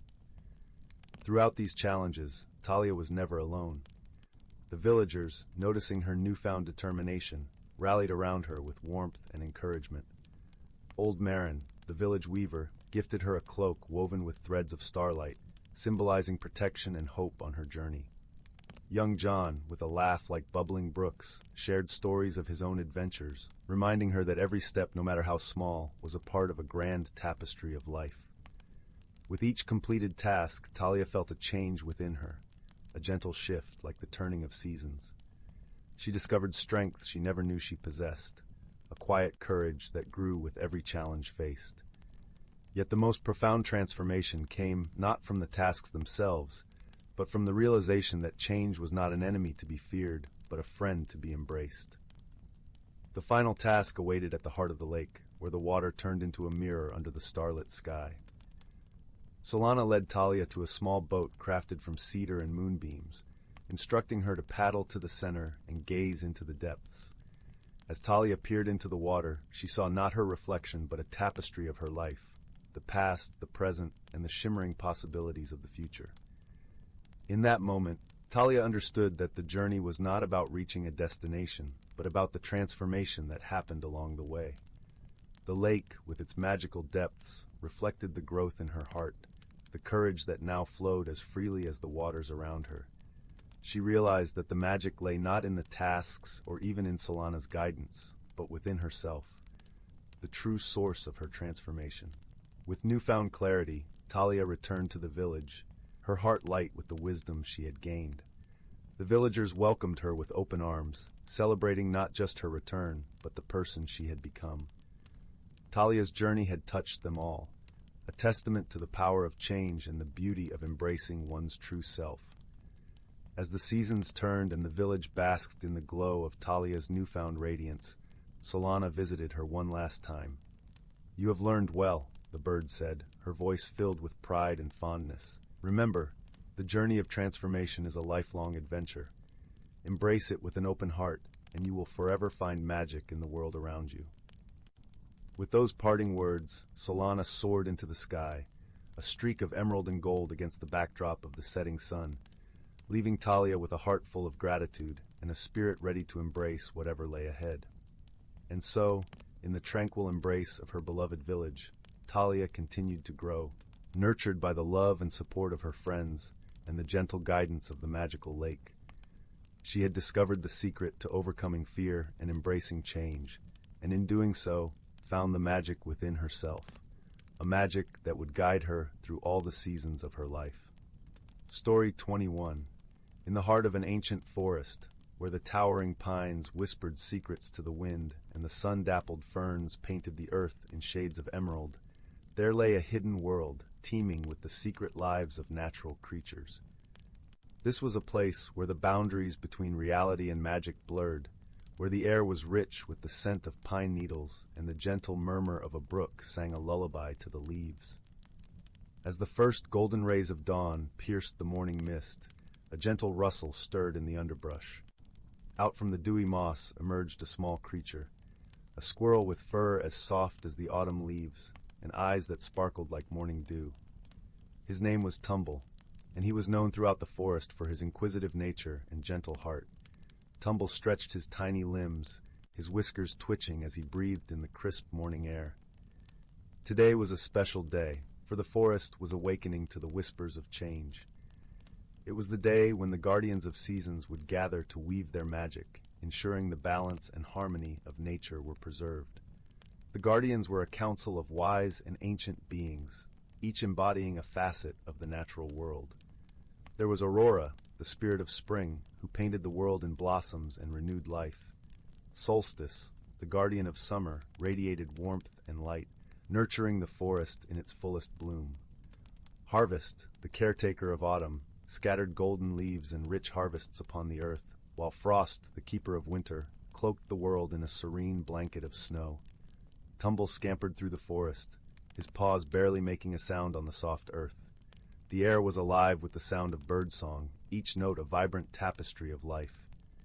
He was on his way to the clearing of seasons, a sacred glade where the guardians would convene. As he approached, the trees parted to reveal a circle of ancient stones, each covered in lichen and etched with runes that glowed faintly with an inner light. The guardians were already gathered, their forms shimmering with the essence of their seasons. Aurora stood with a crown of blossoms in her hair, her eyes the color of new leaves. Solstice's golden aura seemed to warm the very ground he stood upon, while Harvest's cloak of vines rustled softly in the breeze. Frost stood apart, her presence cool and serene, her breath forming delicate crystals in the air. Tumble sat at the edge of the clearing, his heart beating with the rhythm of the earth. He watched as the guardians began their ancient ritual, their voices blending in a harmonious chant that resonated with the very soul of the forest. The air shimmered with magic, and Tumble felt a gentle warmth envelop him, as if the forest itself were wrapping him in a loving embrace. As the ritual continued, Tumble noticed something peculiar. A soft, gentle glow began to emanate from the center of the circle, where the spirits of the seasons intertwined their powers. It was a light unlike any other, a blend of all colors, yet distinctly its own. The light pulsed with life, growing brighter with each passing moment. Tumble's eyes widened in awe as he realized what he was witnessing. It was the essence of harmony, the very heart of the forest's balance and the source of its magical phenomena tied to the seasons and weather. The essence was a living testament to the wisdom passed down through generations, a beacon of the forest's enduring harmony. Suddenly, the air shifted, and the forest fell silent. The guardians paused in their chant, their eyes turning toward the southern edge of the clearing, where a shadow loomed. It was a creature unlike any Tumble had seen before, a wraith of dark mist, with eyes like burning coals, and a form that seemed to shift and waver like smoke. The creature was the echo of discord, a remnant of chaos that sought to disrupt the delicate balance of the forest. Its presence sent a chill through Tumble's spine, and he could feel the tension in the air as the guardians braced themselves for the inevitable confrontation. With a voice that was both a whisper and a roar, the echo spoke, its tone dripping with malice. "The balance shall be mine," it hissed, its form coiling like a serpent around the essence of harmony. "The forest will bow to chaos, and the seasons will dance to my tune." But Tumble, with his gentle heart and wisdom learned from the forest's whispers, knew that the path to victory lay not in conflict, but in unity. With a courage he didn't know he possessed, he stepped forward, his small form standing between the echo and the essence. "Balance is not yours to take," Tumble said, his voice steady and filled with a quiet strength. "It belongs to the forest, to all who dwell within it. It is nurtured by friendship and love, not fear and discord." The guardians, inspired by Tumble's bravery, joined their voices with his, weaving a tapestry of light and sound that resonated with the very essence of harmony. The air shimmered with their combined power, and the echo of discord recoiled, its form flickering like a dying flame. In that moment, something extraordinary happened. The essence of harmony, glowing with a light that was both gentle and fierce, reached out to the echo. It enveloped the creature in a warm embrace, dissolving its darkness with the purity of its light. The echo let out a final, haunting cry before it vanished, leaving only a whisper of its presence behind. The forest sighed with relief, the tension melting away like morning mist in the sun. The guardians turned to Tumble, their eyes filled with gratitude and respect. Aurora knelt beside him, her voice as soft as a spring breeze. "You have shown us the true path to harmony, dear Tumble," she said. "Your heart is wise beyond measure." Tumble blushed, his eyes shining with happiness. "I only did what the forest taught me," he replied humbly. "We are all part of the same tapestry, and together we are stronger than any discord." As the day drew to a close and the sun dipped below the horizon, casting the forest in hues of twilight, the guardians bid farewell to Tumble. They returned to their realms, their spirits renewed and their bonds strengthened by the day's events. Tumble made his way back through the forest, the path illuminated by the silvery light of the moon. As he reached his cozy nest high in the branches of an ancient oak, he paused to gaze out over the forest. The night was alive with the sounds of life, a symphony of crickets and rustling leaves, a chorus of owls and distant streams. Settling into his nest, Tumble felt a profound sense of peace. The forest was a living, breathing entity, and he was but one small part of its vast, intricate web. Yet, he knew that even the smallest creature could make a difference, could be a beacon of light in the face of darkness. As he drifted into a gentle slumber, cradled by the whispering branches and the soft glow of the stars, Tumble knew that the forest would always remain a place of harmony and balance. For within its heart lay the wisdom of ages, a legacy of friendship and love that would endure through the seasons and beyond. And so, under the watchful gaze of the moon, the ancient forest continued its timeless dance, a realm where magic and reality intertwined, and where the whispers of the past guided the promise of tomorrow. Story 22. The Whispers of Willow Hollow. In the gentle heart of a land known as Willow Hollow, where the sunrise painted the sky with soft hues of pink and orange and the air always carried a hint of warm cinnamon, there existed a world unlike any other. The hollow was a place where time seemed to pause, allowing every leaf and blade of grass to bask in the gentle glow of nature's embrace. The trees whispered their secrets to those who cared to listen, and the brook hummed a tune that only the pure of heart could hear. It was here that the story of a young girl named Leora unfolded, a story woven with threads of magic, friendship, and change. Leora, with her ever-curious hazel eyes and hair that tumbled down her shoulders like a cascade of autumn leaves, lived in a small cottage at the edge of the hollow. Her world was a tapestry of wonders, from the cheerful chirping of the morning robins to the twinkling dance of fireflies at dusk. Despite the beauty surrounding her, Leora often found herself yearning for something beyond the familiar. Her heart longed for adventure, for a whisper of the unknown that could ignite the spark of discovery within her.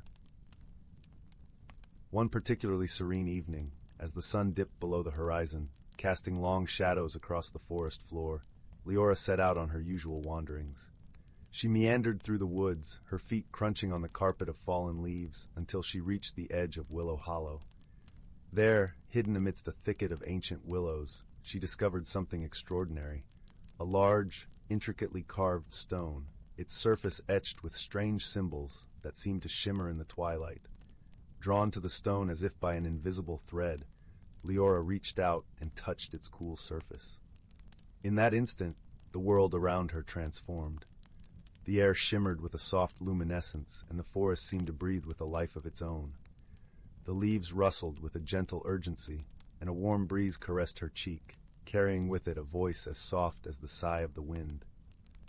"Seek the heart of the hollow, where secrets untold lie beneath the willow's bough," the voice whispered, its words wrapping around Leora like a comforting embrace. Intrigued and unafraid, Leora closed her eyes and allowed the magic to guide her. She felt the world shift beneath her feet, and when she opened her eyes, she was no longer at the edge of the hollow.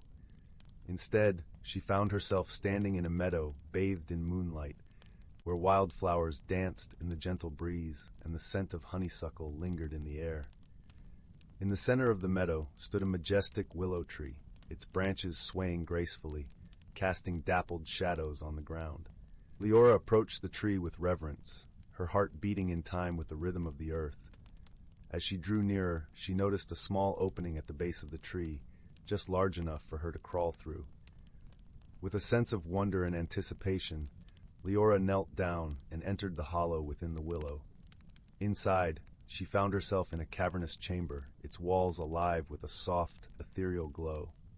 In the center of the chamber stood a pedestal, upon which rested an extraordinary object, a crystal orb that pulsed with a gentle light, casting hues of blue and green across the room.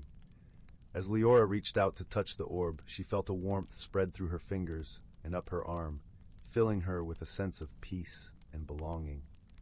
The orb seemed to hum with an ancient song, a melody that resonated deep within her soul. In that moment, Leora understood that the orb was the heart of Willow Hollow, a magical object that held the secrets of the land and the power to connect with those who possessed a pure heart and an open mind. But she also sensed that the orb was not merely a treasure to be admired. It was a guide, a beacon that could lead her on a journey of discovery.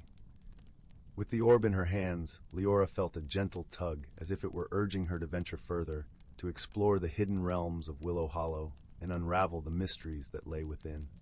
And so, with the orb as her guide, Leora set out on a journey that would take her through the enchanted landscapes of the Hollow. She wandered through sun-dappled glades and over babbling brooks, the orb illuminating her path with its gentle glow.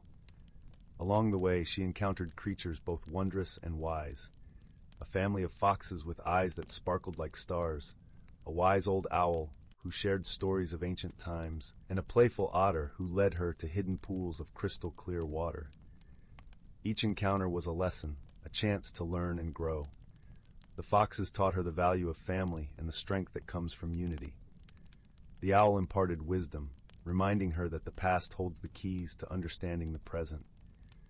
The otter, with its joyful antics, showed her the importance of laughter and the beauty of living in the moment. As Leora journeyed deeper into the heart of Willow Hollow, she discovered a hidden world within the natural environment, a realm where the boundaries between dreams and reality blurred, where the impossible became possible, and where magic was as real as the earth beneath her feet. She learned to see the world through new eyes, to appreciate the beauty in the smallest details, and to find joy in the simple pleasures of life. But as much as she reveled in the wonders of the Hollow, Leora began to feel a growing sense of unease. The orb, which had once been a source of comfort and guidance, now pulsed with an urgency that tugged at her heart. She realized that there was a mystery waiting to be unraveled, a secret that lay hidden beneath the surface of the Hollow. Determined to uncover the truth, Leora followed the orb's guiding light to a secluded glen where a gentle waterfall cascaded into a serene pool. The air was thick with magic, and the very earth seemed to hum with anticipation.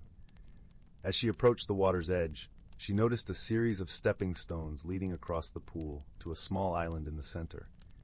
With a deep breath, Leora stepped onto the first stone, her heart pounding with excitement and trepidation. As she crossed the pool, she felt the orb grow warmer in her hands, its light intensifying with each step. When she reached the island, she found herself standing before a circle of ancient stones, each one inscribed with the same shimmering symbols she had seen on the stone at the edge of the Hollow. In the center of the circle lay a small, intricately carved box, its surface adorned with delicate filigree patterns that glinted in the moonlight. Leora knelt beside the box, her fingers tracing the patterns as she felt a deep connection to the object. The orb in her hands pulsed with a gentle rhythm, as if encouraging her to open the box and reveal its contents. With a sense of reverence, Leora lifted the lid of the box to reveal a collection of tiny vials, each one filled with a different colored liquid. As she examined the vials, she realized that they were potions, each one holding a unique power. A gift from the heart of Willow Hollow to those who possessed the courage and wisdom to seek them. The first vial contained a shimmering golden liquid, and as Leora held it up to the light, she felt a warmth spread through her chest, filling her with a sense of hope and possibility. She understood that this potion held the power to inspire dreams and ignite the spark of creativity within the heart. The second vial held a deep, sapphire blue liquid that seemed to swirl with hidden depths. As she gazed into its depths, Leora felt a sense of calm and clarity wash over her, as if the potion held the power to reveal truths and dispel the shadows of doubt. The third vial contained a vibrant green liquid, its surface shimmering with the hues of a forest in spring. As Leora held it in her hand, she felt a connection to the earth and all living things, as if the potion held the power to heal and nurture the world around her. The final vial held a liquid as clear as crystal, its surface catching the light and reflecting it in a dazzling array of colors. As Leora gazed into its depths, she felt a sense of unity and harmony, as if the potion held the power to unite all beings and bring peace to the world. With the potions in hand, Leora felt a renewed sense of purpose. She understood that the heart of Willow Hollow had entrusted her with a great responsibility, to use the gifts of the potions wisely, to bring hope and healing to the world, and to share the magic of the Hollow with those in need.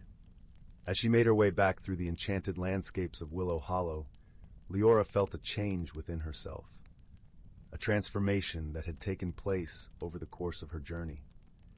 She had learned to see the world with new eyes, to appreciate the beauty and magic in every moment, and to find strength and wisdom in the bonds of friendship and unity. When she finally returned to the edge of the hollow, the stone with its shimmering symbols stood silent and still, a testament to the journey she had undertaken.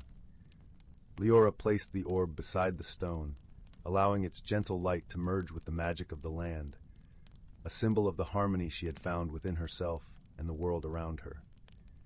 As she turned to leave, Leora felt a gentle breeze brush against her cheek, carrying with it the soft whisper of the wind, a promise that the magic of Willow Hollow would always be with her, guiding her on her path and reminding her of the power of hope, love, and friendship.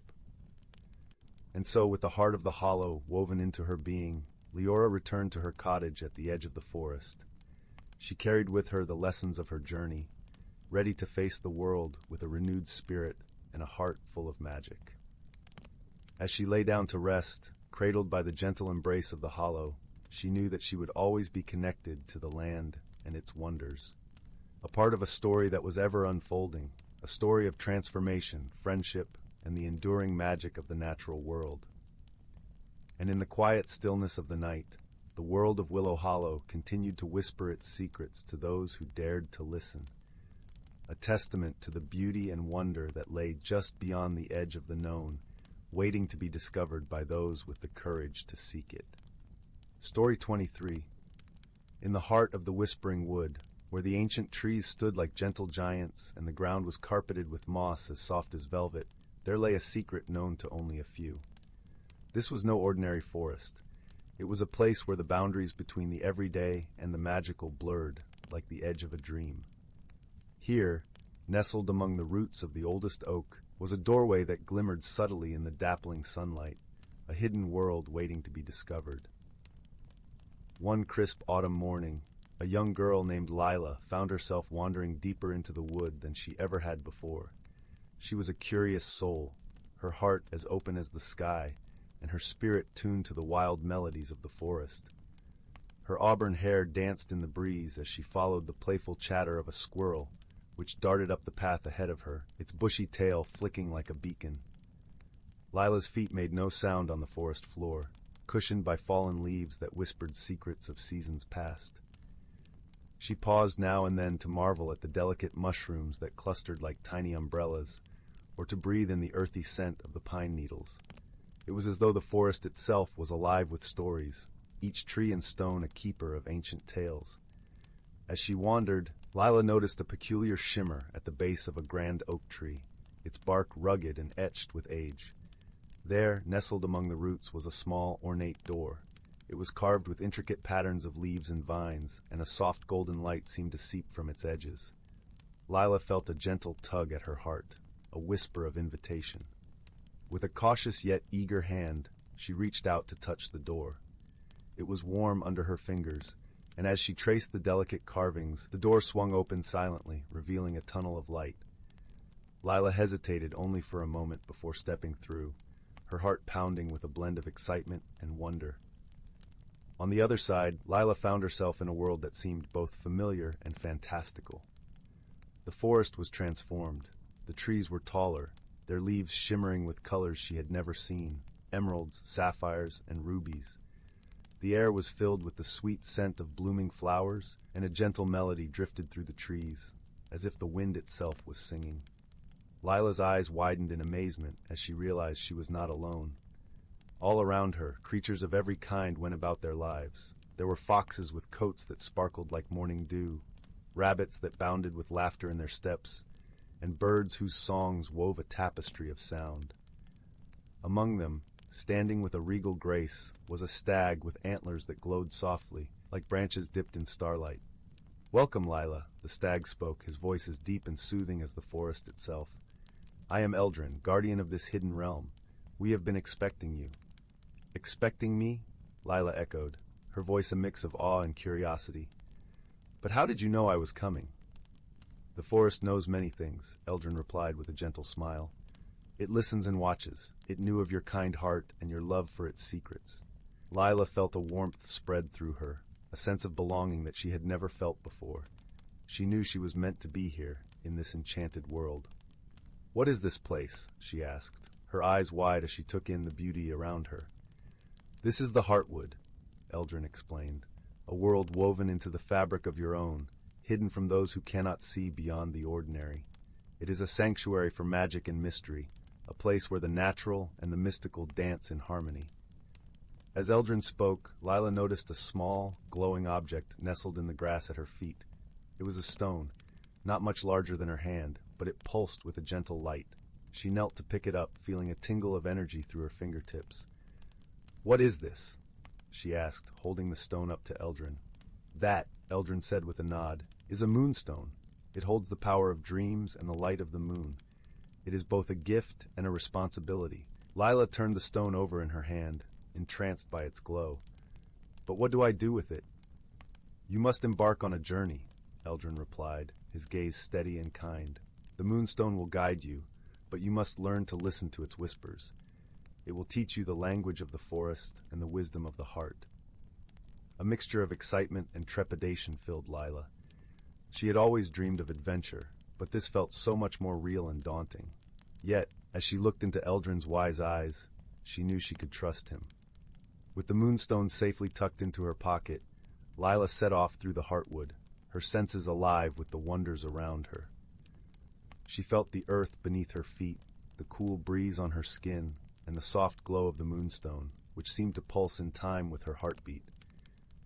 As she journeyed, Lila met many creatures who shared their stories and songs. A wise old owl taught her to see in the dark and to find light even in the shadows. A family of rabbits showed her the joy of simple pleasures and the strength of community.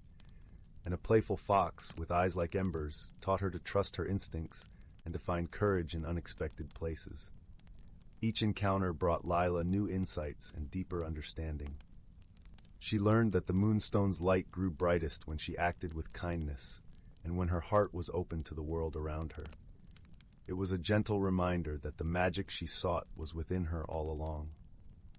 One day, as the sun dipped low and painted the sky with hues of pink and gold, Lila found herself at the edge of a great lake. The water mirrored the sky, a seamless blend of earth and heaven. In the center of the lake stood an island, shrouded in mist, with a single tree at its heart, its branches reaching toward the heavens. Eldrin appeared beside her, his presence as comforting as a warm embrace. "This is the Lake of Reflections," he said softly. "The island is where your journey leads. There, you will find what you seek." "But how do I get there?" Lila asked, gazing at the distant island. "Trust in the moonstone," Eldrin advised. "It will guide your path." Taking a deep breath, Lila held the moonstone close, feeling its warmth spread through her. She stepped onto the water, expecting to sink, but to her amazement, it held her weight, rippling gently beneath her feet. With each step, the moonstone glowed brighter, lighting her way across the water. As she neared the island, the mist parted, revealing the tree at its center. It was unlike any tree Lila had ever seen, its bark silver and leaves shimmering like spun glass. Lila approached the tree, her heart full of wonder. She reached out to touch its bark, and as she did, the tree began to hum with a soft, melodic tune. The leaves rustled in harmony, creating a symphony that resonated deep within her soul. In that moment, Lila understood the true nature of her journey. It was not just about discovering a hidden world or wielding magical power. It was about understanding herself and her connection to everything around her. The moonstone had shown her the way, but it was her heart that had led her here. As the music of the tree enveloped her, Lila felt a profound sense of peace and clarity. She knew she would carry the wisdom of the Heartwood with her always, a light to guide her through the shadows of the ordinary world. When she returned to the edge of the lake, Eldrin was waiting, his eyes shining with approval. "You have done well, Lila," he said, his voice filled with warmth. "You have found the true magic that resides within." Lila smiled, her heart full of gratitude. "Thank you, Eldrin," she said softly, "for everything." With a gentle nod, Eldrin stepped back, and the world around her shimmered and shifted. Lila found herself standing once more at the base of the grand oak in the Whispering Wood, the moonstone still warm in her hand. The door to the heartwood had closed, but Lila knew it was not truly gone. It lived on in her heart, a reminder of the magic and wisdom she had discovered. As she made her way home, the forest seemed brighter, its colors more vivid, its sounds more harmonious. She felt a deep connection to the world around her, a part of a greater tapestry woven with threads of magic and wonder. Lila knew that her journey was just beginning, that there would be more adventures, more discoveries, and more stories to tell. But for now, as the sun set and the stars began to twinkle like diamonds in the velvet sky, she was content. She returned to her cozy cottage at the edge of the forest, where the fire crackled warmly in the hearth, casting a soft glow that filled the room with comfort. As she settled into her favorite chair, the moonstone nestled on the table beside her, Lila felt a sense of peace and fulfillment. She closed her eyes, letting the gentle rhythm of the forest lull her into a deep, restful sleep, her dreams filled with the wonders of the heartwood and the promise of new adventures yet to come. Story 24. Once upon a time, in the quaint village of Willow, where the scent of blooming honeysuckle mingled with the crisp, refreshing air, there existed a small, unassuming shop nestled between the cobblestone streets. It was a place where time seemed to pause, and its shelves were lined with forgotten treasures and peculiar trinkets. The shopkeeper, an elderly lady named Mrs. Peabody, was known for her warm smile and the stories she whispered of each item's past. One rainy afternoon, as droplets danced upon the window panes, a young girl named Clara wandered into the shop, seeking refuge from the storm. Clara was a curious soul, her eyes always searching for something beyond the ordinary. She had a quiet spirit, often overlooked by the bustling world around her, yet she possessed a heart brimming with dreams and wonder. As she roamed the aisles, Clara's gaze fell upon a peculiar object, a dusty old lantern perched on a high shelf. Its brass casing was tarnished, and it seemed to hum with a faint warm glow that beckoned to her. With a gentle tug and a small leap, Clara retrieved the lantern and cradled it in her hands. Mrs. Peabody, noticing Clara's interest, approached with a knowing smile. "Ah, you found the Lantern of Echoes," she said, her voice as soothing as a lullaby. "It is said to hold the whispers of lost stories and forgotten magic." Intrigued, Clara decided to purchase the lantern, exchanging her few coins for the promise of adventure. As she left the shop, the rain subsided, and the world seemed to shimmer with newfound possibilities. That evening, as twilight descended and stars began to twinkle in the velvet sky, Clara sat on her windowsill, the lantern resting beside her. She carefully polished its surface until it gleamed, and as she did, a soft, ethereal light filled her room. Suddenly, the lantern flickered, and a gentle, melodic voice filled the air. "Greetings, young seeker," the voice whispered. "I am the keeper of tales long forgotten. Your heart has awakened my magic." Startled yet curious, Clara listened intently. The lantern spoke of a hidden realm, a place where dreams took form and imagination knew no bounds. It was a world accessible only to those who believed in its existence, a world she could visit if she dared to follow the lantern's guidance. Encouraged by the lantern's promise, Clara embarked on a journey, not of miles, but of heart and spirit. She closed her eyes, focused on the gentle light, and felt herself being drawn into a realm of wonder. When she opened her eyes, Clara found herself in a mystical forest where time flowed like a gentle stream, and the air was filled with the sweet fragrance of wildflowers. The trees stood tall, their leaves shimmering with hues of emerald and gold. Soft beams of sunlight filtered through the canopy, casting intricate shadows on the forest floor. In this enchanted place, Clara encountered a peculiar group of companions. First was Eldon, a wise old owl with feathers like parchment pages, who had a penchant for riddles and a twinkle in his eye. Then there was Lila, a a sprightly squirrel who could dance across the treetops with the grace of a falling leaf, her laughter as contagious as sunshine. Lastly, there was Thistle, a gentle deer whose antlers glowed with a soft, silvery light, illuminating the path ahead. Together they journeyed through the forest, sharing stories and laughter, each step drawing Clara deeper into the heart of this magical realm. Along the way, Clara learned the language of the forest, how to listen to the whispers of the wind and understand the songs of the brook. As they traveled, they came upon a hidden glade where a shimmering pool lay nestled like a jewel. Its waters were still, reflecting the sky like a mirror. It was said that this pool held the secrets of the past, present, and future. However, a veil of mist hovered over the water, obscuring its depths. To unveil the pool's secrets, Clara and her friends needed to solve the riddle of the mist, a challenge that required wisdom and understanding rather than strength. Eldon, with his deep knowledge, suggested that they look within themselves for answers. Sometimes, he said, the greatest challenges are not overcome by force, but by insight and reflection. Clara pondered Eldon's words, feeling the gentle encouragement of her friends. She realized that the mist was a symbol of doubt and fear, an obstacle that clouded the truth she sought. With newfound clarity, she spoke softly to the pool, sharing her hopes and dreams, her fears and doubts. As she did, the mist began to dissipate, revealing the pool's crystal-clear depths. In the reflection, Clara saw not only the world around her, but also her own heart, a heart filled with courage and kindness, capable of shaping her own destiny.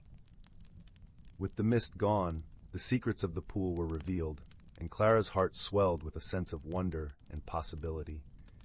She understood that magic was not just in the lantern or the realm she had discovered, but in the everyday moments of life, in the friendships she made, the challenges she overcame, and the dreams she dared to chase. As the journey drew to a close, Clara bid farewell to her companions, promising to return one day. She returned to her own world, the lantern's light now a gentle glow, a reminder of the adventure she had embarked upon. Back in Willowbrook, Clara found herself changed, not in appearance but in spirit. She carried the magic of the forest within her, and with it, she approached life with newfound wonder and wisdom. The lantern, now a treasured keepsake, continued to whisper its stories, each tale a gentle reminder that the greatest adventures often begin with a single step, and that magic can be found in the most unexpected places. And so, beneath the starlit sky, Clara drifted into a peaceful slumber, her dreams woven with threads of enchantment and the comforting glow of the Lantern of Echoes. Story 25, title, The Whispering Oaks.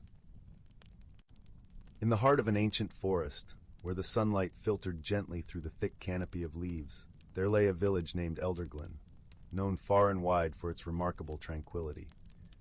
Nestled between rolling hills and shimmering streams, it was a place where the world seemed to breathe a little easier, and time moved with the leisurely grace of a meandering river. At the edge of Elderglen, there lived a young boy named Finn. He was a curious soul, with eyes the color of the deepest part of the forest and a heart as open as the sky. Finn was well loved by the villagers, known for his gentle nature and the small acts of kindness he offered to everyone he met. He had a knack for listening, which he practiced with both people and nature alike, finding stories in the rustling leaves and the murmur of brooks. One crisp autumn morning, as the leaves were turning golden and the air was filled with the sweet scent of fallen apples, Finn set out on his usual exploration of the woods. The morning sun cast dappled patterns on the forest floor, and Finn's footsteps crunched softly on the path strewn with leaves. He carried a small woven basket, intent on gathering wild berries for his grandmother's famed pies.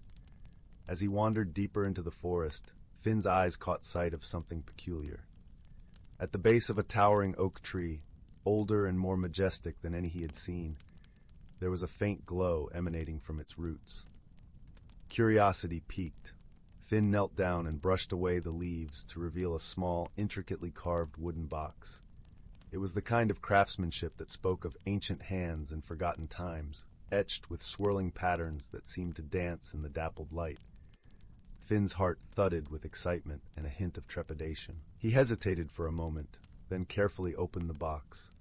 Inside, nestled on a bed of moss, lay a pendant shaped like a leaf, made of a metal that shimmered in hues of green and gold, as if it had captured the essence of the forest itself.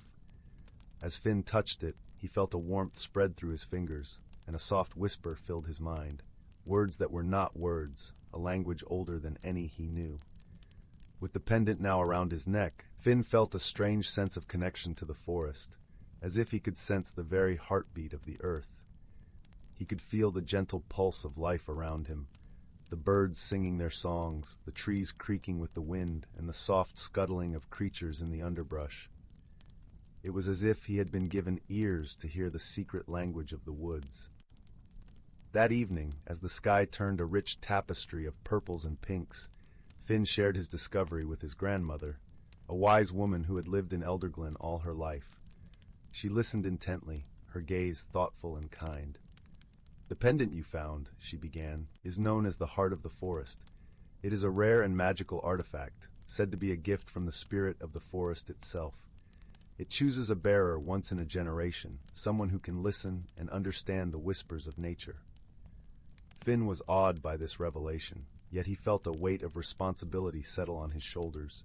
"What should I do with it, grandmother?" he asked, his voice a mixture of wonder and uncertainty.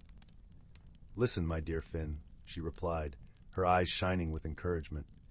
"Listen to the forest. It will guide you, teach you, and perhaps lead you to places you never imagined." And so, with his grandmother's words nestled in his heart, Finn set out to understand the gift he had been given. Each day he ventured deeper into the woods, listening to its myriad voices. He learned to sense the subtle changes in the air, to feel the gentle sway of the trees, and even to understand the urgent cries of the animals when danger approached. One day, as Finn sat beneath the arching branches of an ancient willow, he felt a peculiar tugging at his senses. It was a call, a gentle insistence, drawing him toward the heart of the forest, a place where few had ventured and fewer still had returned. Guided by the whispers of the pendant, Finn followed the call, his heart steady with purpose. The journey took him through parts of the forest he had never seen, where the trees grew denser and the light dimmed to a soft twilight. Here, the air was thick with the scent of moss and earth, and the silence was profound, broken only by the occasional rustle of leaves. Finn moved carefully, aware of the ancient eyes he felt upon him, patiently watching. Finally, he reached a clearing unlike any other. In the center stood an oak tree of such immense size that its branches seemed to embrace the sky. Its bark was silvered with age, and its roots twisted and turned like ancient rivers frozen in time. At its base was a shimmering pool, its waters reflecting the brilliant hues of an unseen light. As Finn approached, he realized that this was the source of the call, a place of deep magic, where the veil between the worlds was thin. Kneeling by the pool, he caught sight of his reflection, and for a moment he saw not just himself, but the countless lives that had come before him, all interconnected by the threads of the forest. In that moment of clarity, Finn understood the true nature of his journey. The heart of the forest was not merely a gift, but a bridge, a means to heal the growing rift between humankind and nature. He realized that his role was to listen, yes, but also to teach others to listen, to remember the ancient bond that tied them to the earth. With this newfound understanding, Finn returned to Elderglen, his heart filled with a quiet determination. He began to share his insights with the villagers, teaching them to listen to the whispers of the wind, to read the stories written in the bark of trees, and to find peace in the embrace of the forest. The villagers, inspired by Finn's wisdom and the gentle magic of the pendant, embraced his teachings. They learned to tread lightly on the earth, to cherish its gifts, and to live in harmony with the world around them. Elderglen flourished, becoming a sanctuary where humans and nature thrived side by side. And so, the heart of the forest continued its silent vigil, a testament to the enduring bond between the earth and its children. Under its watchful eye, Finn grew, not just in age, but in spirit, becoming a wise leader and a beloved guardian of the woods. Years passed, and as the cycle of seasons turned, the pendant eventually found its way back to the ancient oak, ready to choose a new bearer. But the lessons it imparted remained, woven into the very fabric of Elderglen, a reminder that the true magic of the world lay not in the pendant itself, but in the hearts of those willing to listen. And thus, as the sun dipped below the horizon and the stars began their nightly dance, the forest settled into a peaceful slumber, cradled by the whispers of its own timeless song, a song of harmony, of wisdom, and of an enduring friendship that defied the passing of time. And so ends the tale of the Whispering Oaks, a story of discovery, of gentle courage, and of the quiet magic that lives within us all. As the embers of the fire flicker softly, may your dreams be filled with the warmth of friendship and the gentle embrace of nature's whispers. Good night. Story 26. In a secluded valley, nestled between misty mountains, there thrived a charming village called Mossbark. Its thatched roof cottages were adorned with vibrant flower beds, and winding streams carried the gentle melodies of tinkling waterfalls. The villagers were a warm and welcoming folk, living in harmony with the magical creatures that called the forest their home. One crisp autumn evening, young Willow was helping her mother prepare dinner when a frantic knock came at the door. It was their neighbor, Mrs. Hawthorne, her eyes wide with concern. "Oh, Willow, dear, have you seen my knitting needles? They've gone missing, and I can't seem to find them anywhere." Willow's brow furrowed. "How peculiar. I'll keep an eye out for them, Mrs. Hawthorne. Don't you worry." Over the next few days, more villagers reported strange occurrences. Old Farmer Oak found his prized pumpkins mysteriously hollowed out, while little Acorn couldn't find her favorite stuffed bear. Whispers of mischief rippled through Mossbark, and the townsfolk grew unsettled. Determined to solve the mystery, Willow sought the guidance of her dear friend, Oakley, the wise old oak tree. With a creak of his branches, Oakley welcomed her into the cool shade of his canopy. "Ah, Willow, my little sapling, I sense your worries. What troubles your young mind?" Willow explained the strange happenings, and Oakley listened intently, his leaves rustling in thought. This does sound like the work of tricksters," he mused. "But fear not, for I have just the solution. Seek out the playful sprites of the glade. They are mischievous but kind-hearted, and they may have answers." With Oakley's advice, Willow ventured deep into the forest, following the faint tinkling of laughter. There, amidst the golden leaves and mushroom rings, she found a group of tiny sprites, dancing and giggling. "Excuse me, dear sprites," Willow called out gently. "I was hoping you could help me solve a mystery." The sprites paused their merriment and fluttered closer, their gossamer wings shimmering in the dappled sunlight. "A mystery, you say?" One sprite chimed, her voice like a silver bell. "Oh, we do love a good puzzle," Willow explained the strange occurrences in the village, and the sprites listened with rapt attention, occasionally stifling giggles. "Well, it seems our little friends have been up to their usual antics," the sprite said with a wink. "Follow me, and we'll get to the bottom of this." The sprites led Willow deeper into the forest, where they encountered a hollowed-out log filled with an assortment of random objects, knitting needles, stuffed toys, and even a few hollowed-out pumpkins. "You see, we didn't mean any harm," the sprite explained. "We were simply borrowing these treasures to decorate our home. We meant to return them, but we got carried away with our games." Willow couldn't help but laugh, relief washing over her. "Oh, you little rascals! I should have known it was your handiwork." With the mystery solved, the sprites promptly returned all the borrowed items to their rightful owners. The villagers of Mossbark were overjoyed, and a great feast was held in honor of Willow's clever sleuthing. As night fell, Willow sat by the warm glow of the fire, surrounded by her friends and neighbors. Oakley's branches swayed gently in the cool breeze, and the sprites danced among the twinkling stars, their laughter echoing through the valley.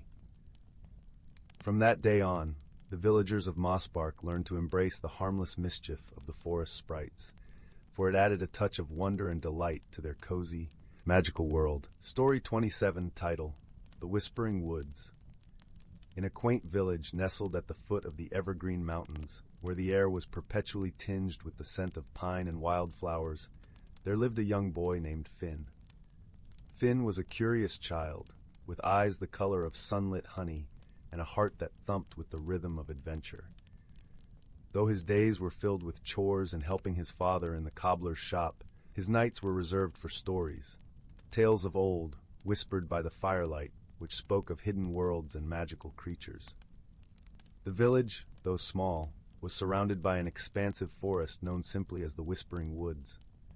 The villagers often spoke of the forest with a mixture of reverence and caution, for it was said to be a place of mystery and enchantment. Many claimed that the woods held secrets, guarded by ancient spirits that dwelled within its depths. One evening, as the sky blushed with the last hues of sunset, Finn found himself drawn to the edge of the forest. It was an evening like any other, yet something in the air felt different, alive with possibilities. He stood at the forest's edge, the trees towering above him like silent sentinels, their leaves whispering secrets in a language he longed to understand. As he hesitated, his hand brushed against something cool and metallic, half buried in the leaf litter. Kneeling down, he unearthed a small, intricately carved compass. It was unlike any compass he had ever seen, for its needle spun erratically, pointing not to the north, but to the heart of the forest. Curiosity piqued, Finn decided to follow the compass's lead.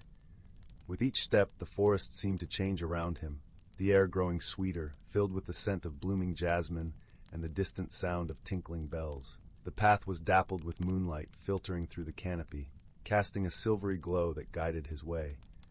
As he ventured deeper, the woods began to reveal their secrets. He encountered a stream that sang as it flowed, its waters shimmering with an ethereal light. Finn paused, delighting in the melody of the water, before continuing on, the compass guiding him onward. In a clearing bathed in moonlight, he stumbled upon a creature unlike any he had seen before, a small fox with a coat of glistening silver and eyes like liquid amber.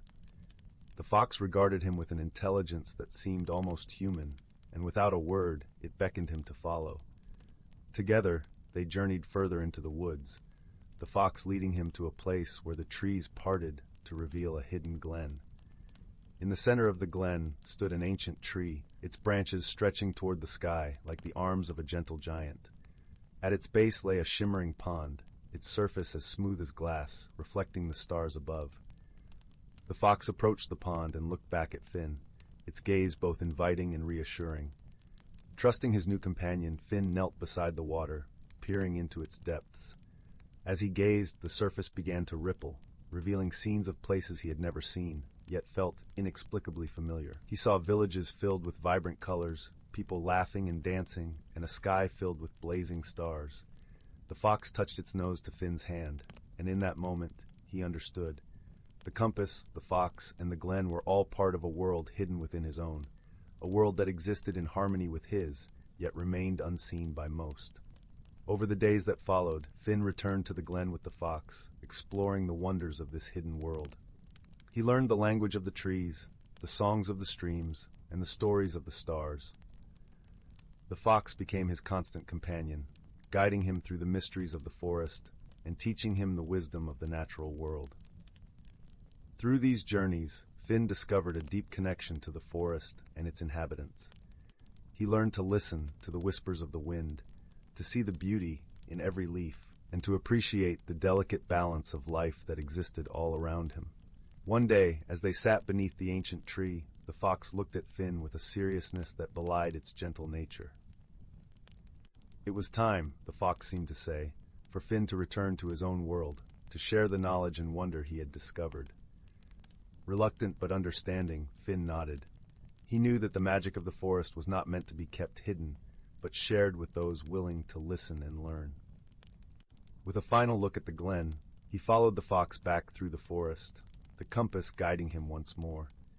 As he emerged from the woods, the village lay before him, bathed in the golden light of dawn.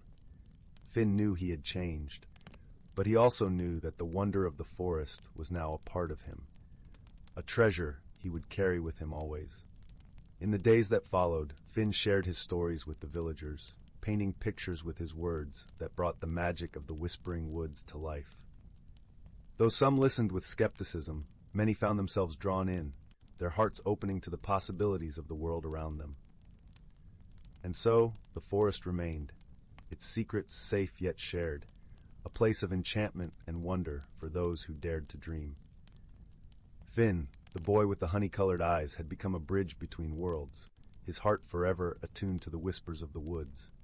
In time, the village grew, its people more connected to the land and each other, inspired by the stories Finn shared. The forest, once a place of mystery, became a sanctuary for those seeking solace and inspiration, a reminder of the magic that existed both within and around them. And so, under the watchful gaze of the evergreen mountains, the village thrived, its people living in harmony with the natural world. The Whispering Woods remained a place of wonder, its secrets whispered by the wind, waiting to be discovered by those with open hearts and curious minds. In the end, Finn's journey had not only transformed him, but had also brought change to his village, a change rooted in understanding, respect, and the enduring magic of friendship and nature. And as the seasons turned, the forest continued to whisper its tales, weaving a tapestry of life and wonder that would endure for generations to come. In the quiet moments between day and night, when the world held its breath in anticipation, Finn would return to the edge of the forest, the compass in his hand, and listen to the symphony of the woods, a timeless reminder of the journey that had changed everything. And so, dear listener, as you drift into dreams, remember the story of Finn and the Whispering Woods, a tale of adventure, friendship, and the enduring magic of the world around us. May it inspire you to seek out the hidden wonders in your own life and listen to the whispers of your own heart. Good night and sweet dreams. Story 28. Once upon a time, in a quiet village nestled between rolling hills and sparkling streams, there lived a gentle soul named Mira. The village was known for its lush gardens and vibrant meadows, where wildflowers danced in the breeze and birds sang melodious tunes. Mira, with her kind heart and curious mind, spent her days tending to the blooming flowers and listening to the whispering wind that carried tales of old. One golden afternoon, as the sun dipped low and painted the sky in hues of amber and rose, Mira wandered into the ancient forest that bordered her village. The forest was a place of mystery and age-old secrets, where towering oaks and whispering pines stood like sentinels of time. Mira loved the forest. It felt like a world where the past and present intertwined, where every leaf and stone held a story waiting to be discovered. As she meandered along a sun-dappled path, Mira noticed something glinting beneath the roots of a great oak tree. Kneeling down, she brushed aside the fallen leaves to reveal a small, intricately carved wooden box. Its surface was adorned with symbols and patterns that seemed to shimmer in the dappled light. Feeling a strange sense of familiarity, Mira gently opened the box and found a delicate locket nestled inside. The locket, made of polished silver that seemed to glow with an inner light, bore the same mysterious symbols as the box. It felt warm in her hand, as if it had been waiting just for her. Curious and enchanted, Mira slipped it around her neck, feeling a soft pulse of warmth spread through her chest. That night, as she lay beneath a quilt of stars, Mira dreamt of a place she had never seen, but felt she had always known. In her dreams, she stood in a meadow where the air was sweet with the scent of jasmine and the sky shimmered with 1,000 colors. There, she met a wise old woman with eyes that twinkled like starlight. The woman spoke in a voice that seemed to come from the earth itself, gentle and soothing. "You have found the locket of your ancestors," the woman said, her voice a melody of warmth. "It holds the secrets of your heritage and the wisdom of those who came before you." Mira listened intently, her heart swelling with a sense of belonging she had never felt before. "What do I do with this knowledge?" she asked, her voice barely a whisper in the soft night. "Listen to the stories it tells," the woman replied. "Let them guide you as you seek your path. Remember, the past is a bridge, not a burden. It connects us, enriches us, and shows us the way forward." When Mira awoke, the words lingered in her mind like a gentle echo. The locket felt warm against her skin, a constant reminder of the wisdom she had gained in her dreams. As days turned into weeks, and weeks into months, Mira began to explore her heritage with newfound curiosity.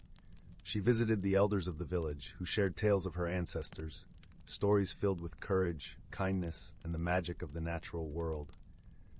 Through their words, Mira learned that her family had been guardians of the forest, protectors of its secrets, and stewards of its beauty. The locket she wore was a symbol of their legacy, a reminder of their bond with the earth and its wonders.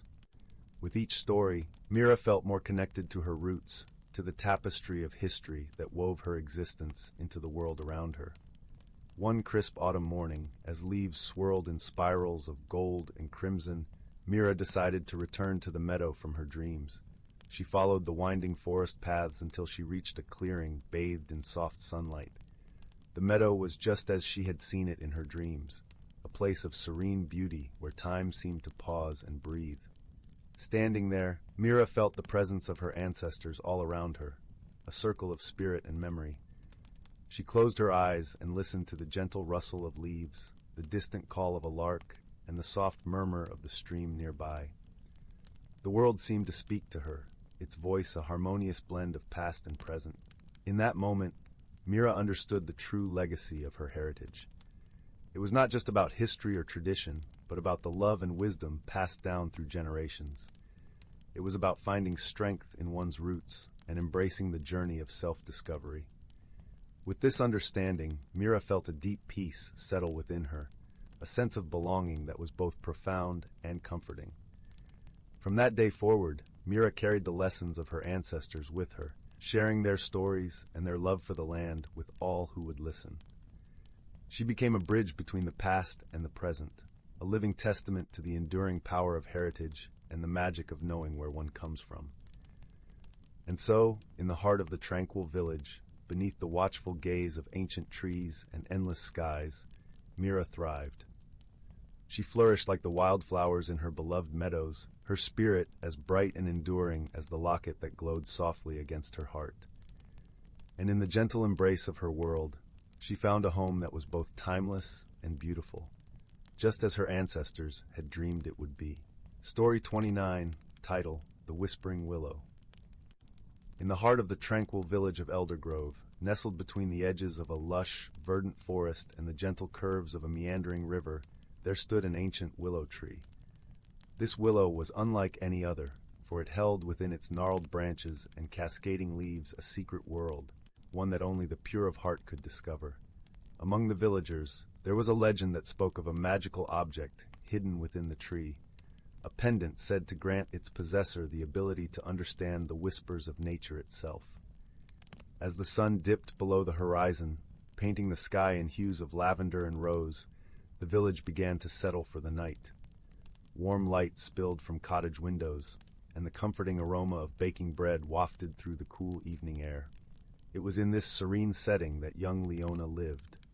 With her kind eyes and gentle spirit, she was beloved by all, known for her unwavering curiosity and a heart as boundless as the sea. Leona often spent her days wandering the forest, her bare feet brushing against the soft moss that blanketed the ground, her fingers trailing along the rough bark of ancient trees. She had always felt a profound connection to the natural world, as though the rustling leaves and bubbling streams spoke directly to her soul. On this particular evening, as the first stars began to wink into existence, Leona found herself drawn once more to the whispering willow. The air was crisp and filled with the scent of pine and damp earth as Leona approached the tree. Its weeping branches swayed gently in the breeze, casting playful shadows that danced across the forest floor. Leona sat beneath the willow, her back against its sturdy trunk, and closed her eyes. She listened intently to the whispers of the leaves, her mind open to the possibility of magic. As she sat there, a soft, melodious voice seemed to rise from the rustling leaves, weaving through the air like a gentle lullaby. "Seek the pendant, young one," it murmured, sending a shiver down Leona's spine. "For in understanding the whispers, you shall find your true self." Startled but intrigued, Leona opened her eyes and looked around. The forest, bathed in the silvery glow of moonlight, was silent and still, yet she felt a stirring within her heart, a call to adventure that she could not ignore. Determined to uncover the secrets of the willow, she resolved to search for the pendant, believing it to be the key to unlocking a world she had only glimpsed in fleeting dreams. The next morning, the village awoke to the golden embrace of dawn, and Leona set out on her journey. Her path led her deeper into the forest than she had ever ventured before, guided by an unseen hand that seemed to know the way. As she walked, she marveled at the vibrant tapestry of life around her, the dew-kissed ferns that unfurled like emerald fans, the chorus of birdsong that filled the air with joyous melody, the sunlight filtering through the canopy in shafts of liquid gold. Her journey was not without challenges, however. The forest, though beautiful, was also a wild and unpredictable place. There were thickets of brambles that snagged her clothing, streams to ford, and the occasional curious creature that watched her with bright, inquisitive eyes. Yet, with each step she took, Leona felt a growing sense of purpose, buoyed by the thought of the pendant and the mysteries it promised to reveal. As the sun reached its zenith, casting dappled patterns on the forest floor, Leona paused to rest beside a tranquil pond. The water was as clear as glass, reflecting the sky in perfect detail. She knelt by the edge, cupping her hands to drink, when she noticed something glimmering beneath the surface. Her heart quickened as she reached into the cool water and retrieved a small, intricately carved box, its wood polished to a deep, rich hue. With trembling fingers, Leona opened the box to find the pendant nestled within, a delicate silver chain supporting a pendant shaped like a single, perfect leaf. It shimmered with an inner light, as though alive with the whisper of the willow itself. As she placed the pendant around her neck, a warm sensation spread through her, filling her with a profound sense of peace and clarity. In that moment, the world around her seemed to shift, the colors deepening, the sounds growing richer and more vibrant. She could hear the gentle murmur of the trees, the soft sigh of the wind, the bubbling laughter of the stream. It was as though the forest was speaking directly to her, sharing its secrets in a language she could finally understand. Empowered by this newfound ability, Leona set off once more, eager to explore the hidden world that had been revealed to her. Her journey took her to places she had never imagined, secret glades and hidden groves where the magic of the forest danced in every leaf and shadow. Along the way, she encountered creatures both wondrous and wise, forging bonds of friendship that would last a lifetime. Among these new friends was a wise old owl named Oliver, whose feathers glistened with a silvery sheen and eyes held the wisdom of ages. He became her guide and mentor, teaching her to listen not just with her ears, but with her heart, to understand the delicate balance of the world around her. Through Oliver, Leona learned that the whispers of nature were not just idle musings, but a call to protect and cherish the earth and all its inhabitants. As the days turned to weeks, Leona's understanding of the natural world deepened, and she found herself transformed by the journey. She became a guardian of the forest, using her gift to heal and nurture, to ensure that the whispers of the willow would continue to be heard by future generations. Yet despite the joy and fulfillment she found in her new role, Leona never forgot her home in Eldergrove. She returned to the village, sharing her stories and wisdom with those who would listen, inspiring a new appreciation and respect for the world around them. And though she continued to wander the forest, her heart was always anchored by the love and friendship she had found along the way. In the end, it was not the pendant that held the true magic, but the journey itself, the connections she made, and the lessons she learned. Leona had discovered her true self, not through the whispers of the willow, but through the bonds of friendship and the courage to follow her heart. And so, beneath the whispering willow, the village of Eldergrove flourished, its people living in harmony with the natural world, guided by the gentle wisdom of a girl who had once listened to the whispers of the leaves. The ancient tree, with its cascading branches and hidden secrets, stood as a testament to the enduring power of friendship and the magic that lies within us all. As the years passed, the legend of the Whispering Willow grew, a tale of wonder and transformation shared by the fireside on cold winter nights. And though Leona's story became woven into the fabric of the village's history, the spirit of her journey lived on, a beacon of hope and inspiration for all who dared to dream.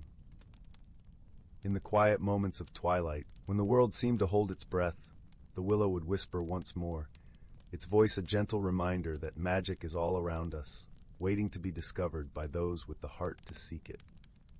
Thus the story of the Whispering Willow came to an end, but its echoes lingered on, carried by the wind and the stars, a melody of love, friendship, and the beauty of the natural world. It was a story that would never truly end, for it lived on in the hearts of those who believed, a testament to the power of dreams and the magic of the world we call home. And so, beneath the ancient branches of the Whispering Willow, the village of Eldergrove slept, cradled in the gentle embrace of the night.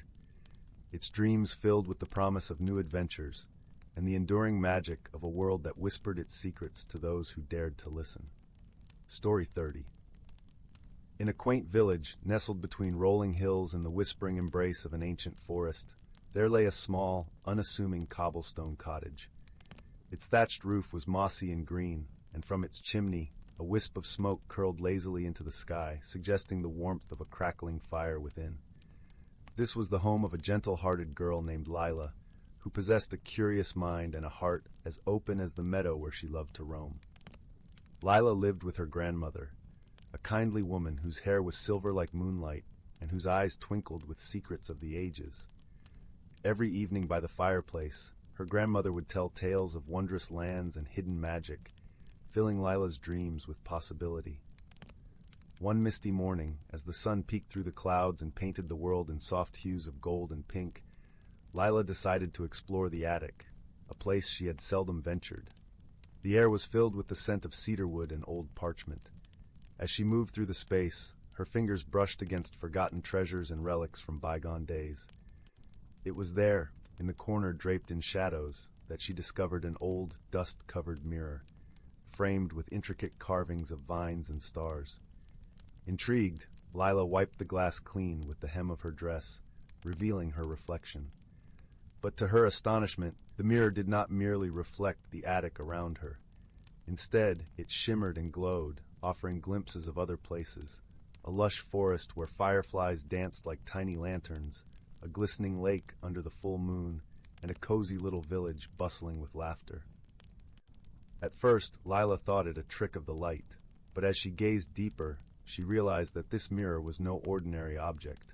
It was a portal to a world brimming with enchantment. Her heart fluttered with excitement and a touch of fear, but curiosity won over. She reached out, and as if the glass was a gentle breeze, she stepped through.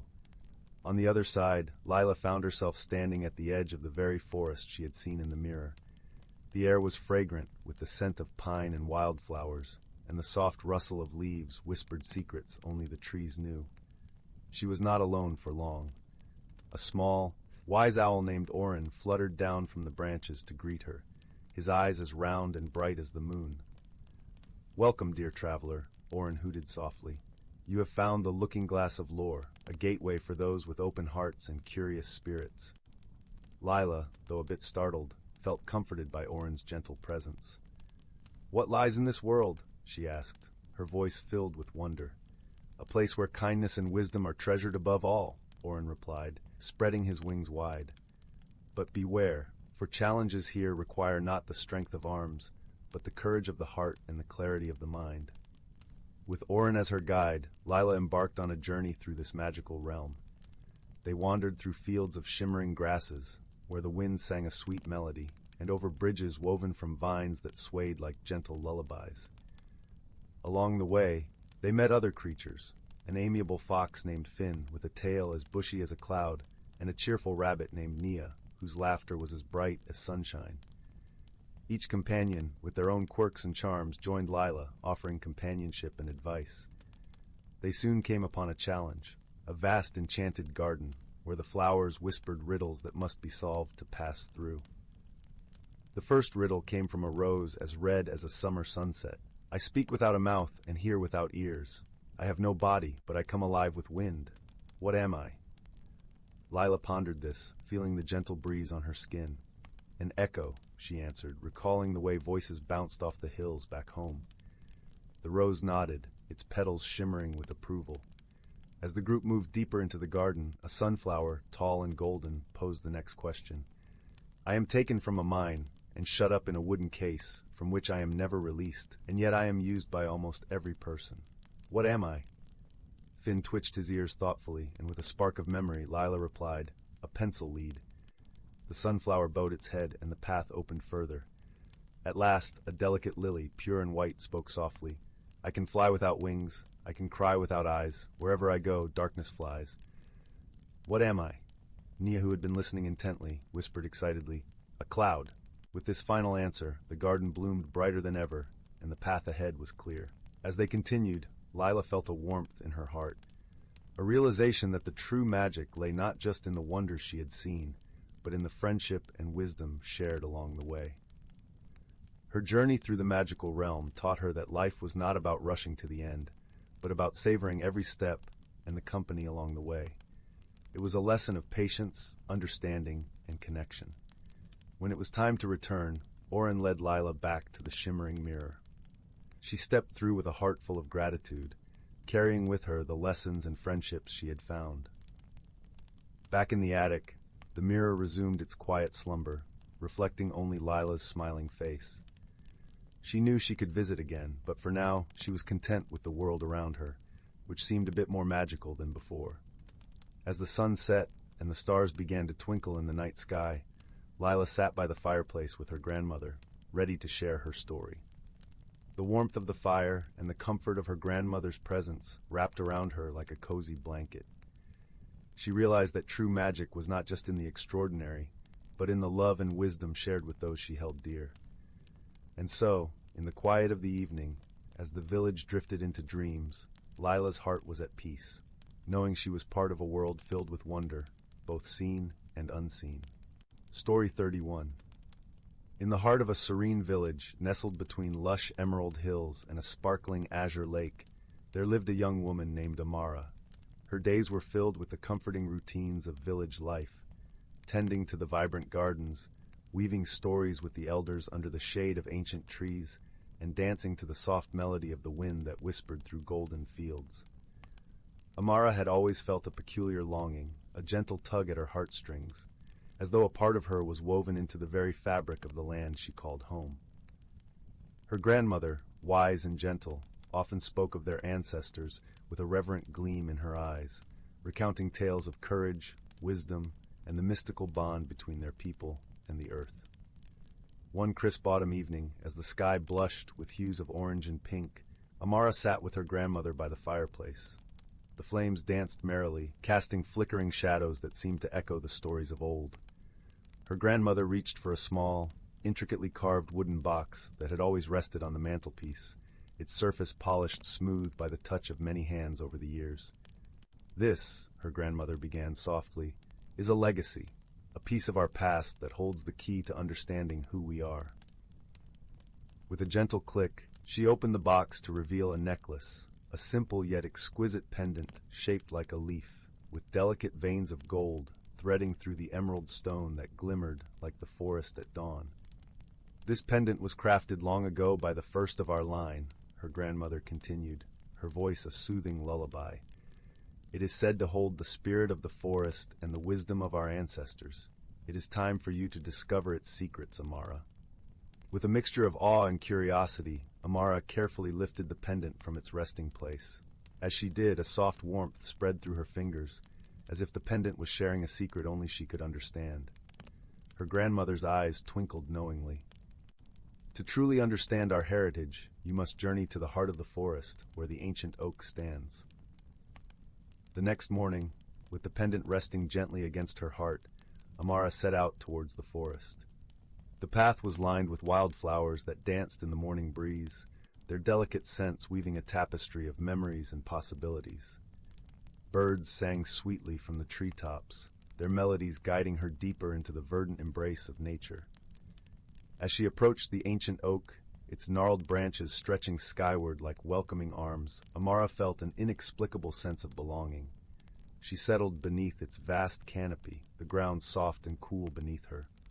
In the quietude, she closed her eyes and let her thoughts drift, allowing the gentle hum of the forest to envelop her. Slowly, stories of her ancestors began to unfold in her mind, tales of their connection to the land, their reverence for nature's gifts, and their ability to listen to the whispers of the earth. She saw visions of them gathering under this very tree, sharing wisdom, laughter, and love. With each vision, Amara felt a deeper understanding of her place in the world. She realized that her roots stretched far beyond the confines of time, woven into the very spirit of the land and the people who came before her. The pendant felt warm against her skin, as if acknowledging the bond she now shared with her lineage. As the sun began to dip below the horizon, painting the sky with strokes of lavender and gold, Amara rose to her feet, feeling lighter and more complete than ever before. She understood now that her ancestors lived on through her, their legacy a guiding light that would illuminate her path. Returning to the village, Amara shared her newfound insights with her grandmother, who listened with a proud smile. "You have discovered the true magic of our heritage, my dear," she said, embracing Amara. "The past and present are one, and through you our legacy lives on." That night, as the village slumbered under a blanket of stars, the pendant glowed softly in the moonlight, a beacon of unity and understanding. Amara lay in bed, a gentle peace settling over her. She knew that the journey to understanding her roots was just the beginning, and with each step she would carry the wisdom of her ancestors, woven into the fabric of her being. And so, as the world drifted into a quiet slumber, Amara dreamed of the forest, the ancient oak, and the stories yet to be written, her heart filled with a profound sense of belonging and love. Story 32. Once upon a time, in a quaint village nestled between rolling emerald hills and an endless cerulean sky, there lived a curious young boy named Finn. Finn had a heart as adventurous as the summer winds that danced through the fields, and eyes that twinkled with the promise of discovery. Each day he imagined all the places that lay beyond the horizon, where stories whispered on the breeze and secrets lingered in the shadows.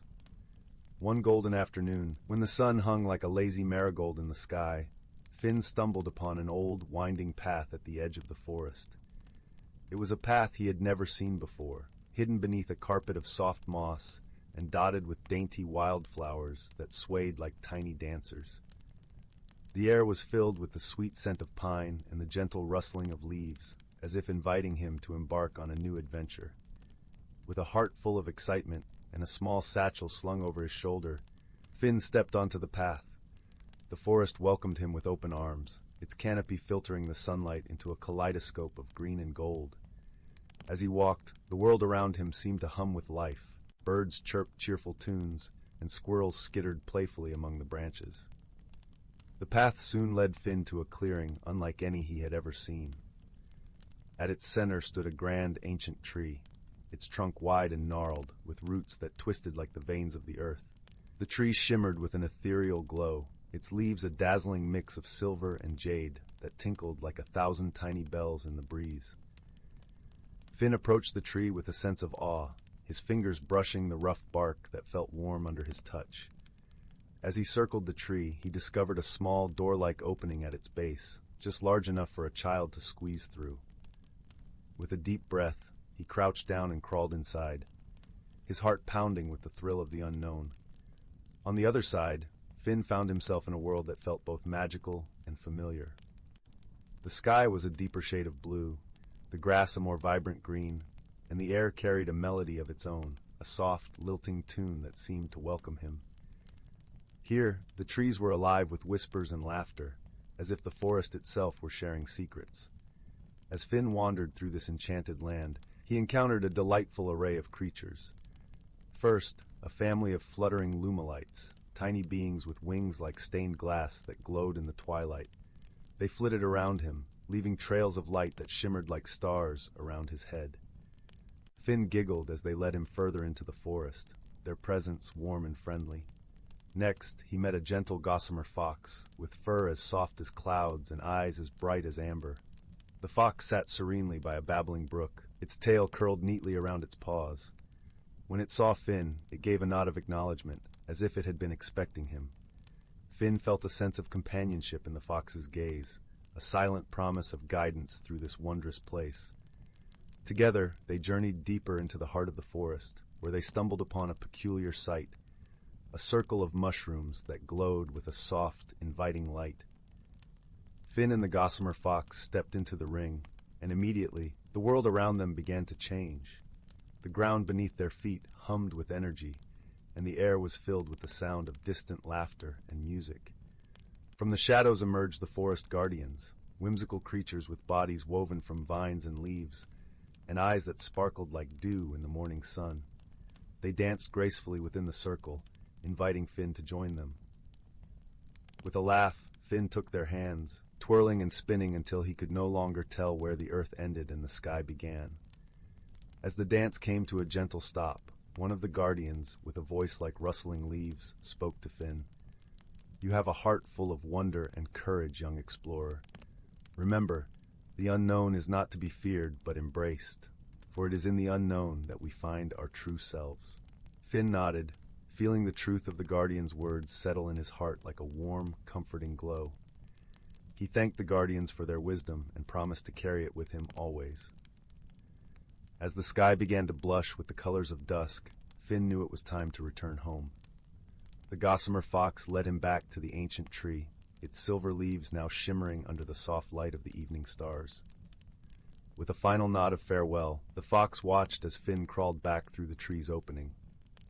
Emerging once more into his familiar world, Finn took a moment to look back at the path that had led him on such a wondrous adventure. The forest was quiet now, wrapped in the gentle embrace of night, but Finn knew that magic lingered there, waiting for those who dared to seek it. With a heart full of new memories and lessons, Finn made his way home, the stars twinkling above like friendly eyes watching over him. As he climbed into bed that night, he felt a sense of peace and fulfillment, knowing that the world was wide and full of wonder, and that he had the courage to explore it. And so, with dreams of lumalights and forest guardians, Finn drifted into a deep, restful sleep, snug under his quilt.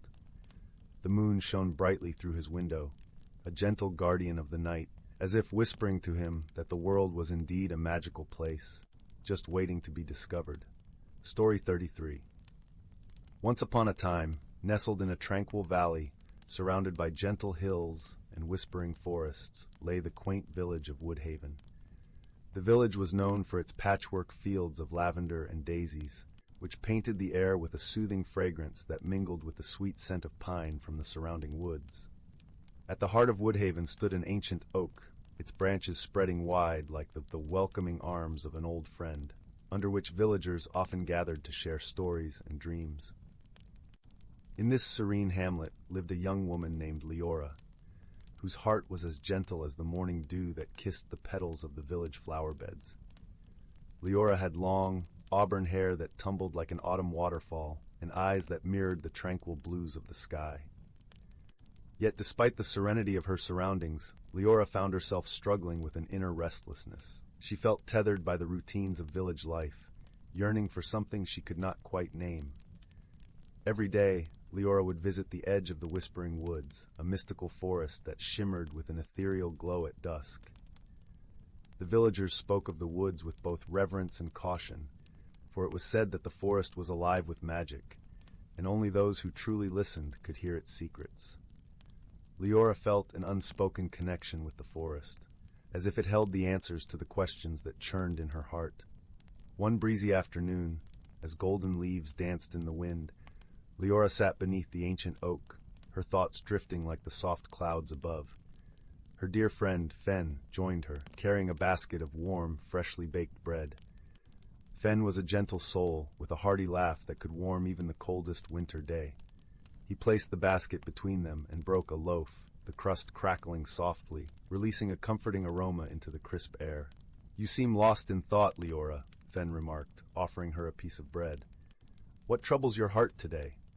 Leora sighed, her gaze fixed on the distant woods. "I feel like a bird in a cage, Fen. The village is my home, but there's a call from the Whispering Woods that I cannot ignore. I fear change, yet I long for it."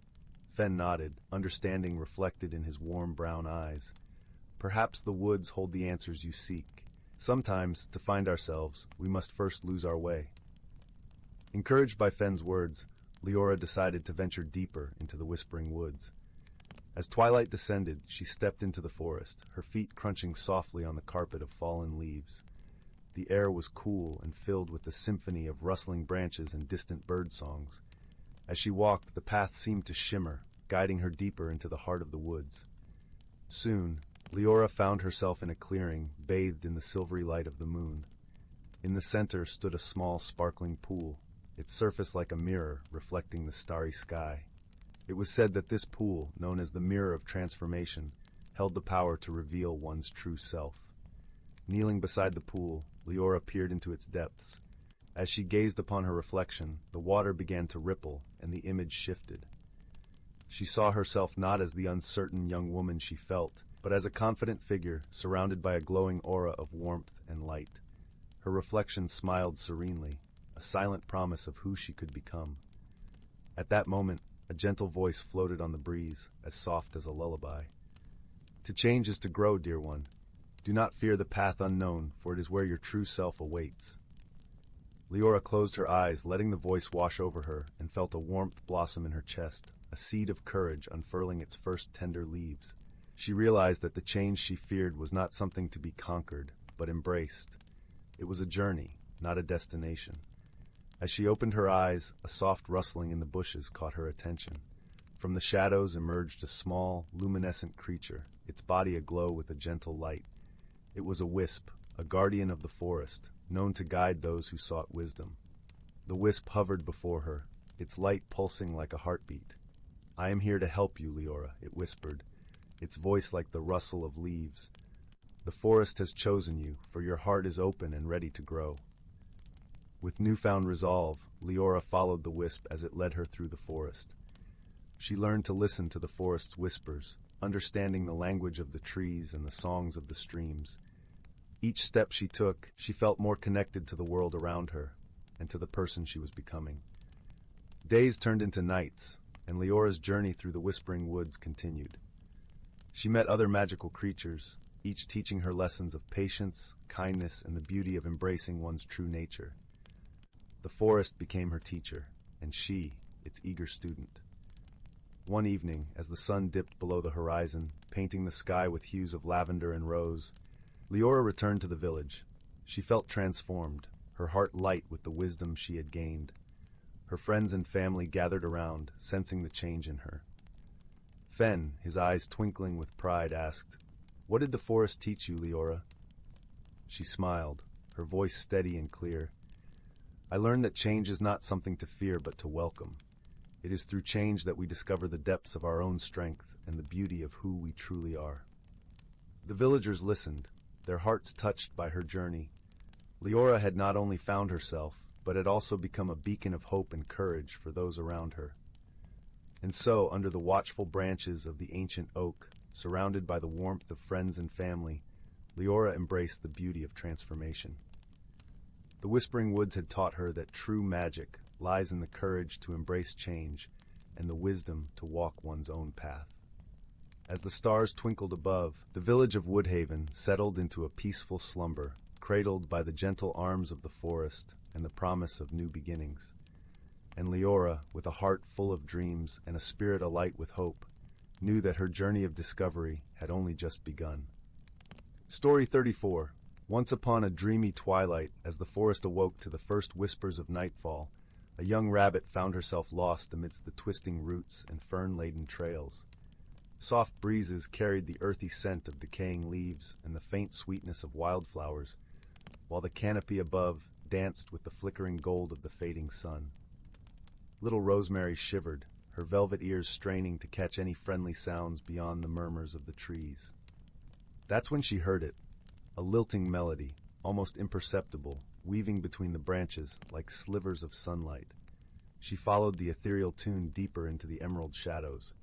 There, in a clearing bathed in the petrichor of raindrops, stood a wondrous and unlikely pair. A gnarled ancient oak and a tiny field mouse perched on one of its boughs. As Rosemary watched in amazement, soft trills spilled from the mouse's throat, and the tree seemed to hum and sway in response, its leaves shimmering with golden flecks of light. "Be not afraid, little one," spoke a wizened voice that seemed to emanate from the very roots beneath Rosemary's paws. "You have discovered the sacred whispering oak and its eternal companion, the songkeeper." The mouse turned its bright eyes toward Rosemary with a look of kindness. "Since the dawn of this forest, we have been guardians of nature's harmonies, ushering in the seasons through our eternal melodies." With a deep, creaking sigh, the oak's branches stretched toward the dusky sky. The first chill of autumn whispers through these woods. It is time to sing the leaves to sleep. The mouse began an achingly beautiful refrain, her notes like droplets of honey wrapping themselves around Rosemary's heart. As if by magic, the forest surrounding them was set alight with a kaleidoscope of crimsons, ambers, and fiery hues. One by one, the leaves twisted and spiraled earthward, landing as gently as butterflies in an intricate tapestry of colors. Each spring, my song awakens the wildflowers from their slumber, explained the mouse. In summer, it is a rich symphony that coaxes the berries to blush and ripen on the vines. The ancient oak spoke once more. The harmonies of nature are fragile, easily disrupted by the careless ways of humankind. We must preserve these eternal balances that allow all living beings to flourish. Just then, a rustle of leaves and the crunch of twigs underfoot revealed a procession of woodland creatures emerging from the shadowed trails. Burnished squirrels with armfuls of nuts and seeds, velvet-winged moths dancing in the dimming rays, a trio of foxes with bright, knowing eyes. They came to listen to the songkeeper and bear witness to the turning of the season. "We are all caretakers of this forest," whispered the mouse. "The wisdom of the ancients flows through you as surely as it does these graying boughs and tangled roots. All that is asked is that you remain in harmony, tend to the delicate threads that unite us, and breathe life into the melodies that sustain our home." Rosemary's eyes grew heavy as the mouse's lyrical murmurs seemed to wrap her in a warm, mossy embrace. She felt a part of something greater, a tapestry of lives interwoven, made resplendent and radiant by nature's sacred songs. In that perfect moonlit hollow, surrounded by creatures and plants, trees and mushrooms, all united in reverence and stillness, Rosemary's fears melted away. She was no longer the lost little rabbit, but a new initiate into the mysteries of the ancient wood. As her eyes drifted shut, she knew she would forevermore sing along with the songkeeper, adding her own unique melody to the eternal harmonies of the forest. Story 35. In the quaint village of Eldergrove, nestled between the ancient whispering woods and the serene banks of the river Tranquil, there was an old ivy-covered cottage that had stood the test of time. Its stone walls were weathered but sturdy, and the thatched roof held tales of many seasons. The village was known for its peaceful ambiance, a place where the air was always scented with the sweet aroma of blooming lilacs and the gentle hum of bees tending to their hives. In this cottage lived a young girl named Leora. With auburn hair that danced like autumn leaves in the breeze and eyes as green as the mossy forest floor, Leora was a spirited soul, ever curious about the world around her. Her days were filled with exploration. As she roamed the village and its surroundings, her imagination painting stories of wonder and adventure. One crisp autumn morning, as the golden sun filtered through the amber-hued leaves, Leora set out on a journey to the whispering woods. The villagers often spoke of the woods with reverence and a hint of mystery, claiming it was a place where the trees held secrets and the winds carried whispers from ancient times. Leora, with her heart full of wonder, was drawn to the woods like a moth to a flame. As she entered the forest, the world seemed to quiet around her. The rustling leaves underfoot were like soft murmurs, and the dappled sunlight created a mosaic of light and shadow on the forest floor. Leora walked with a careful step, her senses alive to every sound and scent. Deep within the woods, she stumbled upon a peculiar sight, a glade bathed in a gentle, ethereal glow. At its center stood an ancient oak tree, its branches stretching skyward as if trying to touch the heavens. This was no ordinary tree. Its bark shimmered with a faint luminescence, and nestled among its roots was a small ornate box, carved with intricate patterns of vines and stars. Curiosity piqued, Leora approached the box. It was warm to the touch, and as her fingers traced its carvings, she felt a soft pulse emanate from within. Gently, she opened the lid. Inside lay a delicate silver amulet, its surface swirling with colors that seemed to shift and dance like the northern lights. As she held it in her palm, a warmth spread through her, filling her with a sense of calm and belonging. Unbeknownst to Leora, this was no ordinary amulet. It was a relic of the forest, a magical artifact imbued with the power to reveal the unseen. With it came the ability to glimpse into the hidden world of the whispering woods, a world where creatures of legend roamed and nature's magic thrived. With the amulet around her neck, Leora found herself able to see the forest anew. The trees, once silent and stoic, now whispered their ancient stories. She could hear the songs of the brook as it meandered through the woods, and see the gentle spirits of the forest flitting about, their forms shimmering like morning dew. As days turned into weeks, Leora became a familiar figure in the woods, her presence welcomed by its inhabitants. She befriended a wise old owl named Alaric, whose feathers were as silver as moonlight, and whose eyes held the wisdom of ages. Alaric became her guide, sharing the forest's secrets and teaching her the ways of its magic. One day, as Leora and Alaric sat beneath the ancient oak, the owl spoke of a great challenge looming over the forest. A shadow had begun to creep through the woods, a darkness that threatened to swallow the light and silence the whispers of the trees. The balance of the forest was at stake, and only the one who wielded the amulet could restore harmony. Determined to protect the woods she loved, Leora set out on a journey deeper into the heart of the forest, guided by Alaric's wisdom and the amulet's light. Along the way, she encountered creatures she had only dreamed of. Graceful deer with antlers like tree branches, playful sprites that danced in the sunlight, and even a gentle giant of a bear who roamed the forest with a slow, ponderous grace. Each encounter brought new lessons and friendships, teaching Leora the importance of harmony and the strength found in unity. She learned to listen to the voices of the forest, to understand its needs, and to respect its ancient rhythms. As she ventured further, the shadow grew stronger, its presence a chilling void that drained the color from the leaves and silenced the songs of the birds. But Leora, with her heart full of courage and the amulet's light guiding her, pressed on. At last, she reached the heart of the shadow, a place where the trees stood like dark sentinels and the air was thick with an oppressive silence. There she discovered the source of the darkness, a twisted, gnarled tree that pulsed with a malevolent energy, its roots choking the life from the land. With the amulet clasped tightly in her hand, Leora stepped forward. She could feel its warmth battling the cold of the shadow, its light pushing against the darkness. Drawing on the strength of her friends and the wisdom of the forest, she called upon the amulet's power, channeling its magic into the earth. A brilliant light erupted from the amulet, spreading like a wave through the forest. The twisted tree shuddered, its dark energy dissipating into the air like wisps of smoke. The shadow receded, and with it, the forest began to heal. Leaves regained their vibrant hues, the air filled with the songs of birds, and the trees once again whispered their ancient secrets.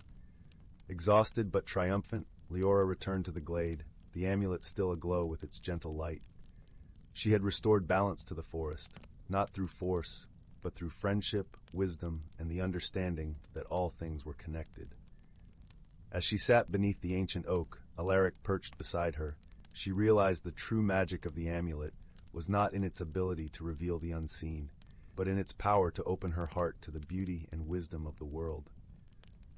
The forest was safe once more, and Leora, forever changed by her journey, knew she would always be a part of the Whispering Woods, a guardian of its secrets and a friend to its creatures. With a heart full of gratitude and eyes shining with newfound understanding, Leora returned to her village, carrying with her the lessons of the forest and the warmth of its magic. And though the amulet's glow faded, its magic lived on in her heart, a reminder of the journey that had transformed her and the friendships that had guided her along the way. As the sun set over Eldergrove, painting the sky in hues of pink and gold, Leora sat by her window, watching the stars twinkle to life. The forest whispered its lullabies, and the gentle breeze carried the scent of lilacs through the air. Leora knew she was home, surrounded by the magic of the world and the love of the friends she had found in the most unexpected of places. And so, as the night embraced the village in its gentle arms, Leora drifted into a peaceful slumber, her dreams filled with the wonders of the Whispering Woods and the promise of new adventures yet to come. Story 36. Once upon a time, nestled in a village known for its vibrant tapestry of gardens and cobbled lanes, there was a quaint little shop called the Curiosity Nook. It stood at the corner of a bustling square, its windows filled with an eclectic collection of trinkets and treasures, each whispering of adventures past. The shop's sign, painted with care, swayed gently in the breeze, creaking a soft tune that beckoned to those with an eye for the extraordinary. The shop was run by a gentle old woman named Agnes, whose eyes twinkled with the warmth of 1,000 sunsets. Her hair, silver as moonlight, was always tied in a neat bun, and she wore aprons of every color, each one patched with memories of different times. Agnes had a knack for uncovering the magic hidden within the mundane, a skill honed over years of listening to the stories objects longed to tell. One crisp autumn morning, as the golden leaves danced upon the cool breeze, a young boy named Finn wandered into the shop. Finn was a curious soul, with a heart as open as the sky, and eyes that sparkled with the wonder of 1,000 stars. He often visited the curiosity nook in search of new tales or peculiar finds to stir his imagination. As he stepped inside, the familiar scent of aged parchment and polished wood greeted him, wrapping him in a comforting embrace. Agnes was busy dusting off a shelf filled with old books, each spine a different shade of history. She turned to Finn with a warm smile, her eyes crinkling at the corners. "Good morning, Finn," she said, her voice as soothing as the murmur of a brook. "What adventures do you seek today?" Finn grinned, his gaze darting around the room. "I'm not sure yet, Agnes, but something tells me today might be special." Agnes chuckled softly, her fingers brushing against a small, unassuming box on the counter. It was made of polished cherry wood, its surface smooth and inviting. "Well, perhaps this might pique your interest," she suggested, gently nudging the box towards him. Finn's fingers traced the intricate carvings on the lid, feeling the delicate patterns that seemed to pulse with a life of their own. He lifted the lid carefully, revealing a simple, yet beautifully crafted magnifying glass. Its handle was carved from ivory, and the glass itself shimmered with a peculiar light that danced like sunlight on water. "What's so special about this?" Finn asked, his voice tinged with curiosity. Agnes smiled mysteriously. "This magnifying glass, dear Finn, reveals the hidden truths within ordinary things. It allows one to see the unseen, the magic that lies beneath the surface of the everyday." Finn's eyes widened with wonder. He held the magnifying glass up to his eye, peering through it at the world around him. As he did, he gasped. The shop transformed before his eyes. Colors deepened and shimmered, and the objects on the shelves seemed to hum with vibrant energy. He could see faint trails of glowing light connecting each item, like threads weaving an unseen tapestry. Eager to explore, Finn thanked Agnes and promised to return with stories of his discoveries. With the magnifying glass tucked safely in his pocket, he set out into the village, his heart pounding with excitement. As he wandered the familiar streets, Finn's world unfolded in ways he could never have imagined. The flowers in the gardens revealed their secret dances, swaying in rhythm with melodies only they could hear. The cobblestones beneath his feet whispered tales of those who had walked them long ago, their echoes resonating through time. He marveled at the hidden beauty around him, but it was in the village square where his journey took an unexpected turn. There, beneath the shade of an ancient oak, sat a young girl named Lila, her hair as wild and free as the wind. She was known for her love of stories, often weaving fantastical tales that left listeners spellbound. "Hello, Finn," Lila called, her eyes alight with curiosity. "What have you got there?" Finn joined her under the oak, sharing his newfound treasure and the wonders it had revealed. Lila listened intently, her imagination sparking with possibilities. "Let's see what it shows us here," she suggested eagerly. Together they peered through the magnifying glass, and the square around them came alive with a vibrant energy. The air filled with the soft rustle of leaves and the gentle laughter of children from yesteryears. But more than that, they noticed a shimmering path of light leading away from the square, towards the edge of the village where the forest began. "Do you see that?" Lila whispered, her voice a mix of awe and curiosity. Finn nodded, his heart racing with anticipation. "Let's follow it." Hand in hand, they ventured towards the forest, the path before them glowing softly like a trail of stardust. The woods were a place of mystery, a labyrinth of towering trees and whispering winds. As they stepped beneath the canopy, the light of the path illuminated their way, casting a gentle glow upon leaves that fluttered like emerald butterflies. They walked deeper into the forest, the air around them growing cooler, the scent of pine sharp and invigorating. Every now and then, they paused to peer through the magnifying glass, discovering hidden nooks where fairies danced and streams that sang ancient songs. It was in one such clearing that they encountered their first helper, a wise old owl perched upon a branch. Its feathers were a tapestry of browns and whites, and its eyes held the wisdom of ages untold. "Greetings, travelers," the owl hooted, its voice deep and resonant. "I am Orin, keeper of the forest's secrets. What brings you here?" Finn and Lila explained their journey and the magical magnifying glass. Orin listened with a thoughtful nod, then offered them guidance. "The path you follow leads to the heart of the forest, where a challenge awaits.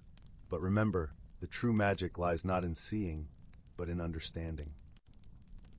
With Orin's words echoing in their minds, they continued their journey, feeling a newfound sense of purpose. The path led them to a serene glade bathed in dappled sunlight, where a gentle stream wound its way through the grass like a ribbon of silver. There, upon a smooth stone, sat an enigmatic figure, a fox with fur as red as embers and eyes that glinted with mischief and wisdom. "Welcome, young adventurers," the fox greeted, its voice playful yet wise. "I am Fen, guardian of the glade. To proceed, you must answer a riddle." Lila and Finn exchanged a glance, their excitement tempered by the challenge ahead. Fenn's eyes twinkled as he spoke the riddle. "I speak without a mouth and hear without ears. I have no body, but I come alive with wind." The children pondered the riddle, their minds sifting through possibilities. They thought of the forest, the magnifying glass, and the hidden magic they had discovered. Finally, Lila's face lit up with understanding. "An echo!" she exclaimed, recalling the whispers they had heard along their journey. Fen nodded approvingly, his eyes full of warmth. "Well done. You may continue, but remember, wisdom often requires listening more than speaking." With the riddle solved, the path before them brightened, leading to a grove where the trees stood taller and the air shimmered with an ethereal glow. At the center of the grove stood a magnificent tree, its trunk gnarled with age, yet vibrant with life. Its branches stretched skyward, cradling a canopy of leaves that sparkled like emeralds kissed by the sun. As they approached, a gentle voice filled the air, resonating from the ancient tree itself. "I am Eldara, the heart of the forest. You have journeyed with open hearts and keen minds. Now, you must choose. Will you keep the magnifying glass and its secrets, or return it to the forest where it belongs?" Finn and Lila exchanged a thoughtful look. The magnifying glass had shown them wonders beyond their wildest dreams, yet they understood that true magic lay in the connections they had formed and the wisdom they had gained. They nodded to each other, their decision clear. "We choose to return it," Finn said, his voice steady and filled with resolve. The forest and its secrets belong together. Eldara's leaves rustled in approval, a gentle breeze wrapping around them like a warm embrace. "You have chosen wisely," Eldara intoned. "Remember, the magic of the world is not in the seeing, but in the understanding and the connections you cherish." With a sense of peace, they placed the magnifying glass upon the roots of the great tree. As they did, a gentle light enveloped the grove, a testament to the bond they had formed with the forest and its inhabitants. Their journey home was filled with quiet reflection, the forest around them whispering its gratitude. When they emerged from the woods, the village lay before them, bathed in the soft glow of twilight. Agnes awaited their return, her smile warm and knowing.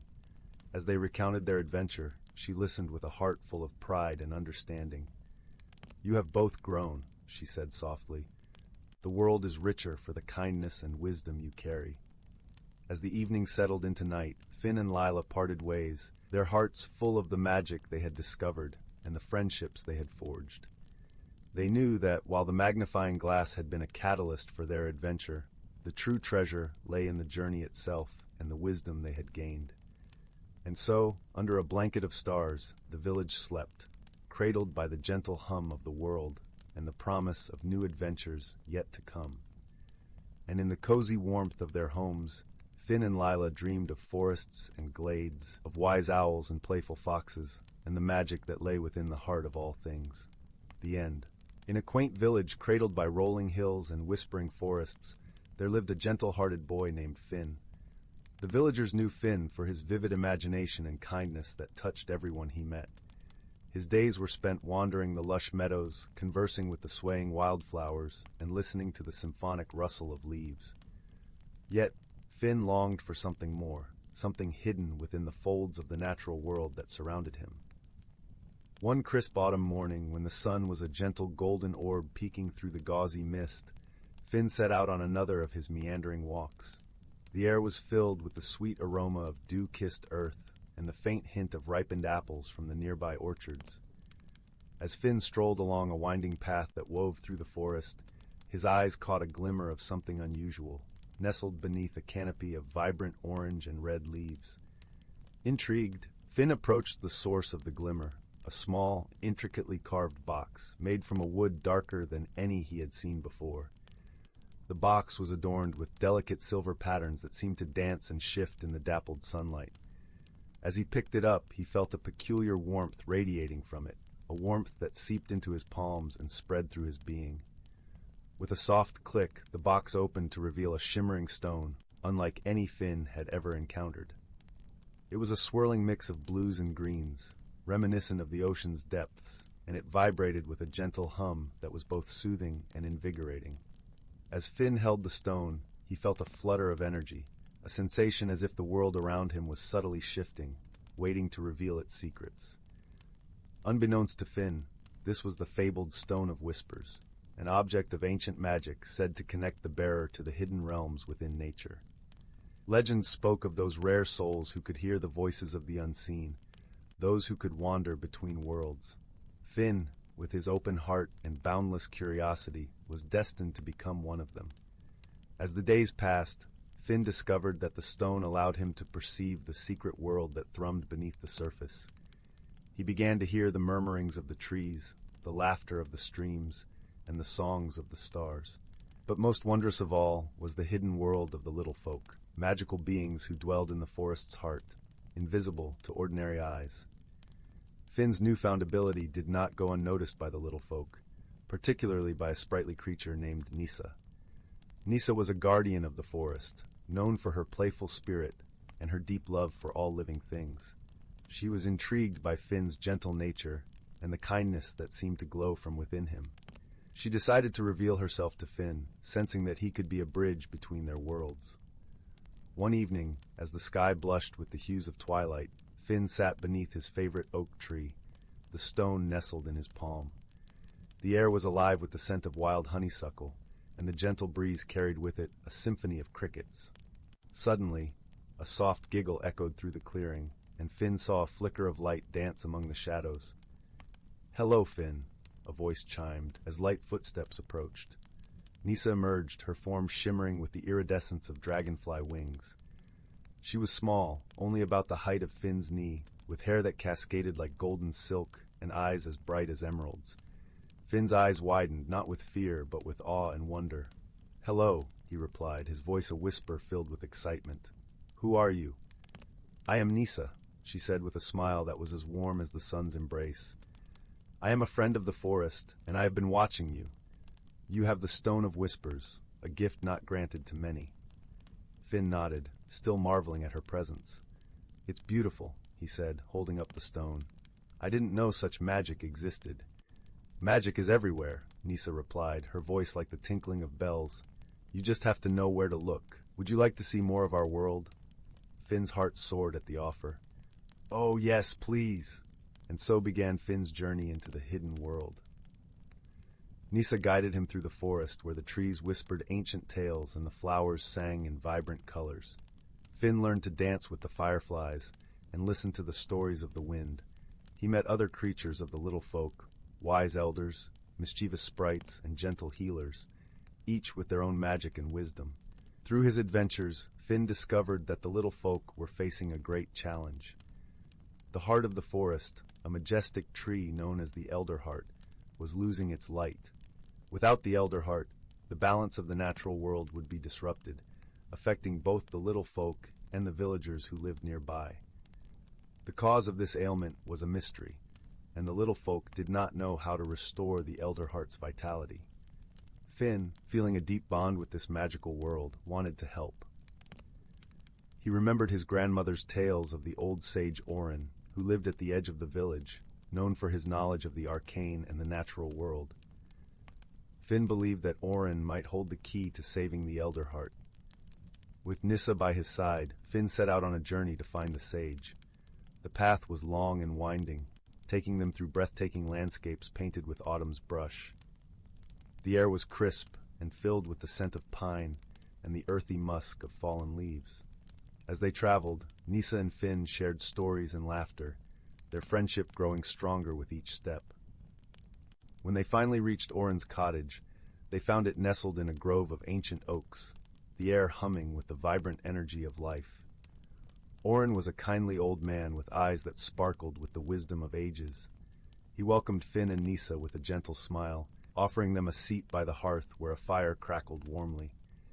As Finn explained their plight, Oren listened intently, stroking his long, silver beard. "The Elder Heart is a living embodiment of the forest's spirit," he said, his voice as soft as the breeze. "Its ailment is a reflection of the imbalance within the world." Oren's words were woven with wisdom, and he spoke of the need for harmony between the seen and unseen realms. He shared tales of how the villagers had once lived in harmony with the little folk, each respecting and nurturing the other. But over time, the connection had faded, and with it, the balance of the natural world. To restore the Elder Heart, Oren explained, Finn must rekindle this connection. The villagers needed to remember their bond with the forest and its magical inhabitants. It was a task of great importance, requiring both courage and compassion. With Oren's guidance, Finn devised a plan to bring the villagers and the little folk together. He and Nisa returned to the village, where Finn began sharing his experiences, telling stories of the hidden world and the wonders within the forest. At first, the villagers were skeptical, for magic was something they had long forgotten. But Finn's sincerity and the light in his eyes kindled a spark of curiosity. Slowly, Finn's stories began to take root. The villagers listened, and one by one, began to venture into the forest. They discovered the beauty they had overlooked, the songs of the birds, the rustle of leaves, and the gentle whisper of the wind. The little folk, with Nisa's encouragement, revealed themselves to those who came with open hearts. As the bond between the villagers and the little folk grew stronger, so did the light of the Elder Heart. It was a gradual process, much like the rising of the dawn, but with each passing day, the tree's vitality returned. The forest hummed with renewed energy, the once dulled colors now vibrant and alive. The villagers learned to coexist with the little folk, weaving their lives together in harmony. They celebrated the change with a festival of light and music, where laughter and joy filled the air, and the barriers between their worlds dissolved. Finn watched with a heart full of contentment, knowing that the magic of friendship and understanding had prevailed. In time, the Elder Heart flourished once more, its branches reaching out to the sky like arms embracing the world. The forest and the village were united, and the balance of nature was restored. Finn, with his gentle heart and boundless courage, had become a bridge between worlds, forever changed by his journey. As the seasons turned and the years passed, Finn grew into a wise young man, known for his deep love of nature and his gift for storytelling. He continued to wander the meadows and forests, always accompanied by the soft whisper of the Stone of Whispers. And though he never forgot his adventures with the little folk, he cherished the lessons he had learned, that kindness and understanding could transform the world, one heart at a time. And so, in the gentle embrace of twilight, when the sky was painted with hues of lavender and gold, Finn would sit beneath the Elder Heart, sharing his stories with the next generation. The children would listen with wide eyes and open hearts, their imaginations alight with the magic of the unseen. In those moments, the forest would hum with the symphony of life, and the world felt boundless and full of wonder. Thus, the tale of Finn and the Stone of Whispers became a cherished story, passed down through the generations, a reminder of the enduring power of friendship, wisdom, and the unseen magic that lies just beneath the surface of the world. Story 38. In the heart of a forest blanketed by the gentle embrace of twilight, there lay a quaint village known as Willow. The cottages, each with their moss-covered roofs and warmly glowing windows, nestled comfortably among the ancient trees. A cobblestone path wound its way through the village, lined with flickering lanterns that cast a soft, golden light, guiding the way for gentle folk returning home at the end of the day. The villagers of Willow lived in harmony with the enchantments of the forest, and the air was always sweet with the scent of blooming honeysuckle and pine. The whispering winds carried tales of yore, and at night the sky was a tapestry of twinkling stars, each one a guardian watching over the peaceful slumber of the townsfolk. Yet despite the serenity, peculiar things began to happen in Willow. It all started one crisp autumn morning, when the villagers awoke to find that all the mirrors in the village had clouded over, reflecting not their faces but swirling mists of silver and blue. The villagers, though perplexed, were not frightened. In Willow, the unusual often had a way of revealing its purpose in due time. Among the villagers was a young boy named Finn, who was known for his inquisitive nature and kind heart. With chestnut hair that danced in the wind and eyes as bright as the morning sun, Finn had a knack for noticing what others might overlook. He was often found wandering the forest trails, accompanied by his loyal friend, a small, wise owl named Orin. Orin, with feathers as soft as velvet and eyes full of ancient knowledge, had been Finn's companion since he was a babe. On this particular day, Finn stood before the mirror in his cozy cottage, peering intently at the swirling colors. "What do you think it means, Orin?" he asked, his voice a gentle murmur. Orin, perched on the windowsill, blinked slowly. "Perhaps the forest is trying to tell us something," he hooted softly, his voice as soothing as a lullaby. "We must listen closely and seek the wisdom of the elders." With a nod, Finn donned his favorite woolen cloak, its deep green hue reminiscent of the forest itself, and set out with Orin on his shoulder. They made their way to the home of Granny Fig, the oldest and wisest of the villagers, whose knowledge of the forest was rivaled only by the trees themselves. Granny Fig's cottage was a haven of comfort, with a thatched roof and a garden overflowing with herbs and flowers. The air was fragrant with the scent of lavender and rosemary. Inside, a fire crackled merrily in the hearth, casting dancing shadows on the walls. "Welcome, dear Finn and Orin," Granny Fig greeted them, her voice as warm as the hearth. She was a small woman, with silver hair that cascaded down her back and eyes that twinkled with the wisdom of countless seasons. Finn explained the mysterious mirrors, and Granny Fig listened intently, nodding thoughtfully. "Ah," she said after a pause, "it seems the forest spirits are restless. There may be something they wish to show us, but we must look with eyes unclouded by haste." Finn and Orin exchanged a glance, their determination renewed. "How do we begin?" Finn asked. Granny Fig handed Finn a small pouch filled with a fragrant mixture of herbs. "Scatter these at the base of the ancient oak in the heart of the forest. It is said that when the forest speaks, it does so through the roots of the oldest trees." With gratitude, Finn and Orin embarked on their journey deeper into the forest. The path was dappled with golden sunlight, and the air hummed with the gentle song of nature. As they approached the ancient oak, its massive trunk rose like a sentinel among the other trees, its branches reaching out as if to embrace the sky. Finn scattered the herbs as instructed, whispering a quiet prayer for guidance. As the last of the herbs settled, the ground beneath them began to glow softly, and the mists from the mirrors seemed to rise, forming a delicate spiral that wove its way around the tree. From the swirling mists emerged a figure, shimmering with the light of the stars. It was Sylvan, the spirit of the forest, a being of grace and gentle power. His presence was like a breath of fresh air, and his voice was the rustle of leaves in the wind. "Thank you, Finn and Orin," Sylvan spoke, his words wrapping around them like a comforting blanket. The mirrors were clouded as a sign, a call to seek the forgotten paths of wisdom that lie deep within these woods. With a wave of his hand, Sylvan revealed a hidden glade, where the air was alive with the magic of the forest. Ancient runes, long forgotten, glowed softly on the stones that encircled a clear bubbling spring. It was a place of peace and knowledge, where the spirits of the forest gathered to share their secrets. "The runes speak of harmony and understanding," Sylvan explained.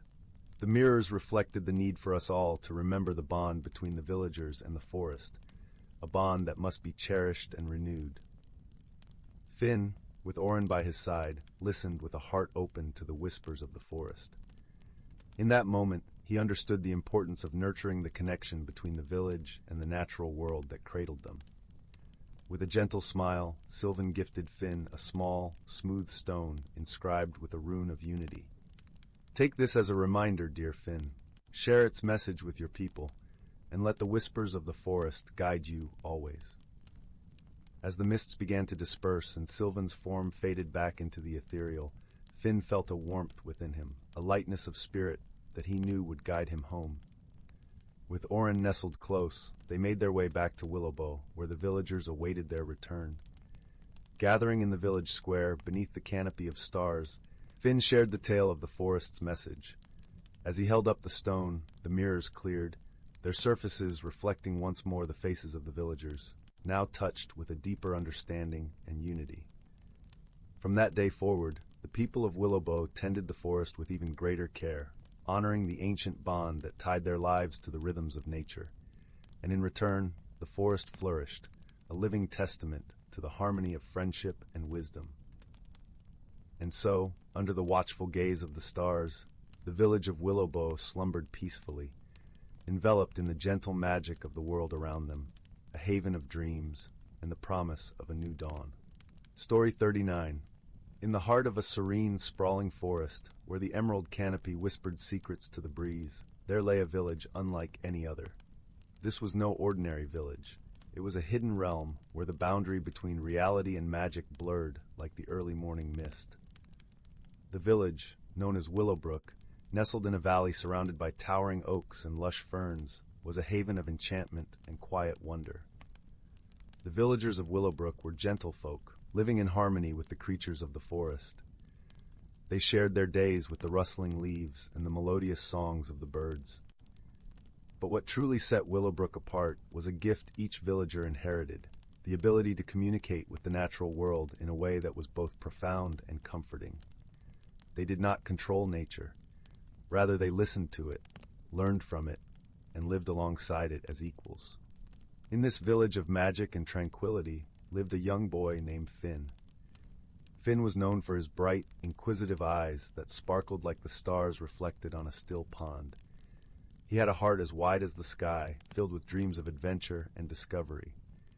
Finn was always eager to explore the mysteries of the forest, to uncover the stories hidden within the rustling leaves and the babbling brooks. One crisp autumn morning, as the first light of dawn kissed the treetops, Finn set out on a journey unlike any he had embarked upon before. The air was filled with the scent of pine and the earthy aroma of fallen leaves. Today, Finn had a purpose. He was in search of the fabled Heartstone, a magical gem said to grant the bearer the deepest understanding of the forest's secrets. The Heartstone, legend had it, was hidden deep within the Whispering Woods, a place where the trees were older than time itself and the paths were woven with enchantment. Many had tried to find it, but none had succeeded, for the woods were known to test the heart and spirit of those who entered. Armed with his courage and a map sketched by his grandfather, Finn ventured into the Whispering Woods. The path was dappled with sunlight, and the leaves crunched softly underfoot. As he walked, the forest seemed to come alive with the gentle hum of life, the chirping of crickets, the rustle of a deer in the underbrush, and the distant hoot of an owl returning to its nest. Finn's journey through the woods was not lonely, for he was accompanied by a small, loyal friend, a fox named Luna.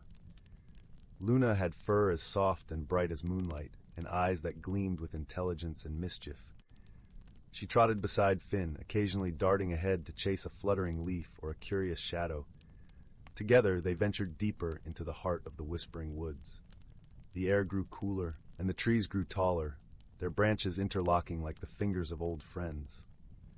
Finn marveled at the ancient beauty surrounding him, feeling a sense of peace and belonging. As they walked, Finn and Luna encountered many wonders. They crossed a brook that sang a lilting tune, its waters sparkling like liquid crystal. They paused to watch a family of deer grazing in a sun-dappled glen, their movements graceful and serene. Each sight was a reminder of the magic that lay in the world around them. Yet, as the sun began its descent, painting the sky in hues of orange and pink, Finn felt a twinge of uncertainty. The path ahead was shrouded in shadow, and he knew the woods could be treacherous after dark. He glanced at Luna, who met his gaze with unwavering confidence. Her presence was a balm to his spirit, and he felt a surge of determination. Pushing forward, Finn recalled the stories his grandfather had told him of the Heartstone's guardian, an ancient, wise creature known as the Will-O-Wisp. The Will-O-Wisp was said to be a spirit of the forest, a being of light and wisdom, tasked with protecting the Heartstone from those unworthy of its secrets. As twilight enveloped the woods, Finn noticed a soft glow emanating from the path ahead. His heart quickened, for he knew he was drawing near to the Heartstone's resting place. The light grew brighter, casting ethereal patterns on the forest floor, and Finn felt a gentle warmth envelop him. At last, he arrived at a clearing where the trees formed a grand, natural cathedral. In the center stood a magnificent willow tree, its branches draped like a regal cloak, shimmering with an inner luminescence. Beneath its boughs lay the Heartstone, a gem of indescribable beauty, its surface alive with shifting colors and patterns. Yet, before Finn could approach, the will-o'-wisp appeared. It was a creature of light and shadow, its form ever-changing and ethereal. Its presence filled the clearing with a sense of calm and reverence. "Welcome, young traveler," the will-o'-wisp's voice was a gentle breeze, a melody of the forest itself. "Why do you seek the Heartstone?" Finn stepped forward, his voice steady but filled with respect. "I seek to understand the secrets of the forest, to learn from its wisdom, and to share that knowledge with those who cherish these woods." The will-o'-wisp regarded him with eyes that seemed to hold the history of the world.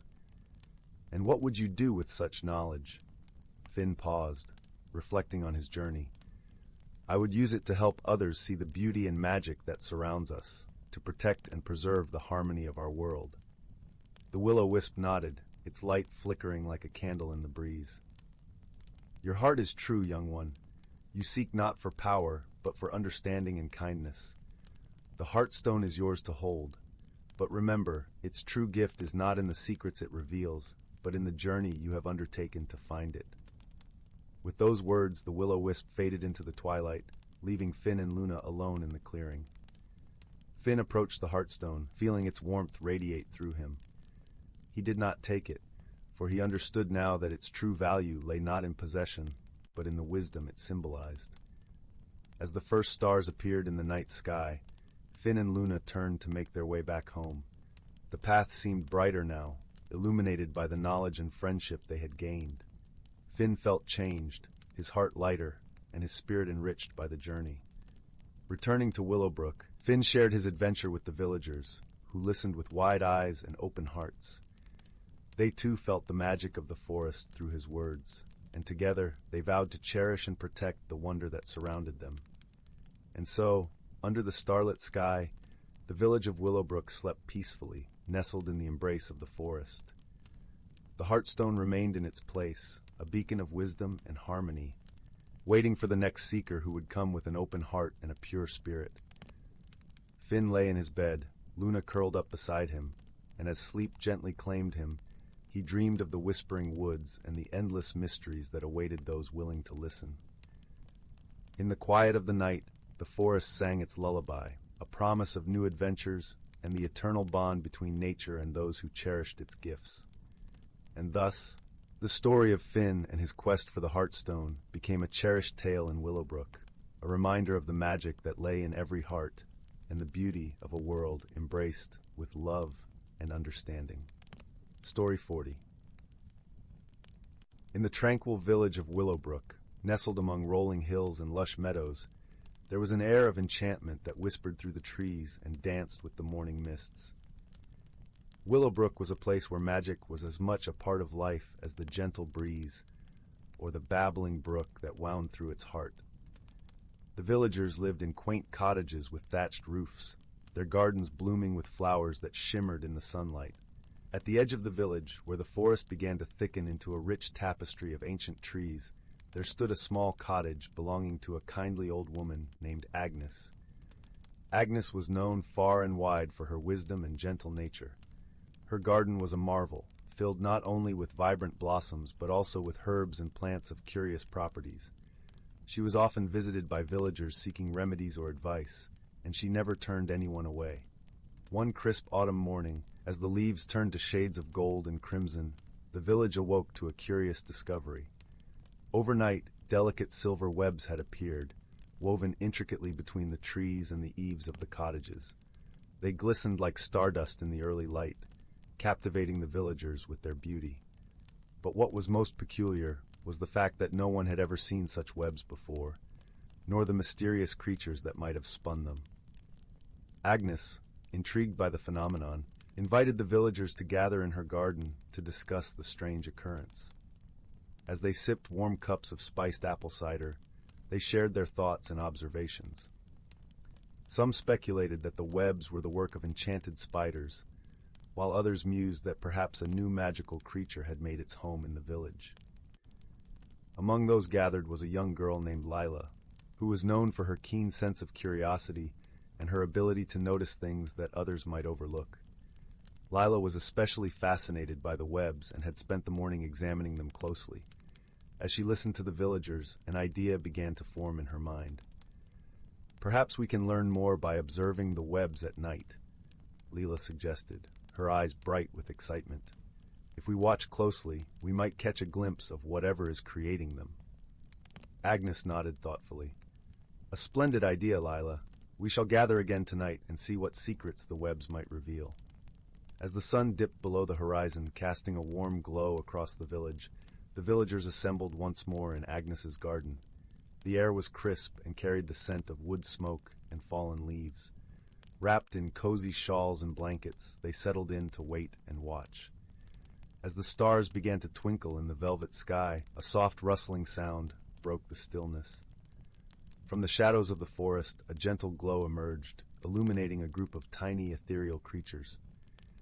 They were no larger than a child's hand, with wings that shimmered like moonlight and eyes that sparkled with intelligence and kindness. The villagers watched in awe as the creatures flitted gracefully among the trees, weaving their silken threads with delicate precision. It was a mesmerizing dance, and as they worked, the creatures sang a soft, melodic tune that seemed to weave itself into the fabric of the night. Agnes, her eyes twinkling, whispered, "These are the moonlit weavers, gentle spirits who create webs to catch the dreams that drift through the night. They protect and nurture the dreams, ensuring that they reach the hearts of those who need them most." The villagers listened, enchanted by the revelation. Lila, her heart full of wonder, asked, "What brought them to Willow Brook?" Agnes smiled warmly. "Sometimes when the world is in need of a little extra magic, the moonlit weavers come to share their gifts. They sensed the kindness and warmth of our village and chose to grace us with their presence."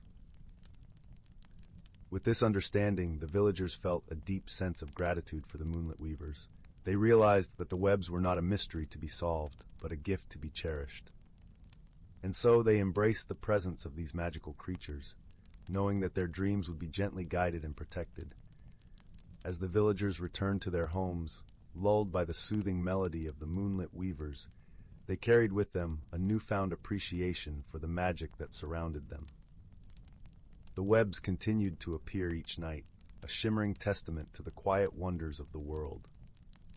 In the days that followed, the villagers found themselves more attuned to the beauty and magic in everyday life. They took time to notice the delicate patterns of frost on the windows, the way the sunlight danced on the river, and the soft rustle of the leaves in the wind. And in their hearts, they held the wisdom that sometimes the most enchanting mysteries are those that invite us to simply believe and embrace the magic of the world around us. And so, Willow Brook remained a place of warmth and wonder, where kindness and friendship flourished, and where the gentle presence of the moonlit weavers reminded all who lived there that magic is real, and dreams are precious gifts to be cherished. Once upon a time, in a secret meadow nestled deep within an ancient forest, there lived a young girl named Willow. Her world was a tapestry woven with the threads of magic and wonder, for she possessed the extraordinary ability to communicate with plants and trees. Willow's days were filled with the gentle whispers of the woodland as she tended to the needs of every leaf and blossom. She would listen intently as the trees shared their stories, their roots reaching deep into the earth, carrying ancient wisdom. One crisp autumn morning, as Willow sat beneath the boughs of her favorite oak tree, she heard a soft, unfamiliar voice calling out to her. Perplexed, she followed the sound until she stumbled upon a peculiar sight, a glowing acorn pulsating with a warm golden light. Drawn by its mystical allure, Willow reached out and gently cradled the acorn in her hands. In that moment, a surge of energy coursed through her veins, filling her with a sense of adventure and purpose she had never known before. The acorn's voice echoed in her mind, beckoning her to embark on a journey, a quest to uncover the secrets of the evergreen grove, a legendary haven hidden deep within the heart of the forest. It was a place of untold magic, where the boundaries between the natural world and the realm of dreams blurred, and where the trees stood as guardians of ancient knowledge. Filled with equal parts trepidation and excitement, Willow set forth, the glowing acorn tucked safely in her pocket, serving as her guide and constant companion. Her path wound through dense thickets and across babbling streams, each step revealing new wonders and challenges. Along the way, she encountered a menagerie of curious creatures, each offering their own wisdom and guidance. A wise old owl named Gwendolyn advised her to trust in the whispers of the wind, for they carried the voices of those who had gone before. A mischievous rabbit named Tuffet taught her the importance of staying light on her feet and embracing the unexpected. As Willow journeyed deeper into the forest, she discovered that the trees themselves were alive with secrets. Each oak, maple, and pine held within its bark a hidden doorway, leading to a world that mirrored the one she knew, yet was imbued with an ethereal quality that left her breathless. In this realm, the very laws of nature seemed to bend and sway, and Willow found herself surrounded by creatures and beings straight out of her wildest dreams. Towering tree guardians, their branches twisting and intertwining like sentient beings, watched over her with ancient, knowing eyes. Playful sprites danced among the glowing mushrooms, their laughter tinkling like bells on the breeze. It was here, in this realm of enchantment, that Willow met her dearest friend, a young dryad named Artemis. Born from the heart of a great willow tree, Artemis had been tasked with protecting the evergreen grove and guiding those brave enough to seek its secrets. Together, Willow and Artemis embarked on a series of challenges, each one testing their courage, wisdom, and unwavering bond. They navigated treacherous paths, solved riddles woven into the very fabric of the forest, and faced formidable foes who sought to guard the grove's mysteries. Through it all, the glowing acorn remained a constant source of guidance and strength, pulsating with a warm, reassuring light that illuminated even the darkest of paths. Its voice, now a familiar and comforting presence, whispered ancient incantations and revealed hidden truths, aiding Willow and Artemis in their quest. As the journey unfolded, Willow found herself changing in profound ways.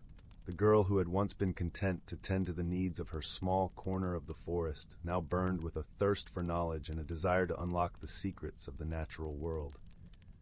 She learned to harness the power of the elements, calling upon the wind to carry her messages and the earth to reveal its hidden pathways. She mastered the art of communicating with the most ancient and revered of trees, gleaning their hard-won wisdom and learning to see the world through their timeless eyes. And through her friendship with Artemis, Willow discovered the true depth of loyalty and bravery. The dryad, eternally bound to the evergreen grove, became her steadfast companion, her protector, and her truest confidant. At last, after countless trials and tribulations, Willow and Artemis found themselves standing before the heart of the evergreen grove, a towering ancient oak tree whose roots stretched deeper than any other, its branches reaching towards the heavens like gnarled, outstretched fingers. It was here that the glowing acorn revealed its final secret, unfurling its luminous petals to unveil a shimmering seed of pure magic. With a reverence born of their shared journey, Willow and Artemis planted the seed at the base of the great oak, watching in awe as it took root and began to grow. From that seed sprang forth a sapling unlike any other, its bark shimmering with 1,000 hues, its leaves whispering secrets older than time itself. And as Willow and Artemis stood in its presence, they felt a profound shift within themselves, as if the very essence of the evergreen grove had become a part of their souls.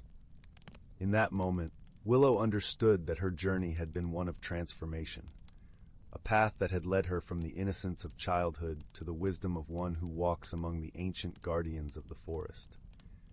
She had unlocked the secrets of the natural world, forging an unbreakable bond with the trees and creatures that called it home. And as she turned to embrace her dearest friend Artemis, she knew that their quest had only just begun. for the evergreen grove held countless mysteries yet to be uncovered, and together they would serve as its protectors and stewards, ensuring that its magic would endure for generations to come. As the first rays of dawn crept over the horizon, painting the forest in a warm golden glow, Willow and Artemis set forth on a new adventure, their hearts filled with wonder and their spirits buoyed by the knowledge that the greatest magic of all lay in the unbreakable bonds of friendship and the eternal rhythms of the natural world. Story 42. Once upon a time, nestled in the gentle embrace of a serene valley, there lay a village called Elderglen. The village, surrounded by lush, emerald forests and cradled by the soft, rolling hills, was a place where time felt as though it gently meandered like the brook that babbled through it. Elderglen was known for its vibrant tapestry of seasons, each unfurling with its unique charm, painting the village in hues of gold, green, and silver throughout the year. In this tranquil village lived a young woman named Anwen. Anwen was known for her deep chestnut eyes that seemed to hold whispers of the forest, and a heart as kind as the morning sun. Yet, despite her warmth, Anwen carried a restlessness within her, a gentle ache for something she could not name. She loved her village and its familiar rhythm, but as each day passed, she felt as though she were a leaf caught in the current, carried along but never truly moving. One crisp autumn afternoon, as the leaves began to dance from the trees in a flurry of amber and crimson, Anwen decided to wander into the depths of the forest. She hoped that among the ancient oaks and whispering winds she might find the answer to her yearning. As she walked deeper into the woods, the world around her softened, and the air was filled with a sweet, earthy aroma of fallen leaves and moss. Suddenly, a gentle rustling caught her attention. She turned to see a small, shimmering creature perched upon a low branch. It was a fairy, its wings a delicate mosaic of iridescent colors that glowed softly in the dappled sunlight. The fairy's eyes sparkled with a wisdom that belied its tiny form. "Hello, Anwen," the fairy chimed in a voice as sweet and clear as a bell. "I am Leora. I sense a longing in your heart, a wish for change." Anwen nodded, her heart fluttering like the wings of the fairy. "I feel trapped," she confessed, her voice a gentle sigh. "I love my home, but I feel there is more to discover, more to become. Yet I am afraid of what change might bring." Leora fluttered closer, her presence as comforting as a warm breeze. "Change is a part of life, dear Anwen. It can be as gentle as the turning of a leaf, or as transformative as a caterpillar becoming a butterfly. Let me show you something." With a wave of Leora's hand, the forest around them shimmered and shifted. They stood now in a glade bathed in the golden glow of twilight. Before them, a cocoon hung from a slender branch, pulsating softly with an inner light. "This cocoon holds the secret of transformation," Leora explained, her voice a soft melody. "Inside, a caterpillar is undergoing a miraculous change, surrendering to the unknown so it may emerge anew as a butterfly." Anwen watched in awe as the cocoon began to quiver, the light within growing brighter. Slowly, the shell began to crack, and a delicate butterfly emerged, its wings unfurling in a breathtaking display of colors. It paused for a moment, allowing its wings to dry in the evening air, before taking flight into the fading light. "Transformation is not about losing oneself," Leora continued gently, "but about becoming who you are meant to be." Anwen felt a warmth spread through her, a gentle acceptance of the unknown. She realized that change, though daunting, was a natural part of life, an opportunity for growth and discovery. "Thank you, Leora," she said, her voice filled with newfound hope. "I think I'm ready to embrace change, to explore the possibilities it holds." Leora smiled, her wings shimmering with approval. "You are never alone on your journey, Anwen. The forest and its creatures will always be here to guide you." With a flutter of her wings, Leora vanished into the twilight, leaving Anwen standing in the glade with a heart full of promise. Over the following days and weeks, Anwen began to embrace the changes she once feared. She started small, venturing to nearby villages, learning new skills from their inhabitants, each encounter enriching her spirit. She found joy in the unexpected and solace in the journey itself. Her heart, once constrained by fear, now blossomed like a flower reaching for the sun. Anwen's transformation did not go unnoticed. The villagers of Elderglen began to see the lightness in her step, the glow in her eyes. She became a beacon of inspiration, showing them that change could be beautiful, a path to discovering one's true self. As the seasons turned and the village of Elderglen slipped into winter's embrace, Anwen found herself back in the forest, where her journey had begun. The forest was silent, blanketed in a soft layer of snow, and as she walked, her breath mingled with the crisp air. In the heart of the forest, she came upon the same glade where she had met Leora. There in the stillness, she felt a gentle presence beside her. It was Leora, her wings now reflecting the soft silver of the moonlight. "Hello, dear Anwen," Leora greeted warmly. "You have grown so much." Anwen smiled, her heart full of gratitude. "Thank you, Leora. Your guidance showed me the way." Leora nodded, her eyes twinkling. "Always remember, Anwen, that the journey of transformation is never truly over. It is a dance with life, where each step leads you closer to who you are meant to be." With those words, Leora vanished once more, leaving Anwen standing in the glade, surrounded by the quiet beauty of the forest. She felt a deep peace within her, a contentment that came from knowing she had embraced the unknown and discovered the magic within herself. As Anwen made her way back to the village, the snow crunching softly beneath her feet, she knew that she was ready to face whatever lay ahead. She had learned that change was not something to fear, but to welcome with open arms, for it was through change that she had found her truest self. And so, in the gentle embrace of Elderglen, Anwen lived her days with a heart full of wonder and a spirit unafraid to soar, forever grateful for the magic of transformation and the journey of personal growth. The end. Story 43. In a forest older than memory, where the air itself seemed to whisper with secrets, a gentle symphony of life thrived beneath a canopy of emerald leaves. This was no ordinary woodland. It was a realm where the natural and the mystical intertwined like the tendrils of ivy climbing an ancient oak. Here the creatures lived not just by instinct, but by an unspoken wisdom passed down through the eons, ensuring balance and harmony for all who called this enchanted place home. As the first light of dawn brushed the treetops with golden hues, a soft breeze carried the scent of pine and damp earth. Dewdrops clung to every surface, catching the morning sun and scattering it into 1,000 tiny rainbows. In this serene glow, the forest awoke with a chorus of chirps, rustles, and the gentle rustling of leaves. In a glen dappled with patches of sunlight, a family of wood mice began their day. The youngest, a curious little mouse with bright eyes and a nose that twitched incessantly, was called Pip. Pip was fascinated by everything, from the way the morning mist curled around the roots of trees to the distant sound of the river that wove through the forest like a silken thread. Today, Pip's mother, a wise and gentle soul named Nara, had promised to take him to visit Old Hazel, the ancient tortoise who lived in the heart of the forest. Old Hazel was known far and wide for her stories, which were woven from the very fabric of the forest's history. Pip had listened to tales of her wisdom all his life, and the prospect of meeting her filled him with anticipation. As they made their way through the forest, the path was soft beneath their feet, cushioned by fallen leaves and fragrant with the scent of wildflowers.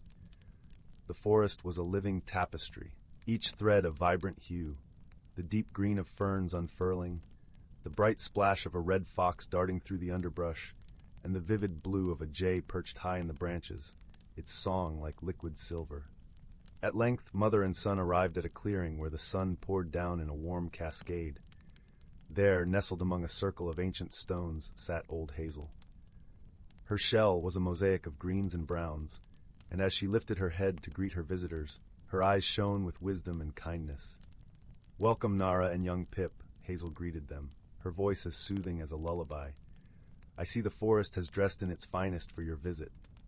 Pip's nose twitched with excitement as he settled beside Hazel, eager for a story. Old Hazel chuckled softly, sensing his enthusiasm. "Today I will tell you of the Seasons Dance," she began, her words weaving a spell that drew them all closer. Long ago, when the world was new, the seasons were wild and untamed, each one vying for dominance over the earth. The forest was in chaos, as no creature knew when to prepare for the rains or when the sun would warm their backs. The guardian of the forest, a wise old stag with antlers as wide as the sky, called a council of all the animals to bring harmony to the land. As Hazel spoke, Pip imagined the gathering. the mighty stag standing proud, his presence commanding respect and attention, while creatures of all kinds clustered around him, birds, foxes, rabbits, and even the tiniest of insects. The guardian proposed a dance, Hazel continued, her voice a gentle breeze through the glen. A dance where each season would take its turn and share its gifts with the world. Spring would awaken life with blossoms and gentle rains. Summer would bring warmth and abundance. Autumn would paint the leaves in fiery hues and prepare the earth for rest. And winter, with its blanket of snow, would allow the world to sleep and dream. Pip closed his eyes, feeling the rhythm of the seasons in his heart. He could almost see the forest transforming around him, the colors shifting and changing in a harmonious ballet. And so it was, Hazel concluded, that the seasons learned to dance, each one stepping forward and bowing back, creating a cycle of balance and beauty. The creatures of the forest learned to adapt, to live in harmony with the rhythm of the earth. Nara gently nudged Pip, her eyes filled with understanding. This is why we prepare, little one. Why we gather seeds in the fall and build our nests snug and warm. Each season has its challenges, but together we can thrive. Pip nodded, his heart swelling with the knowledge that he was part of something far greater than himself. He looked up at Hazel, gratitude shining in his eyes. "Thank you, old Hazel," he said softly. "I understand now." As they rose to leave, the sun dipped lower in the sky, casting the clearing in a soft, golden light. Pip and Nara made their way back through the forest, the path now familiar and welcoming. The air was cool and crisp, carrying the promise of tomorrow. In the heart of the forest, the creatures continued their dance, each one contributing to the delicate balance of their world. And as the stars began to twinkle in the velvety sky, the ancient forest settled into a peaceful slumber, cradled in the gentle embrace of the season's dance. And so, under the watchful gaze of the moon, Pip closed his eyes, the warmth of his mother's presence beside him, and the comforting knowledge that the wisdom of the forest would always guide him home. Story 44, title, The Whispering Grove. In a quaint village nestled at the edge of an ancient forest, there lived a young girl named Marin. Her home was a charming cottage enveloped by blooming wildflowers, with a garden that sang with the colors of every season. Marin was a curious soul, her heart brimming with tales of adventure and wonder. Her mother, known in the village for her wisdom and gentle nature, often spoke of the forest's mysteries, where sunlight dappled through the leaves and whispers of enchantment danced on the breeze. Every evening, as the sun dipped below the horizon, painting the sky in hues of lavender and gold, Marin would sit by the old stone hearth, her mother's voice weaving stories that seemed to come alive in the flickering firelight. One tale spoke of a magical object hidden deep within the forest, a mirror said to reveal the true essence of anyone who gazed upon it. This mirror, crafted by the forest spirits, was both a gift and a test, showing not only one's beauty, but also the heart's deepest truths. Marin's imagination was captivated by the tale. She dreamt of finding this mirror, of uncovering the secrets it held. Thus, on a bright spring morning, when the world was awash with the scent of fresh blossoms and the songs of waking birds, Marin set out on her journey. Her mother, wise and knowing, handed her a small pouch filled with provisions and an old compass, its needle dancing in the morning light. "Remember, my dearest," her mother said, her voice a gentle murmur, "the forest mirrors the heart. Be kind, be brave, and let its wisdom guide you." With a nod and a heart full of hope, Marin stepped onto the path that led into the forest. The trees stood tall and proud, their leaves rustling in a symphony that welcomed her into their embrace. Sunlight filtered through the canopy, painting the ground in patterns of light and shadow. The air was cool and fragrant, carrying the sweet scent of pine and earth. As Marin journeyed deeper, she marveled at the wonders around her. Tiny streams gurgled over smooth stones, while flowers of every hue peeked from beneath the underbrush. Birds flitted among the branches, their songs a merry accompaniment to her steps. Yet as she ventured further, the forest began to change. The trees grew older, their trunks thick and gnarled, draped with curtains of moss. The light dimmed, casting the world in a twilight glow. Here the forest felt alive with whispers, secrets woven into the very fabric of its being. Marin's heart quickened, not with fear but with the thrill of discovery. It was then she heard it, a soft, melodious voice like the tinkling of distant bells. Following the sound, Marin found herself in a grove unlike any she had seen. The trees here were slender and graceful, their leaves shimmering with an otherworldly light. At the center stood a willow, its branches swaying gently as if in song. Nestled among its roots was a small pool, its surface as smooth as glass, and on the water's edge lay the mirror. Its frame was crafted from silver vines, entwined with blossoms that seemed to bloom eternally. As Marin approached, her reflection shimmered on the surface, and she felt a flutter of anticipation mixed with trepidation. Gazing into the mirror, Marin saw herself as she was, a young girl, eyes wide with wonder and a heart eager to learn. But as she looked deeper, the image shifted. She saw her kindness, her courage, and her dreams. Yet she also glimpsed her fears, the shadows of doubt that sometimes clouded her thoughts. The mirror revealed her true self, in all its complexity, a tapestry of light and shadow. In that moment, Marin understood the mirror's gift. It was a reminder that to truly know oneself was to embrace both strengths and weaknesses. To be kind to others, one must first be kind to oneself. As she pondered this revelation, the air shimmered, and from the willow's branches descended a figure of ethereal beauty. The spirit of the grove, her presence serene and comforting, smiled at Marin with eyes that held the wisdom of ages. "You have seen the truth within," the spirit said, her voice like the rustle of leaves. "The mirror is but a reflection. Your journey, young one, is the true magic." Marin felt a warmth spread through her, a sense of peace she had never known. She thanked the spirit, her heart full of gratitude and newfound understanding. As she turned to leave, the spirit gifted her a single silver leaf, its surface etched with intricate patterns. "This will guide you," the spirit whispered, "when the path is unclear." With the leaf tucked safely in her pocket, Marin made her way back through the forest. The journey home seemed different, the forest friendlier, as if it too had accepted her. The sunlight was brighter, the colors more vivid, and the world seemed to hum with a gentle song of welcome.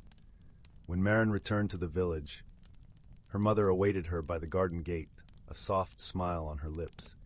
She embraced Marin, sensing the change in her daughter, the quiet strength and wisdom she now carried. And so Marin's journey became a cherished tale, shared by the fireside as the seasons turned. She grew to be a woman of great compassion, her heart guided by the lessons of the forest and the mirror's truth. In time, she passed on the story to her own children, a legacy of wisdom and wonder. The mirror's magic, though hidden deep within the woods, remained a beacon for those who sought to know themselves truly, a timeless reminder of the beauty found in understanding one's own heart. And the forest, with its whispering groves and shimmering light, continued to guard its secrets, a world of enchantment just beyond the reach of the everyday. And so, dear listener, as you close your eyes and drift into dreams, remember the journey of Marin and the truths she found. For within each of us lies a mirror, reflecting the beauty and complexity of our own hearts. Embrace it, and let your story unfold with courage and kindness. Story 45, title: The Whispering Canopy. Beneath a sky brushed with the soft hues of twilight, the forest began to stir with its evening symphony. The gentle rustle of leaves whispered secrets in the cool breeze, and the crickets began their nightly serenade. In the heart of this serene woodland lay a hidden world, known only to the most curious of souls and the most adventurous of spirits. It was here, under the watchful eye of the ancient oaks, that a peculiar tale unfolded, a tale of magic, friendship, and transformation. The forest was home to a hidden village called Silverwood, nestled amid towering trees and blanketed in a canopy of emerald leaves. This village was unlike any other, for it was inhabited by creatures of all kinds, talking animals, mystical beings, and humans who had long forgotten the bustling world beyond the woods. Life here was simple, harmonious, and brimming with enchantment. In a cozy cottage on the edge of Silverwood lived a young girl named Isolde. With hair the color of autumn leaves and eyes that mirrored the deepest pools of the forest, Isolde was known for her gentle heart and unyielding curiosity. Her days were spent exploring the winding paths of the woodland, befriending the creatures that called it home, and listening to the stories told by the whispering trees. One particular evening, as the sun dipped below the horizon and the stars began to twinkle, Isolde stumbled upon something extraordinary. While wandering near the gnarled roots of an ancient oak, she found a small, iridescent feather. It shimmered with a kaleidoscope of colors, reflecting the fading light in a dance of blues, greens, and purples. As she held it in her hand, a warm sensation spread through her fingers, and she felt an inexplicable connection to the forest around her. Intrigued by her discovery, Isolde slipped the feather into the pocket of her cloak and hurried back to her cottage. That night, as she lay in bed, the feather glowed softly on her nightstand, casting a gentle light over the room. It was then that she heard a voice, a soft, melodious whisper that seemed to come from the feather itself. "Seek the heart of the forest, dear child," it murmured, "and there you shall find the magic you seek." The words echoed in Isolde's mind as she drifted into a peaceful slumber, her dreams filled with visions of enchanted groves and hidden paths. When she awoke the next morning, the feather was still glowing, as if urging her to embark on a journey into the depths of the forest. Determined to uncover the secrets of the feather, Isolde set out at dawn, her heart filled with anticipation and wonder. She followed the winding trails that led deeper into the woods, guided by the soft glow of the feather and the whispers of the trees. Along the way, she encountered many of her woodland friends, chatty squirrels, wise owls, and playful foxes, all of whom encouraged her quest with knowing smiles. As the sun climbed higher in the sky, Isolde reached a secluded glade hidden beneath a canopy of ancient trees. The air was thick with the scent of blooming flowers, and a small creek babbled softly nearby. It was here, in this enchanting grove, that Isolde met a most unexpected companion, a young fox with fur as white as freshly fallen snow and eyes that sparkled with mischief. "Hello there," the fox greeted, its voice as smooth as silk. "I see you found the feather of the forest. Not many have the privilege of holding such a treasure." Startled but intrigued, Isolde knelt down to meet the fox's gaze. "You can talk," she exclaimed, her eyes wide with amazement. The fox chuckled, a melodious sound that echoed through the glade. "Indeed I can. My name is Phelan, guardian of this forest and keeper of its secrets. And who might you be, young seeker?" "I'm Isolde," she replied, holding up the feather. "This feather led me here. It spoke to me and told me to seek the heart of the forest." Phelan nodded, his eyes twinkling with a hint of mystery. "The feather of the forest is a rare and magical artifact, bestowed only upon those with pure hearts and curious minds. It is said to guide its bearer to the heartwood, a place where the magic of the forest is strongest." Intrigued by Phelan's words, Isolde felt a surge of excitement course through her veins. "Will you help me find the heartwood?" she asked, her voice filled with hope. "Of course," Phelan replied with a playful flick of his tail. "But be warned, the journey is not without its challenges. You must be brave, and above all, trust in the magic of the forest." With Phelan as her guide, Isolde embarked on a journey deeper into the heart of Silverwood. They traveled through sun-dappled clearings and shadowy thickets, each step bringing them closer to their destination. Along the way, Phelan shared stories of the forest's history, tales of ancient magic and forgotten realms, and Isolde listened with rapt attention. As they ventured further, Isolde noticed subtle changes in the forest around them. The trees grew taller and more majestic, their leaves shimmering with an ethereal glow. The air was alive with the songs of unseen creatures, and the ground beneath her feet seemed to pulse with an otherworldly energy. Finally, after what felt like hours of wandering, they arrived at a clearing unlike any other. In the center of the glade stood a magnificent tree, its trunk wide and gnarled, its branches stretching toward the heavens. It radiated a gentle light, and Isolde could feel the warmth of its magic wash over her like a comforting embrace. "This is the heartwood," Phelan announced, his voice filled with reverence. "The very essence of the forest's magic flows through this tree. It is said that those who come here with pure intentions will be granted a glimpse of the forest's true nature." Awestruck by the sight before her, Isolde approached the heartwood with a sense of wonder and humility. As she touched its bark, a surge of warmth spread through her body, and visions began to fill her mind. Visions of the forest in all its glory, from the smallest creatures to the grandest trees, all connected by an unseen thread of magic and life. In that moment, Isolde understood the true nature of the forest's magic. It was not just a place of beauty and wonder, but a living, breathing entity, bound together by the bonds of friendship and harmony. She realized that her journey had not only led her to the Heartwood, but had also changed her in ways she had never imagined. With newfound wisdom and a heart full of gratitude, Isolde turned to Phelan. "Thank you," she said softly, her eyes shining with joy. "Thank you for guiding me and helping me discover the magic of this forest." Phelan smiled, his eyes warm with affection. "The forest has always been with you, Isolde. It was your heart that led you here. Remember, the magic of the forest is within you, and it will guide you wherever you go." With those words, Isolde felt a sense of peace wash over her. She knew that her journey was far from over, but she also knew that she would never be alone. The forest would always be a part of her, its magic a constant presence in her life. As the sun dipped below the horizon, casting the forest in shades of gold and amber, Isolde and Phelan made their way back to Silverwood. The journey had changed her, filling her with a deep appreciation for the world around her and the magic that lay hidden within it. In the days that followed, Isolde shared her newfound wisdom with the villagers of Silverwood, teaching them to see the magic in the world and to cherish the bonds of friendship and harmony. And as she lay in bed each night, the feather of the forest by her side, she knew that her journey had only just begun.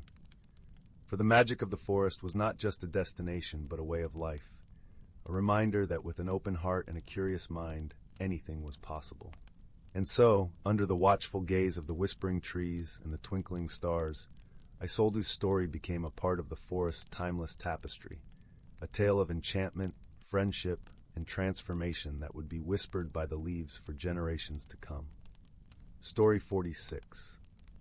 In the heart of a gently rolling valley, where emerald fields met the sky and the air was sweet with the scent of wildflowers, there lay a quaint village known as Willow.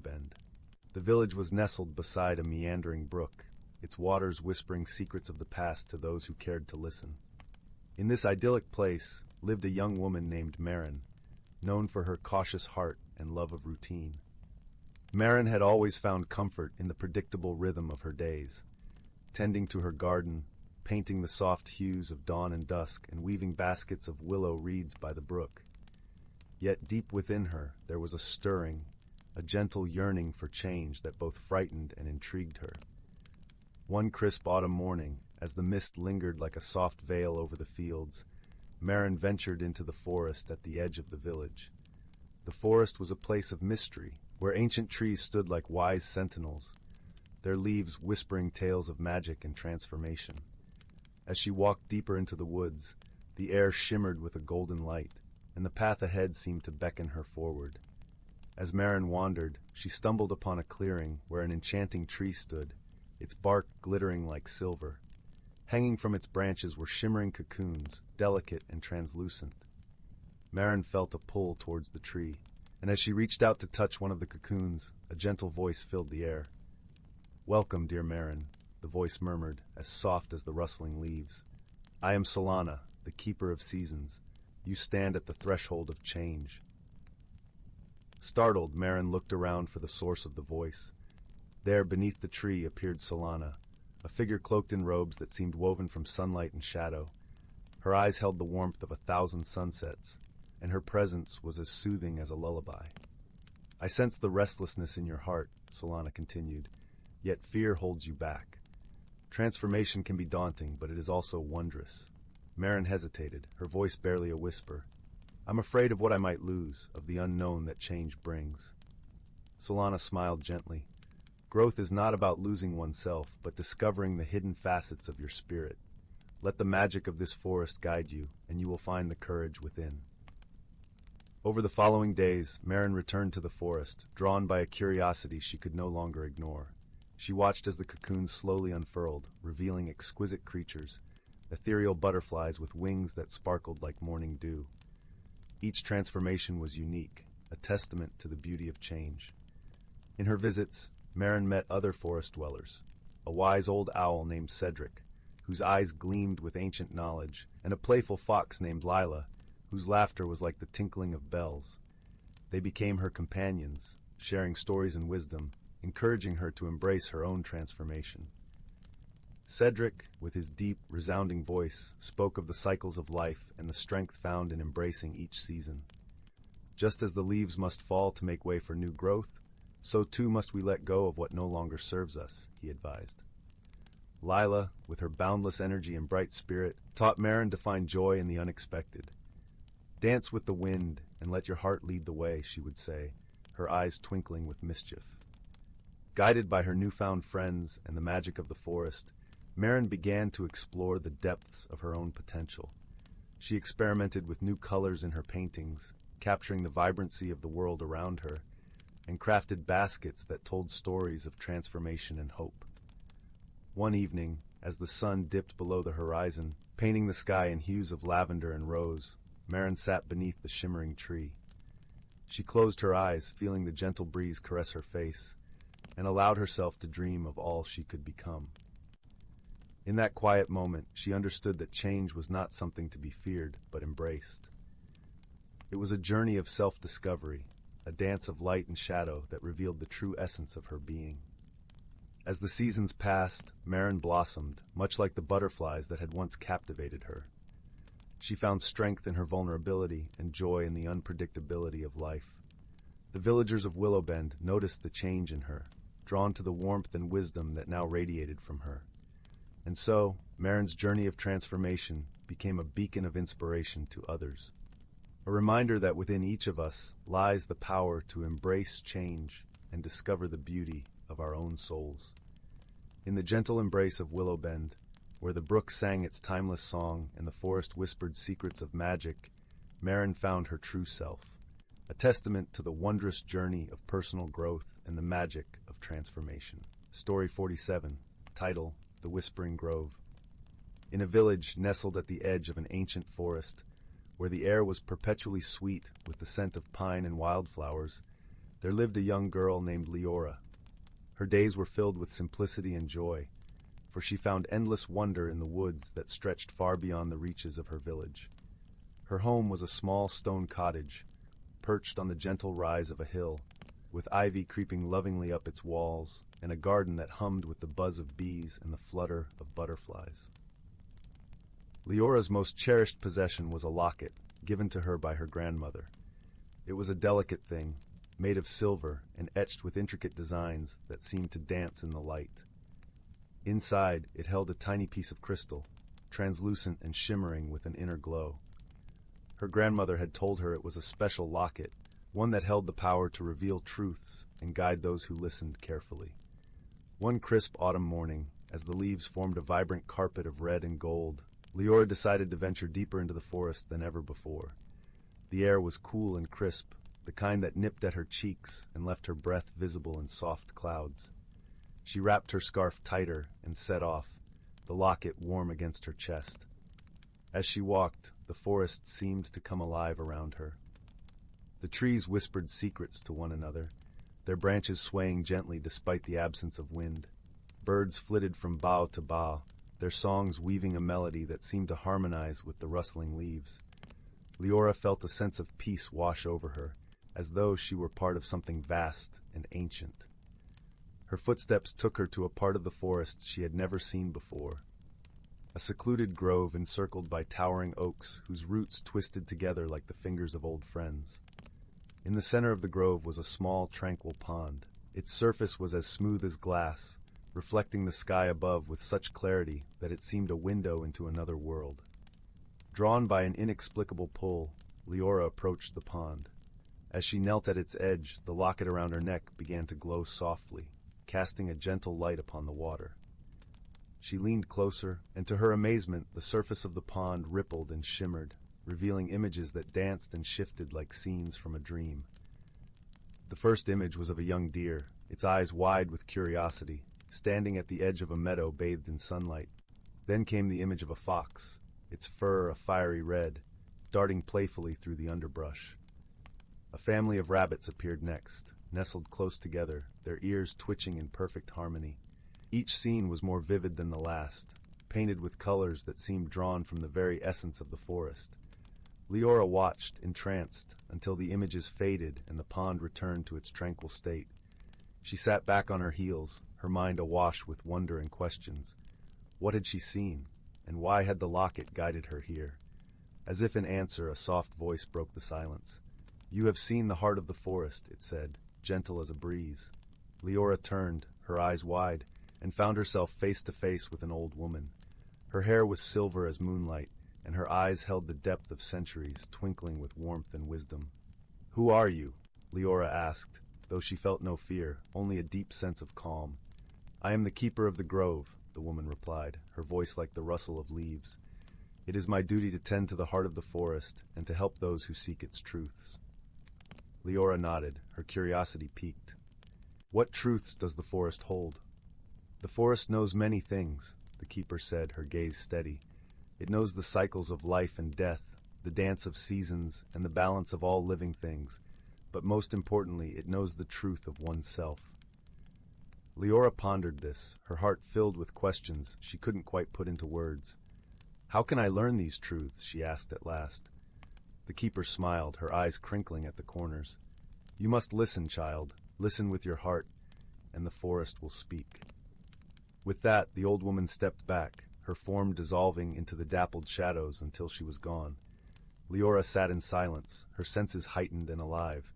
She focused on the sounds around her, the gentle lapping of the pond, the rustle of leaves, the distant call of a bird, and let them seep into her being. Time seemed to stretch and fold around her, and slowly she began to understand. The images she had seen in the pond were not merely visions of the forest's inhabitants. They were reflections of herself.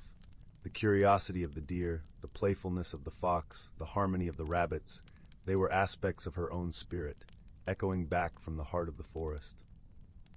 As understanding dawned, the locket at her neck grew warm once more, its glow pulsing in time with her heartbeat. A soft whisper filled her mind, a voice both foreign and familiar. "Remember, Leora," it said, "the forest is within you, and you are part of it. Trust in its wisdom, and you will find your way." With these words, Leora felt a profound sense of peace settle over her, as if she had found something she hadn't even known she was seeking. The weight of her questions lifted, replaced by a quiet certainty that she would carry with her. As the sun began its descent, casting long shadows through the grove, Leora rose to her feet. She took one last look at the pond, now still and silent, and felt a deep gratitude for the gift she had received. With a heart full of wonder and resolve, she turned toward home, her path illuminated by the fading light of day. The journey back was filled with a sense of newfound clarity. As she walked, the forest seemed to embrace her, its whispers a gentle reminder of the truths she had discovered. The locket remained warm against her chest, a comforting presence that would guide her always. Upon reaching her village, Leora knew she was forever changed. The forest had taught her to listen, not just to the world around her, but to the voice within her heart. It had shown her that wisdom was not something to be sought, but something to be heard and understood. And so, with each passing day, Leora embraced the lessons of the forest. She listened to the whispers of the wind, the songs of the birds, and the stories carried by the river's flow. She found joy in the simple things, knowing that they held the deepest truths. The locket, now more precious than ever, became a symbol of her journey, a reminder that the heart of the forest was always with her, guiding her steps and lighting her way. And in time, she would share her stories with others, passing on the wisdom she had gained, so that all might find the peace and clarity she had discovered within the Whispering Grove. Story 48. In a quaint, sleepy village nestled in the embrace of rolling hills and lush, verdant meadows, there lay a secret known only to those who dared to wander beyond the well-trodden paths. This village, with its cobblestone streets that wound like serpents between cottages of timber and stone, was called Willow. It was a place where time seemed to slow, a refuge from the bustling world beyond, where the air was sweetened by the fragrance of blooming wildflowers, and the gentle murmur of the brook lent a soothing melody to the days. The villagers of Willowbrook were simple folk, content with their lives of quiet labor and peaceful harmony. Among them was a young girl named Ivy, whose spirit was as wild and untamed as the forests that bordered the village. Ivy's eyes sparkled with mischief and curiosity, and her laughter was as infectious as the sun's warm rays that danced through the trees. She was known for her affinity with nature, often disappearing for hours into the wooded depths, returning with tales of adventures and wonders that most believed to be mere figments of her imagination. One crisp autumn morning, as the leaves turned to hues of amber and gold, Ivy set out on one of her solitary explorations. The air was crisp and carried the scent of earth and pine, invigorating her senses as she ventured deeper into the heart of the forest. Her feet crunched upon the carpet of fallen leaves, each step echoing the rhythm of her eager heart. Ivy was in search of the fabled glimmering pond, a hidden oasis reputed to hold magical properties. The stories told of a place where the veil between worlds was thin, where dreams could be glimpsed in the rippling waters. Guided by instinct and the whispers of the wind, Ivy followed a narrow, winding path that seemed to beckon her onward. The forest canopy above allowed dappled sunlight to filter through, creating a mosaic of light and shadow upon the forest floor. As she walked, Ivy marveled at the vibrant tapestry of colors, the way the sun's rays kissed the leaves, turning them into jewels of ruby and gold. Eventually, Ivy reached a clearing where the trees parted like a curtain, revealing the glimmering pond. It was a sight to behold, the water shimmering with an ethereal glow, as if 1,000 stars had fallen from the heavens to rest upon its surface. Ivy approached the water's edge, her breath caught in her throat at the beauty before her. She knelt, peering into the depths, and there, within the shifting reflections, she saw something truly extraordinary. A small, delicate object lay at the bottom of the pond, glinting in the sunlight. It was a locket, intricately crafted with swirling patterns that seemed to dance as the water rippled above it. Ivy's heart raced with excitement and curiosity. She reached into the cool water, her fingers brushing against the locket's surface, and as she pulled it from its watery resting place, a soft, melodious hum filled the air. The locket was warm in her palm, its surface smooth and inviting. As Ivy examined it, she noticed a tiny clasp that, when pressed, revealed a hidden compartment. Inside was a fragment of parchment, aged and fragile, inscribed with elegant script. The words it held spoke of a hidden realm, a world beyond sight, accessible only to those with a pure heart and a courageous spirit. Intrigued and emboldened, Ivy tucked the locket and its mysterious message safely into her pocket. She felt a stirring within her, an insistent tug at the edges of her consciousness, urging her to follow the path laid out by the locket's secret. It was a call to adventure, to discover the hidden world that lay just beyond the veil of the ordinary. With renewed determination, Ivy set off once more, her senses attuned to the subtle signs that guided her way. The forest seemed to shift around her, the trees whispering softly as she passed, as if acknowledging her quest. The path led her through groves of towering oaks, their gnarled branches arching overhead like the protective embrace of ancient guardians. As the day wore on, Ivy's journey brought her to a place where the forest opened into a sunlit glade. In the center stood an ancient oak, its trunk wide and gnarled, its roots twisting and turning through the earth like veins of a great living being. Ivy felt drawn to the tree, sensing a presence, a consciousness that seemed to resonate with the locket she carried. Tentatively, she approached the oak, placing a hand upon its rough bark. The tree vibrated gently beneath her touch, and a soft, harmonious voice filled her mind. "Welcome, seeker of truth," it intoned, the words echoing like a melody. "You hold the key to a world unseen, a realm of wonder and possibility. But to enter, you must first prove your heart's purity and your spirit's strength." Ivy's heart swelled with hope and resolve. "I am ready," she declared, her voice steady and filled with purpose. "I will do whatever is required to see this hidden world." The oak's voice was gentle, yet carried the weight of ages. "To unlock the path, you must face the trials of the elements. Earth, air, fire, and water shall test your mettle. Only then will the gateway open." With these words, a subtle change swept through the glade. The air grew still, the sunlight dimming as an otherworldly glow enveloped the clearing. Ivy felt a shiver of anticipation, her mind racing with possibilities. She was not afraid, rather she felt a deep sense of belonging, as if this journey had been written in the stars long before her time. The first trial awaited her, and it came in the form of the earth itself. The ground beneath Ivy's feet rumbled softly, and the soil began to shift and stir. From the depths a figure emerged, crafted entirely from the rich, dark earth. It was a creature of strength and solidity, its form fluid yet firm, eyes like gleaming stones. "To pass the trial of earth," the creature rumbled, its voice as deep as the roots of the ancient trees, "you must demonstrate patience and persistence. For the earth is enduring, and so must you be." Ivy nodded, understanding the lesson before her. She knelt upon the ground, her hands sifting through the soil, feeling its texture, its life. She began to work, shaping the earth with care and intention, crafting a small garden of wildflowers, each blossom a testament to her dedication and patience. As she worked, the creature watched, its gaze steady and unwavering. Hours passed, the sun arcing across the sky, yet Ivy did not falter. Her hands moved with purpose, her heart steady and calm. Finally, as the last rays of sunlight kissed the horizon, Ivy completed her task. The garden bloomed with vibrant colors, a living tapestry of nature's beauty. The creature of earth regarded her work with approval, nodding its head in acknowledgement. "You have passed the trial of earth, young seeker. Your patience and persistence are gifts that shall serve you well." With a gesture, the creature dissolved back into the ground, the earth settling once more. Ivy rose, her spirit buoyed by her success. The next trial awaited her, and she felt ready to face whatever challenges lay ahead. The air around her began to swirl, a gentle breeze that grew in strength and intensity.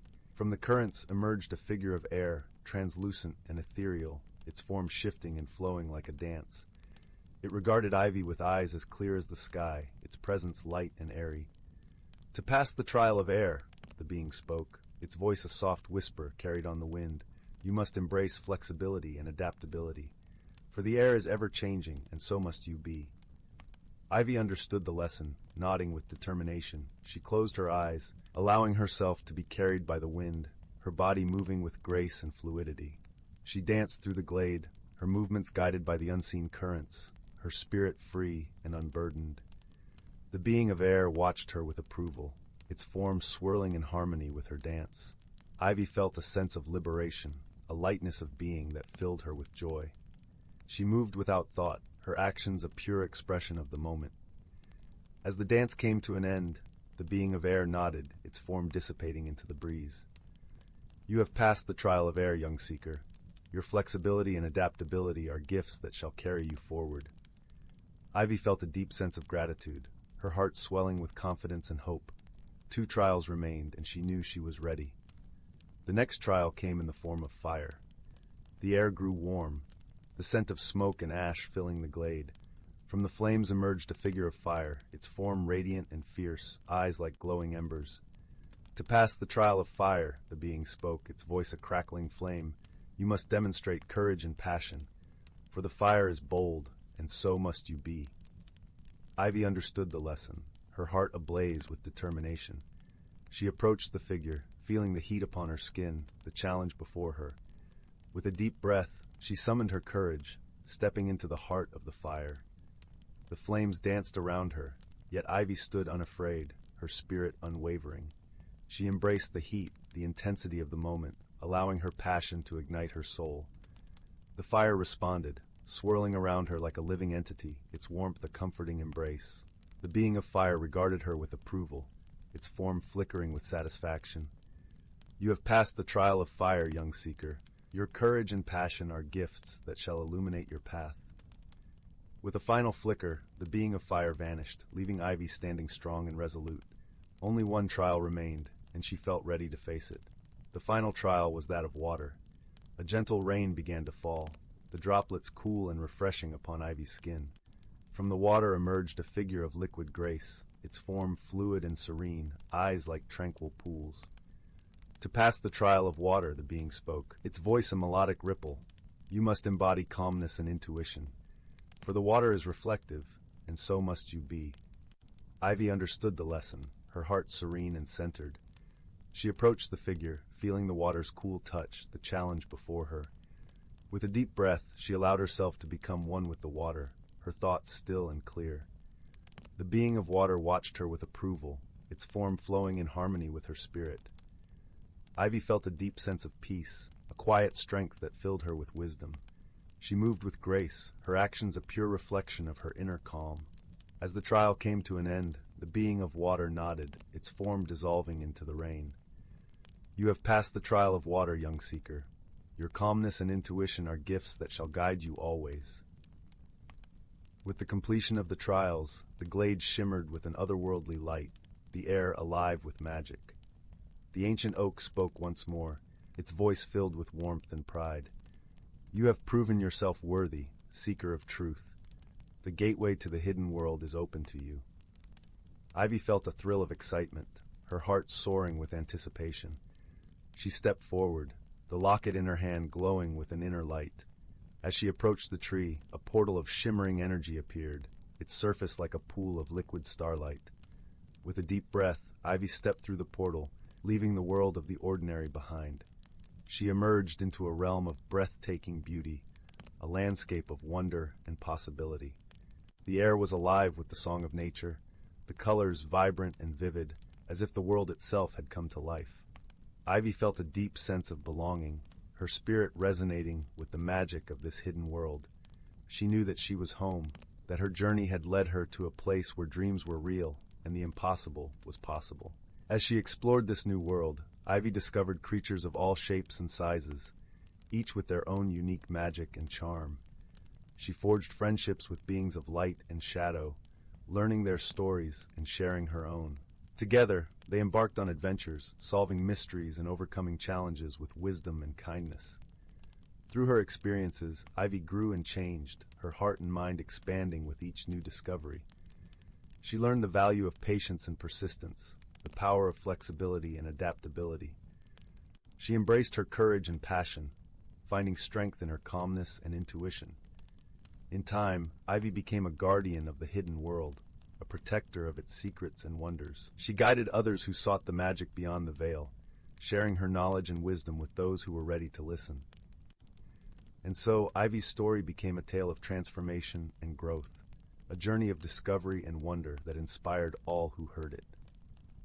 In the quiet village of Willow, the legend of the glimmering pond and the girl who found its secrets lived on, a beacon of hope and possibility for generations to come. As the fire crackled softly in the hearth, casting a warm glow across the room, Ivy's tale came to a gentle close.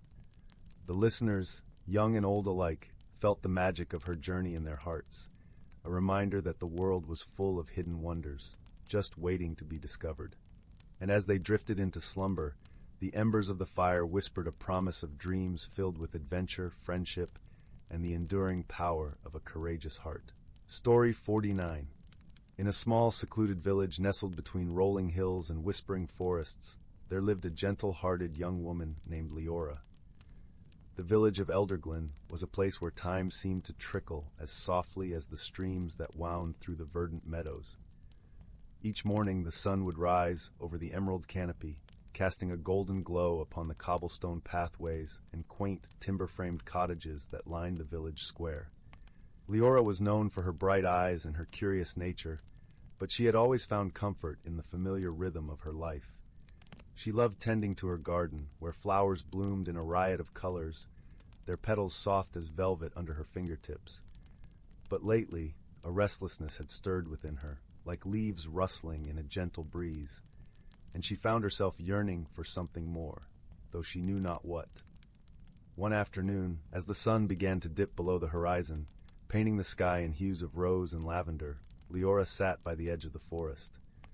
The air was thick with the earthy scent of pine and moss, a comforting balm that usually soothed her worries. Yet as she gazed into the shadowy depths of the woods, she felt a peculiar pull, as if the forest itself was whispering secrets of transformation and change. "Why do I feel this way?" Leora mused aloud, her voice barely above a whisper. Her thoughts were interrupted by the soft rustle of leaves, and from the underbrush emerged an elderly woman, her hair as white as winter's first snow. This was Mirren, the village's wise herbalist, known for her deep understanding of nature and its magic. "You seem troubled, dear Leora," Mirren said, her voice as soothing as a lullaby. Leora sighed, glancing at the forest again. "I feel as though something is changing within me, yet I fear what lies beyond what I know." Mirren gave a knowing nod, her eyes twinkling with the wisdom of countless seasons. "Change is but a part of life's tapestry. Sometimes we must step beyond the borders of our comfort to discover the colors hidden within us. But how do I know where to begin? Leora asked, her voice tinged with uncertainty. Mirren reached into her satchel and withdrew a small, intricately carved wooden box. She handed it to Leora with a gentle smile. This is a gift, crafted from the heartwood of the ancient trees. Inside you will find a guide, though its magic will reveal itself only when you are ready. With that, Mirren turned to leave, her form vanishing into the forest shadows as if she were one with the trees themselves. Leora cradled the box in her hands, feeling its warmth seep into her skin. As twilight deepened into night, she returned to her cottage, her heart a fluttering mix of anticipation and apprehension. That night, as the moon cast its silvery light through her window, Leora opened the box. Inside lay a small, shimmering amulet, carved in the shape of a delicate butterfly. As she touched it, she felt a gentle thrum of energy, like the beating of tiny wings. The next morning, Leora awoke with a sense of purpose. She decided to venture deeper into the forest, drawn by an invisible thread of destiny. The path wound through towering trees and dappled sunlight, the air alive with the songs of birds and the soft rustle of leaves. As she walked, she encountered a young fox with fur the color of autumn leaves. The fox watched her with curious eyes, then trotted alongside her, as if it had been waiting for her all along. "Hello, little one," Leora said softly. "Are you my guide?" The fox gave a playful bark and darted ahead, leading Leora to a hidden glade where the sunlight danced upon a sparkling creek.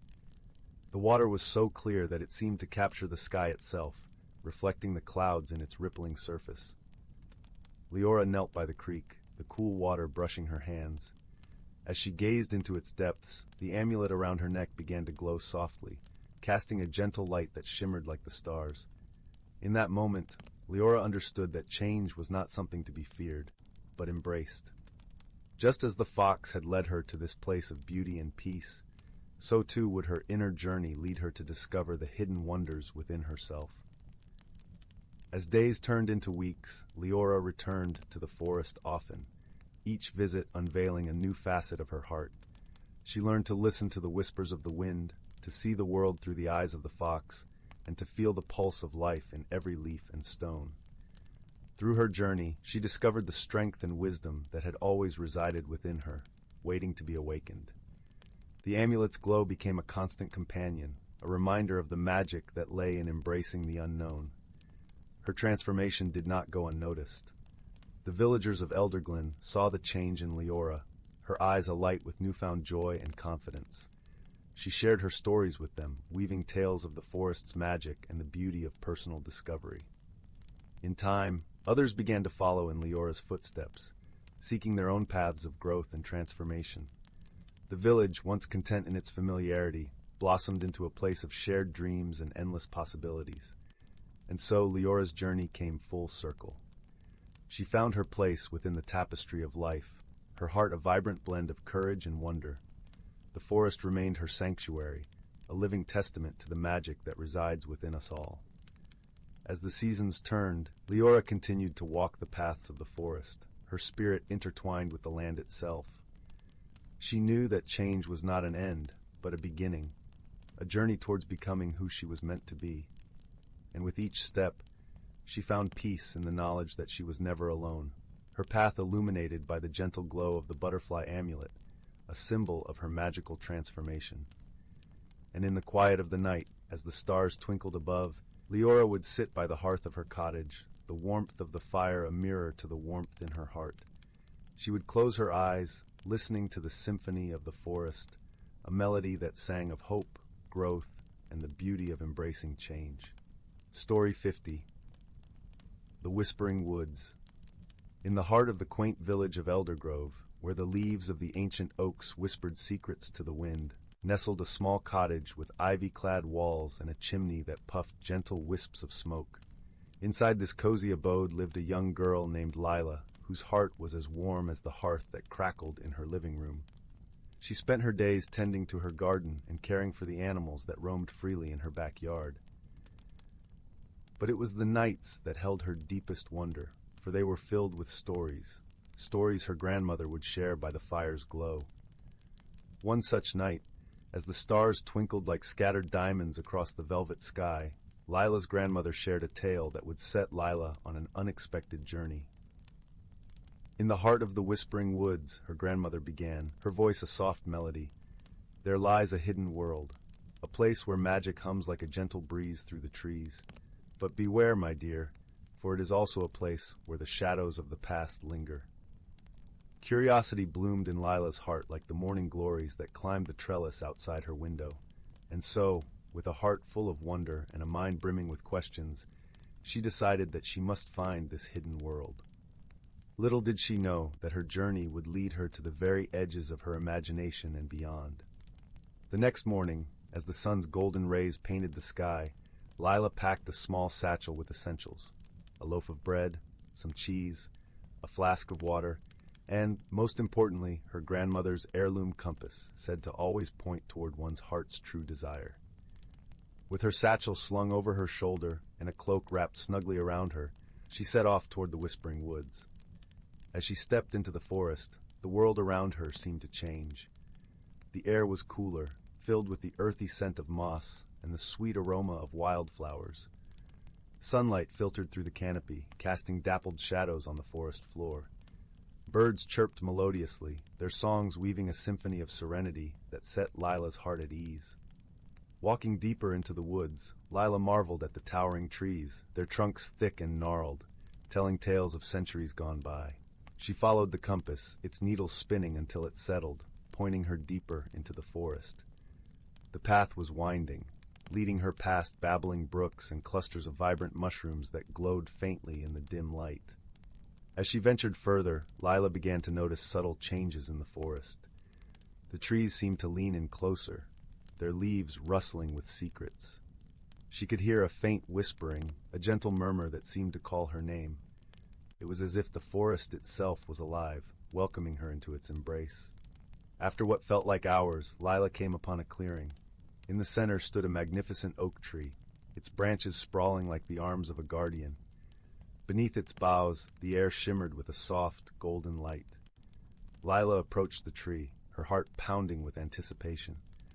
As she touched the rough bark, she felt a pulse of warmth, and the world around her began to shift. The air grew still, and the forest fell silent, as if holding its breath. Then, with a gentle sigh, the tree opened, revealing a doorway that glowed with an inviting light. Lila stepped through, and the hidden world unfolded before her eyes. She found herself in a realm where colors danced like living things, where the sky was a tapestry of swirling hues and the ground sparkled with stardust. The air was alive with magic, a gentle hum that resonated in her bones. Flowers bloomed in every shade imaginable, their petals whispering secrets as she passed. In this enchanted land, creatures both familiar and fantastical roamed freely. Rabbits with shimmering fur bounded playfully, while birds of every imaginable color flitted from branch to branch, their songs a harmonious chorus. Lila's heart swelled with awe and wonder, for she had found the hidden world of the whispering woods. As she explored, Lila soon discovered that she was not alone. From behind a cluster of luminous ferns stepped a creature unlike any she had ever seen. It was a fox, but not just any fox. Its fur was a radiant gold, its eyes twinkling with mischief and wisdom. Around its neck hung a delicate chain, from which dangled a small, glowing crystal. "Welcome, Lila," the fox spoke, its voice a soft, melodic chime. "I am Zephyr, guardian of this realm. I have been waiting for you." Lila blinked in surprise, her curiosity piqued. "Waiting for me? But how did you know I was coming?" Zephyr chuckled, a sound like wind rustling through leaves. "The forest knows many things, dear child. It whispers its secrets to those who listen. You have been chosen to help restore balance to our world." Intrigued and eager to learn more, Lila listened as Zephyr explained the challenge facing the enchanted realm. A shadow had fallen over parts of the land, a darkness that dulled the vibrant colors and stilled the joyful songs. The balance of magic had been disrupted, and only through the power of friendship and understanding could it be restored. Lila's heart filled with determination. She knew she must help, for this world was unlike any other, a place of wonder and beauty that deserved to thrive. With Zephyr as her guide, she set off on a journey through the realm, determined to uncover the source of the darkness and restore the light. Together they traveled through fields of luminescent flowers and across sparkling rivers. Along the way, they met many creatures, each with their own stories and wisdom to share. There was Luna, a wise old owl with feathers that glimmered like moonlight, and Thistle, a playful squirrel whose laughter was infectious. Each new friend joined them on their quest, their hearts united by a common purpose. As they journeyed, Lila learned that the darkness was not born of malice, but of misunderstanding. It stemmed from the heart of a lonely creature named Umbra, who had withdrawn from the world, shrouding himself in shadows. Umbra had once been a creature of light, but feeling misunderstood and isolated, he had retreated into darkness. Lila's heart ached with empathy, for she understood the pain of loneliness. With her friends by her side, she resolved to reach out to Umbra, to show him that he was not alone, and that friendship could bring light to even the darkest places. Their journey led them to the edge of the realm, where the shadows lay thick and heavy. The air was cool and still, the colors muted and the song silenced. But Lila felt no fear, for she was surrounded by the warmth of friendship, a light that shone brighter than any darkness. At the heart of the shadows, they found Umbra, a creature with eyes like pools of midnight and a heart heavy with sorrow. Lila approached him with compassion, her voice gentle as she spoke. "Umbra, we have come to offer friendship, to share the light that dwells within our hearts. You are not alone." Umbra gazed at Lila, his eyes filled with a longing for connection. Slowly, hesitantly, he extended a paw, and Lila took it in her own. In that moment, the darkness began to lift, replaced by a warmth that spread through the air, igniting the colors and songs once more. Together, they stood in the light, a circle of friends united by understanding and kindness. The shadows faded, and the magic of the realm was restored, brighter and more vibrant than ever. With their task complete, Lila knew it was time to return home. She bid farewell to her new friends, her heart full of gratitude and joy. Zephyr placed the glowing crystal from his chain in Lila's hand, a token of their friendship and a reminder of the magic that dwelled within. As Lila stepped back through the doorway and into the forest, the world around her shimmered and returned to its familiar form. The whispering woods sang with life, the leaves rustling with secrets, and the air filled with the scent of earth and new beginnings. Lila made her way back to the village, the path illuminated by the light of the moon and the stars. As she walked, she reflected on the journey that had changed her, not just in the realm of magic, but in her heart as well.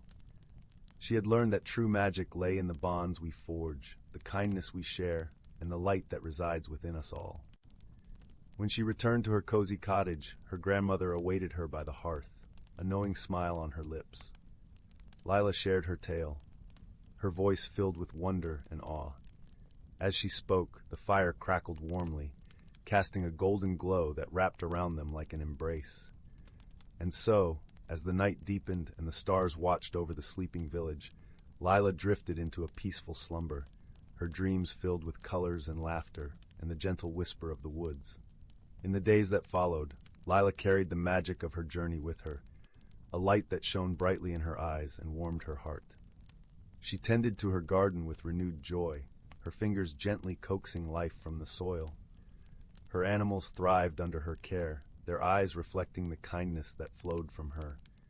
The villagers noticed the change in Lila, the way she moved with a serene grace, her laughter ringing like a melody in the air. They gathered around her, eager to hear her tales of the hidden world and the friends she had made. And as Lila shared her stories, the village came alive with a new sense of wonder and community, united by the magic of friendship and understanding. As the seasons turned and the years passed, Lila grew into a wise and gentle woman, her heart forever bound to the whispering woods and the lessons she had learned there. She became a storyteller in her own right, her words weaving a tapestry of magic and wonder that captivated all who listened. Children would gather at her feet, their eyes wide with awe as she spoke of Zephyr and Umbra, of Luna and Thistle, and the journey that had changed her life. And each night, as the fire crackled and the stars twinkled above, Lila would end her tales with a gentle reminder, her voice a soothing balm to the soul. "Remember, dear ones," she would say, "the greatest magic lies not in the world around us, but within our hearts. It is the light of friendship and kindness, the understanding that bridges the gap between us. Hold it close and let it guide you, for it will lead you to places of wonder and joy. And so the legacy of Lila and her journey lived on, a beacon of hope and inspiration to all who heard her tales. The Whispering Woods remained a place of mystery and magic, a hidden world where the air hummed with secrets and the trees whispered of adventures yet to come. For those who listened closely, there was always the promise of something more, a world just beyond the veil of the ordinary, waiting to be discovered by those with hearts open to the possibility of magic. And in the quiet moments, when the wind rustled through the leaves and the stars danced in the sky, one could almost hear the gentle murmur of the woods, whispering of Lila and the journey that had changed her forever. In this way, the story of Lila and the Whispering Woods became more than just a tale. It became a part of the village, a cherished memory passed down through generations, a testament to the power of friendship and the light that resides within us all. And so, as we close this chapter and let the fire's glow dim to embers, we carry with us the warmth of Lila's journey, a gentle reminder that no matter where we wander, the magic of friendship is always with us, guiding us through the shadows and into the light. Story 51. In a quaint little village nestled between emerald hills and sapphire streams, where the air was perpetually fragrant with the scent of blooming jasmine and sweet clover, there lived a young girl named Clara. Clara was known far and wide for her insatiable curiosity and her knack for solving puzzles that baffled even the wisest of the villagers. Her cottage was a cozy abode, with ivy climbing its stone walls and geraniums blooming in pots on the windowsills, their red blossoms dancing in the gentle breeze. Clara's days were filled with the simple joys of village life. She gathered eggs from the hens, helped Granny Willow tend to herb garden, and spent long afternoons reading by the crackling fireplace. But of all her activities, what Clara loved most was walking through the Whispering Woods, a magical forest just beyond the outskirts of the village. The woods were named so because the trees were said to murmur secrets to those who listened closely enough. One crisp autumn morning, when the leaves were turning shades of gold and russet, Clara set off on her usual trek into the woods. The path was carpeted with fallen leaves that crunched softly under her boots, and the air was filled with the earthy scent of moss and pine. As she wandered deeper, she noticed something quite peculiar, a trail of tiny, luminescent footprints leading off the path, glowing softly in the dim light. Clara knelt down to examine them. They were unlike any animal tracks she had ever seen. The prints shimmered with a faint, silvery glow that reminded her of moonlight on water.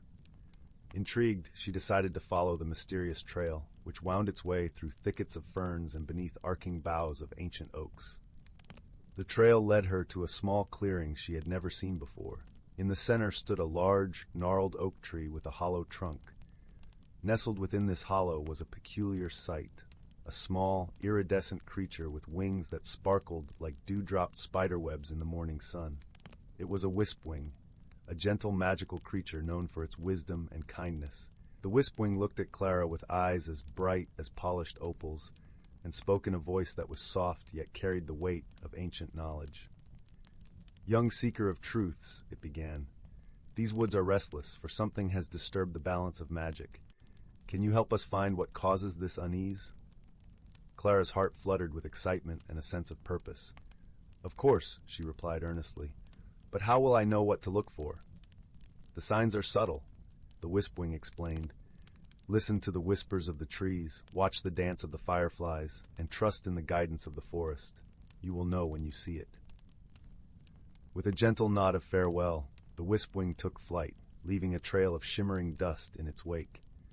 Clara felt a renewed determination as she retraced her steps, paying closer attention to the subtleties of the forest around her. As she wandered, she noticed that the fireflies were behaving strangely. Usually they flitted about in random patterns, but today they seemed to be forming intricate shapes in the air. She followed their luminous dance, her eyes wide with wonder. They led her to a small brook, where the water flowed with an unusual melody, like a lullaby sung by the river stones. Clara knelt by the brook, dipping her fingers into the cool, clear water. She closed her eyes and listened intently, letting the gentle music fill her senses.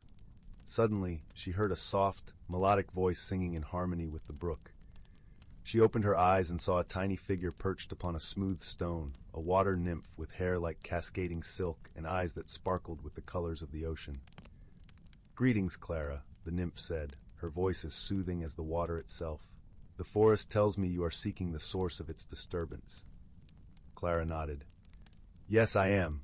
The Wispwing asked for my help, but I don't know where to begin." The nymph smiled kindly. "Sometimes the answer lies not in what you see, but in what you feel. Close your eyes and let the forest guide your heart." Taking the nymph's advice, Clara closed her eyes once more, focusing on the sensations around her, the gentle breeze, the scent of wet earth, the soft hum of the forest. She felt a pull, like a thread tugging at her heart, leading her further upstream. Following this invisible guide, Clara soon came upon a sight that took her breath away. A large, ancient stone lay half submerged in the brook, covered in glowing runes that pulsed with an ethereal light. She approached it with reverence, realizing that this stone was the source of the magical imbalance. As she examined the runes, Clara remembered a story Granny Willow had once told her about the guardian stones, ancient relics that protected the harmony of the forest. It seemed this stone had been disturbed, causing the magical imbalance that unsettled the forest. Clara pondered what could have moved such a large stone. Then she noticed something scratched into the earth nearby, a series of deep grooves, as if something large had dragged the stone from its resting place. Suddenly, she heard a rustle in the bushes behind her. Turning quickly, she found herself face to face with a creature she had only seen in her dreams, a gentle, enormous forest guardian, its eyes wise and kind. The creature's fur was a tapestry of moss and bark, blending perfectly with the forest around it. "I am sorry," the guardian rumbled softly, its voice like distant thunder. "I disturbed the stone while seeking shelter from the storm. I did not realize the havoc it would cause." Clara smiled reassuringly. "It's all right. We can fix it together." With the forest guardian's help, Clara pushed with all her might as the guardian nudged the stone back into place. As soon as the stone settled, the runes glowed brighter, and a warmth spread through the forest, like the embrace of a long-lost friend. The fireflies resumed their playful dance, the trees sighed with contentment, and the brook's song turned joyous and clear once more. The magical balance was restored. Clara thanked the forest guardian, who bowed its great head in gratitude before disappearing back into the depths of the forest. As she made her way home, the sun began to set, painting the sky with hues of lavender and rose. When she reached her cottage, Granny Willow was waiting with a steaming cup of chamomile tea. Clara recounted her adventure, and Granny Willow listened with twinkling eyes, nodding knowingly.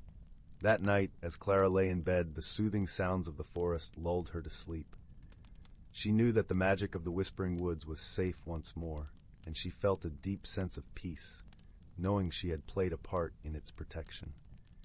And so, with the moon casting its gentle glow over the village, Clara drifted into a world of dreams, where adventures awaited and mysteries beckoned, all within the safety of her enchanted, beloved forest. Story 52. Once upon a time, in the heart of the Whispering Wood, where trees murmured secrets to the wind, and the air was thick with the scent of honeysuckle and pine, there was a quaint village called Misty Hollow. The village was a place of warmth and wonder, where cobblestone paths wound their way between cozy cottages with thatched roofs and windows that glowed with golden light. Every evening, the comforting scent of wood smoke curled up from chimneys, mingling with the twilight sky. In Misty Hollow lived a gentle young girl named Lila. She had hair the color of autumn leaves and eyes that sparkled like dewdrops caught in the early morning sun. Lila was known for her curiosity and kind heart. She found joy in the simplest things, the song of the robins, the rustle of leaves underfoot, and the stories told by the village elders beside the warmth of the fireplace. One crisp autumn morning, as the sun peeked over the horizon, painting the sky with hues of pink and gold, a peculiar thing occurred. Lila, on her way to the village market, noticed something strange. The vibrant flowers that usually lined the path were closed tight, their colors muted and their heads drooping, as if they were asleep. But it wasn't the sleepy flowers that caught her attention. It was the peculiar whispering that seemed to emanate from the woods. Intrigued, Lila paused, listening closely. The whispers were soft and gentle, like the rustling of silk, yet full of an urgency that tugged at her heart. She knelt down beside the flowers, brushing her fingers lightly over their petals. As if responding to her touch, the flowers quivered slightly, and Lila could have sworn she heard a faint, melodic sigh. "Something's not right," she murmured to herself, her breath forming small clouds in the chilly morning air. Determined to uncover the mystery, Lila decided to seek the counsel of Elder Willow, the wisest and most ancient of the villagers. Elder Willow lived in a quaint cottage on the edge of the village, surrounded by a garden that bloomed with rare and magical herbs. Her eyes were as sharp as a hawk's, yet as kind as a mother's, and her presence was as comforting as a well-worn quilt.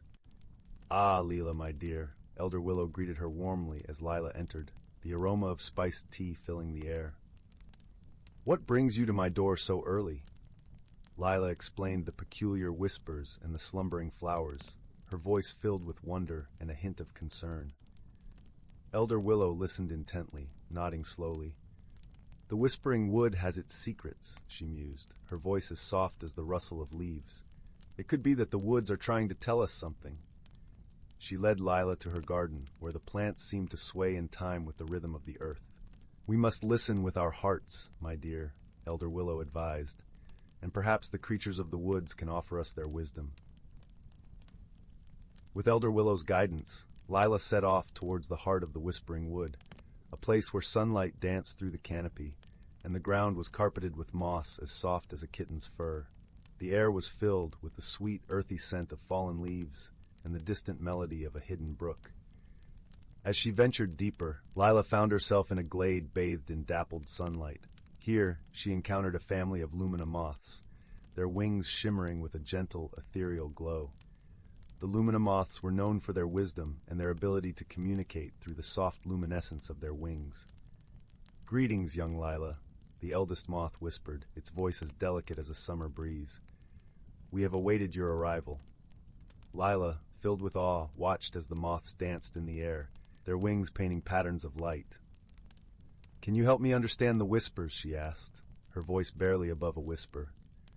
The lumina moths fluttered close, their light forming shapes that told a story of a magical stream hidden deep within the forest whose waters had been disturbed. This stream was the lifeblood of the forest, and its gentle song kept the balance of nature in harmony. But what could have disturbed it? Lila wondered aloud, her brow furrowed in thought. The eldest moth flickered its wings, and an image of a mischievous sprite, a tiny creature with a twinkle in its eye and a penchant for mischief, appeared in the glow. This sprite, in its playful curiosity, had accidentally shifted the stones that guided the stream's flow, causing the waters to become restless.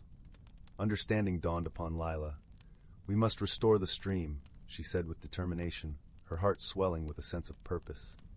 Guided by the lumina moths, Lila made her way to the stream, its waters now murmuring a discordant tune.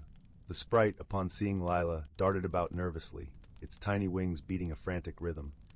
"Don't worry," Lila said soothingly, kneeling beside the stream. "I'm here to help." With gentle hands, she began to carefully rearrange the stones, her movements calm and sure. The sprite, realizing her intent, joined in, its small hands working alongside hers. Together, they restored the stones to their rightful places, and the stream's song slowly returned to its gentle, melodious flow. As the final stone clicked into place, the forest seemed to sigh with relief. The flowers along the path lifted their heads, their colors vibrant once more, and the whispers in the woods settled into a peaceful hum. Lila smiled, her heart light with joy. "Thank you," she said to the sprite and the lumina moths. "We did it together." The sprite, now less mischievous and more grateful, fluttered about her head in a joyful dance, while the lumina moths glowed warmly, their light a soft, reassuring presence. Returning to Misty Hollow, Lila found Elder Willow waiting for her, a knowing smile on her lips. "You've done well, my dear," she said, her eyes twinkling with pride. "The forest thanks you, and so do we." Lila's heart swelled with happiness as she recounted her adventure, sharing the tale with the villagers gathered around the warm glow of the fireplace. As the night deepened, the village settled into a peaceful slumber, the gentle song of the forest whispering a lullaby that promised sweet dreams and a brighter tomorrow. And so, in the heart of the whispering wood, harmony was restored, and Misty Hollow continued to thrive, cradled in the gentle embrace of nature's wonder. And Lila, ever curious and kind-hearted, knew that the world was full of mysteries waiting to be understood, each one a story waiting to be told. Story 53. In a quaint village cradled by the gentle embrace of rolling hills and whispering woods, there was a place where time seemed to slow, and the air always smelled faintly of honey and wildflowers. The sun's golden rays danced upon the cobblestone streets, and the rustling leaves sang a perpetual lullaby that lulled even the most restless spirits. It was here, in this serene pocket of the world, that a young girl named Lena lived with her grandmother in a cozy cottage at the edge of the forest. Lena was a curious soul, her eyes always bright with the promise of discovery. Her heart was filled with an endless desire to explore the mysteries of the world around her. She had a particular fascination with the forest, which stood like a guardian around their village, its ancient trees towering with wisdom and secrets untold. Her grandmother, with a voice as soft as the summer breeze, often warned her about the forest's magical nature, where one could easily lose oneself if not careful. One crisp autumn morning, as the leaves formed a fiery carpet beneath her feet, Lena set out on one of her adventures. Her grandmother had gifted her a peculiar object for her 12th birthday, a small, intricately carved wooden compass. Its needle was as restless as Lena herself, spinning in circles unless she held it just right. Her grandmother called it the compass of true hearts, a mysterious heirloom said to guide one to what they truly sought. With the compass in one hand and a satchel filled with sandwiches and a flask of warm tea in the other, Lena ventured into the forest, her adventurous spirit leading the way. She walked for hours, the forest unfolding its wonders with each step, the chirping of unseen birds, the rustle of tiny creatures in the underbrush, and the gentle babbling of a hidden brook somewhere in the distance. As the sun reached its zenith, casting dappled shadows on the forest floor, Lena paused to rest beneath an ancient oak. She took a sip of tea, savoring its warmth, and glanced at the compass. To her surprise, the needle, which had been spinning wildly all morning, now pointed steadily towards the heart of the forest. Intrigued, Lena decided to follow its guidance, the thrill of the unknown urging her onward. The deeper she ventured, the more the forest seemed to change. The air grew cooler, and a soft mist began to weave through the trees, wrapping the world in a veil of mystery. The path was less clear now, but the compass remained resolute, its needle unwavering. Lena's heart beat with excitement, a rhythmic echo of the forest's own pulse. Suddenly, the trees parted to reveal a breathtaking sight, a hidden glade bathed in ethereal light. In the center of this secret haven stood a grand old tree, its branches reaching out like welcoming arms. But what caught Lena's attention was not the tree itself, but the shimmering pool at its roots, its surface glistening like 1,000 tiny stars. Drawn by an inexplicable pull, Lena approached the pool, her reflection dancing among the ripples. The compass pointed directly at it, as if urging her to look beyond the surface. As she peered into the depths, the water began to swirl, colors blending and shifting until they formed a clear image, a vision of her grandmother, younger, standing in the same glade, holding the same compass. Lena's breath caught in her throat, a mix of wonder and confusion swirling within her. The vision faded, leaving an echo of warmth in its wake. She understood now that the compass was not just a guide through the woods, but a bridge connecting past and present, revealing truths hidden in time. As Lena pondered this revelation, a gentle rustle drew her attention. From behind the ancient tree, a creature emerged, small and delicate, with eyes that sparkled like sunlight on dew. It was a fox, its fur a brilliant red that blended harmoniously with the autumn leaves. The fox regarded Lena with a curious tilt of its head, as if assessing her intentions. "Hello," Lena whispered, her voice barely louder than the rustling leaves. The fox blinked slowly, its gaze steady and wise. Without a word, it turned and began to walk along the edge of the pool, pausing to look back at her with an expectant glance. Understanding the invitation, Lena followed, her footsteps soft against the mossy ground. The fox led her around the glade, showing her hidden nooks where the light played in curious patterns, and small creatures watched with beady eyes. It was as if the forest itself had come alive, sharing its secrets with this unexpected visitor. In the heart of the glade, beneath the sprawling branches of the ancient tree, the fox stopped. It nudged the earth gently with its nose, revealing a small hidden door at the tree's base, its outline barely discernible against the bark. With a mix of trepidation and excitement, Lena knelt and traced her fingers along the door's edges. It opened with a soft creak, revealing a narrow passageway that disappeared into the tree itself. The fox stepped aside, its eyes urging her to enter. Lena hesitated for a moment, then took a deep breath and stepped into the passageway. The air was cool and fragrant, filled with the scent of earth and ancient wood. The tunnel seemed to go on forever, winding deeper into the tree's core, yet Lena felt no fear. Instead, a sense of calm enveloped her, as if the forest itself was cradling her in its embrace. Finally, the passage opened into a cavernous chamber, its walls lined with glowing crystals that bathed the space in a soft, warm light. In the center of the room stood a pedestal, upon which rested a single, perfect leaf. It shimmered with an inner light, its veins pulsing gently like a heartbeat. Lena approached the pedestal, her heart filled with awe. The leaf was unlike any she had ever seen, its glow a testament to the magic that flowed through the forest. She reached out, her fingers brushing against its surface. In that moment, a wave of warmth and understanding washed over her, as if the forest itself was whispering its secrets into her soul. She felt the interconnectedness of all things, the trees, the creatures, the very earth beneath her feet.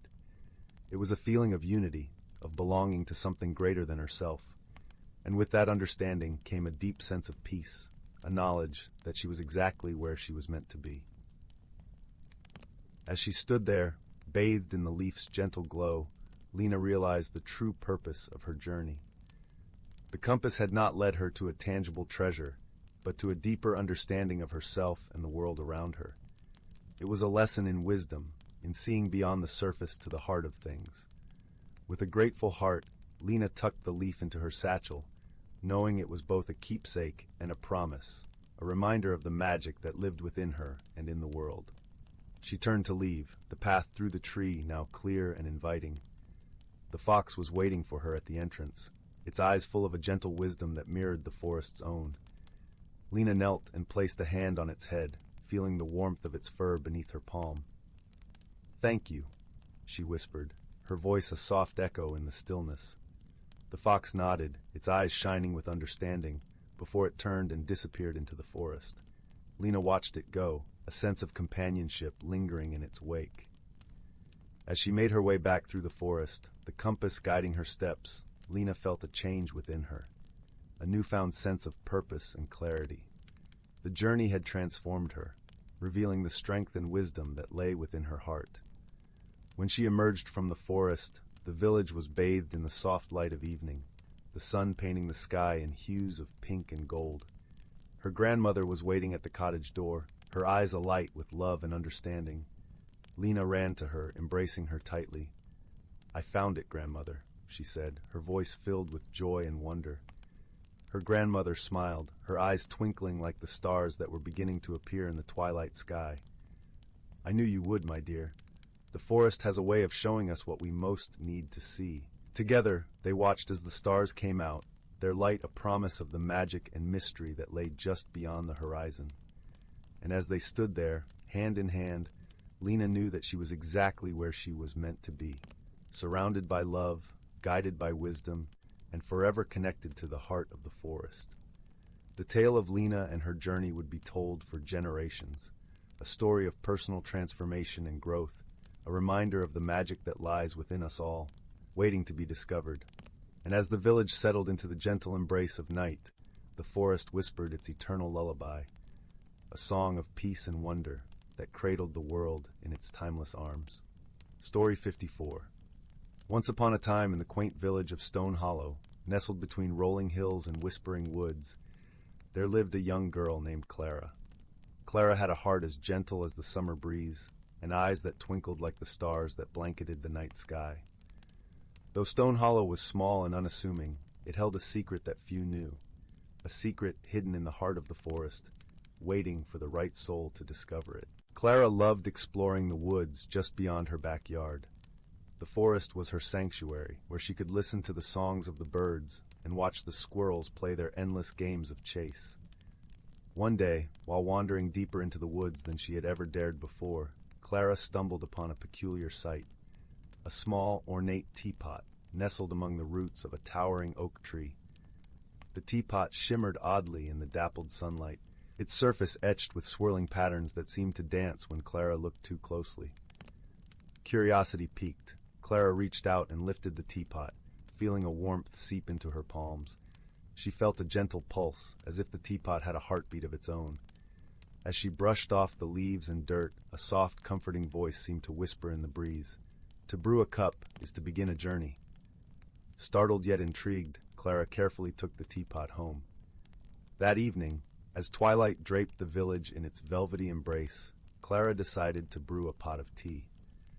As the steam rose and curled in the air, she watched in awe as the shapes within the wisps of vapor began to form a scene. A path through the forest, leading to a place she had never seen before. Guided by the images in the steam, Clara set out the next morning, the teapot safely tucked into her satchel. The path led her deeper into the woods, to places where sunlight wove golden tapestries through the trees, and the air was rich with the scent of pine and earth. As she walked, Clara felt a sense of purpose, a gentle nudge urging her forward. Along the way, Clara encountered a wise old owl perched on a branch above the path. "Good day, young traveler," hooted the owl, his feathers ruffling in the breeze. "What brings you to this part of the forest?" Clara smiled up at the owl and explained about the magical teapot and the journey it had set her upon. The owl nodded sagely, his eyes twinkling with a knowing light. "Remember, child, the forest speaks in whispers and riddles. Listen closely, and you shall find your way." With the owl's words echoing in her mind, Clara continued her journey. The path twisted and turned, leading her to a clearing where a babbling brook sang a cheerful tune. Beside the brook stood a tortoise with a shell as bright as polished jade. "Hello," Clara greeted, kneeling beside the tortoise. "I am following a path shown to me by a magical teapot. Have you seen anything unusual around here?" The tortoise, moving with the deliberate grace of age, nodded slowly. "Patience is the key, dear one," he said in a voice like the rustle of leaves. "The answers you seek are often found in the stillness." Thanking the tortoise, Clara continued onward, her steps now more mindful and measured. The sun began its descent, painting the sky in hues of pink and orange, when Clara finally reached the edge of a tranquil glade. In the center stood a small, weathered stone altar, surrounded by wildflowers that nodded gently in the evening breeze.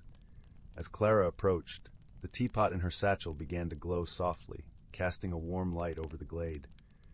Placing it upon the altar, Clara watched as the teapot released a soothing melody, like the tinkling of a distant music box. The air shimmered, and Clara felt a profound sense of peace and understanding wash over her. It was then that Clara realized the true magic of the teapot. It wasn't about the destination or the answers it promised, but the journey it inspired her to take, one of introspection and connection with the world around her. The teapot had guided her to discover the quiet strength within her heart, the wisdom that lay in patience and listening. As the stars began to twinkle in the deepening sky, Clara knew it was time to return home. The path back seemed shorter, each step filled with newfound clarity and joy. The owl's gentle hoots and the tortoise's slow, steady wisdom accompanied her, unseen but felt, like old friends. When Clara finally emerged from the woods, she looked back, a soft smile on her lips. The teapot, nestled in her satchel, was now an ordinary object again, but Clara knew its true magic would always remain in her heart.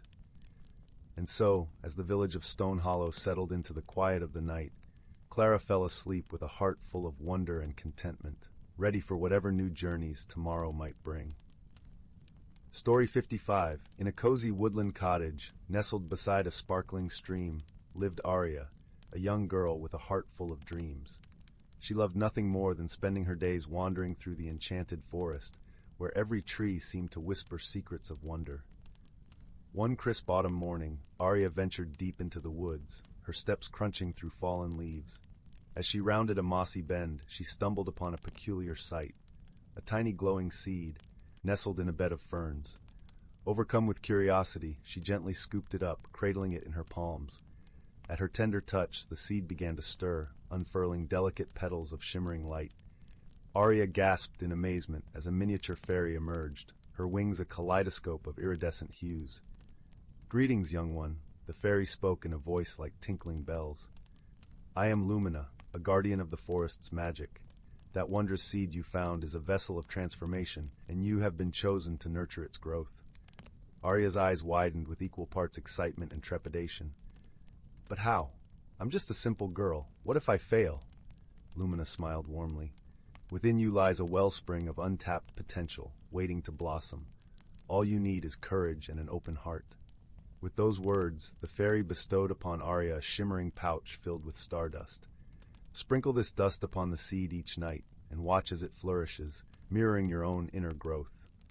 Fueled by newfound determination, Arya tended to the magical seed with unwavering devotion. Each evening, she would gently scatter stardust over its glowing petals, whispering words of encouragement and hope. At first, the changes were subtle, a newfound confidence in her stride, a deeper appreciation for the world's wonders. But as the days passed, Arya began to notice extraordinary transformations within herself.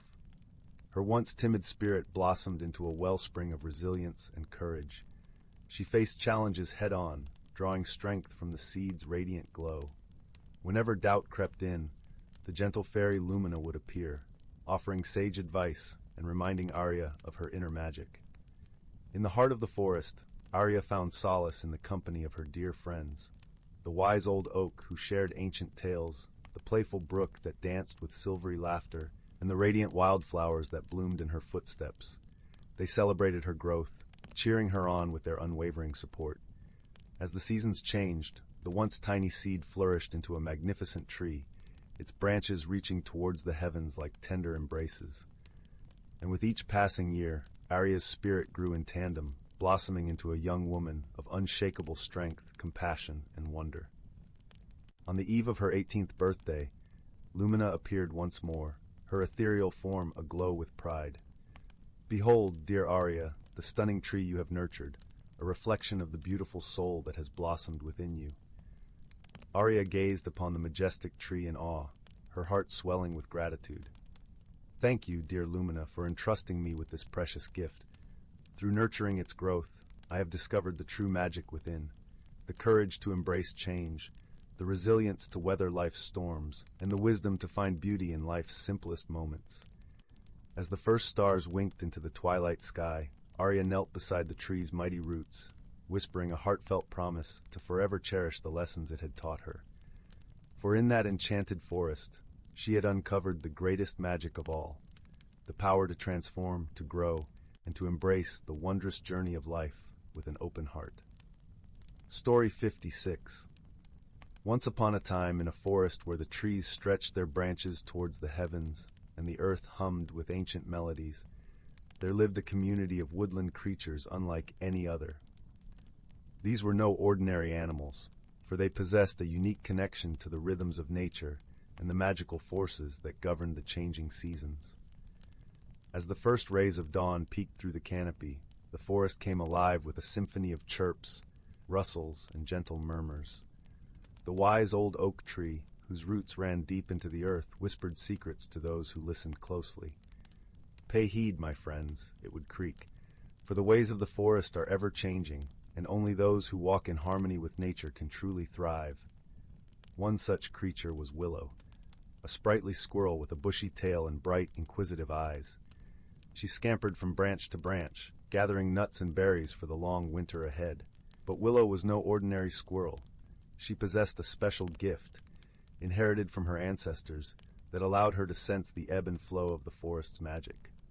As the leaves turned golden and crimson, heralding the arrival of autumn, Willow noticed a peculiar phenomenon. Tiny specks of light, like fireflies made of pure energy, danced among the fallen foliage. She watched in awe as they swirled and twirled, casting a warm, ethereal glow upon the forest floor. Curious, Willow sought out her friend Mossy, an ancient tortoise whose shell was adorned with patterns that seemed to shift and change with the seasons. Mossy's eyes twinkled with wisdom as he explained, "Ah, my dear Willow, these are the sprites of autumn, harbingers of the coming winter. They gather the last remnants of summer's warmth and weave them into a tapestry of magic, ensuring the forest's slumber is peaceful and rejuvenating. Willow marveled at the intricate dance of the sprites, their luminous trails leaving behind a shimmering trail of stardust. As winter's chill settled over the forest, she found solace in the knowledge that the sprites' magic would protect her home, nurturing the seeds of new life that slumbered beneath the frozen earth. When spring arrived, the forest burst forth with vibrant hues of green and a cacophony of birdsong.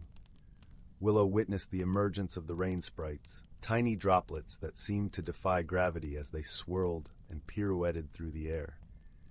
These mischievous sprites brought life-giving showers to the thirsty plants, ensuring a bountiful season of growth and renewal.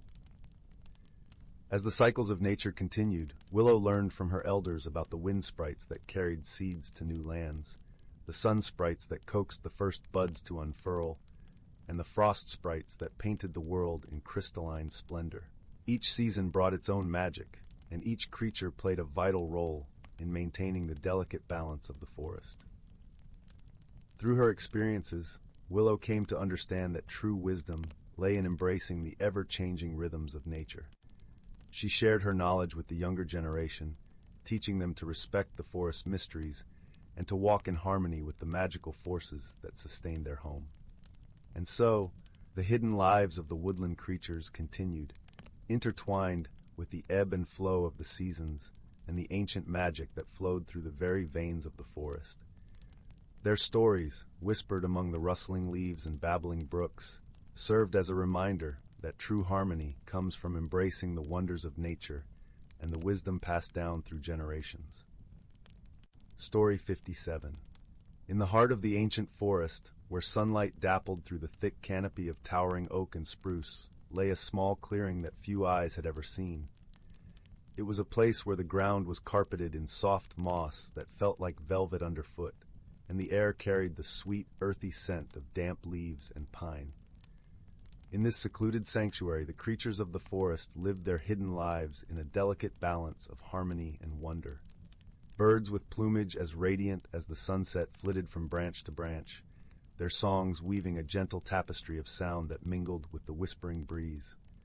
Squirrels with bushy tails scampered playfully along the forest floor, their tiny paws barely rustling the leaves as they chased one another in a game of tag.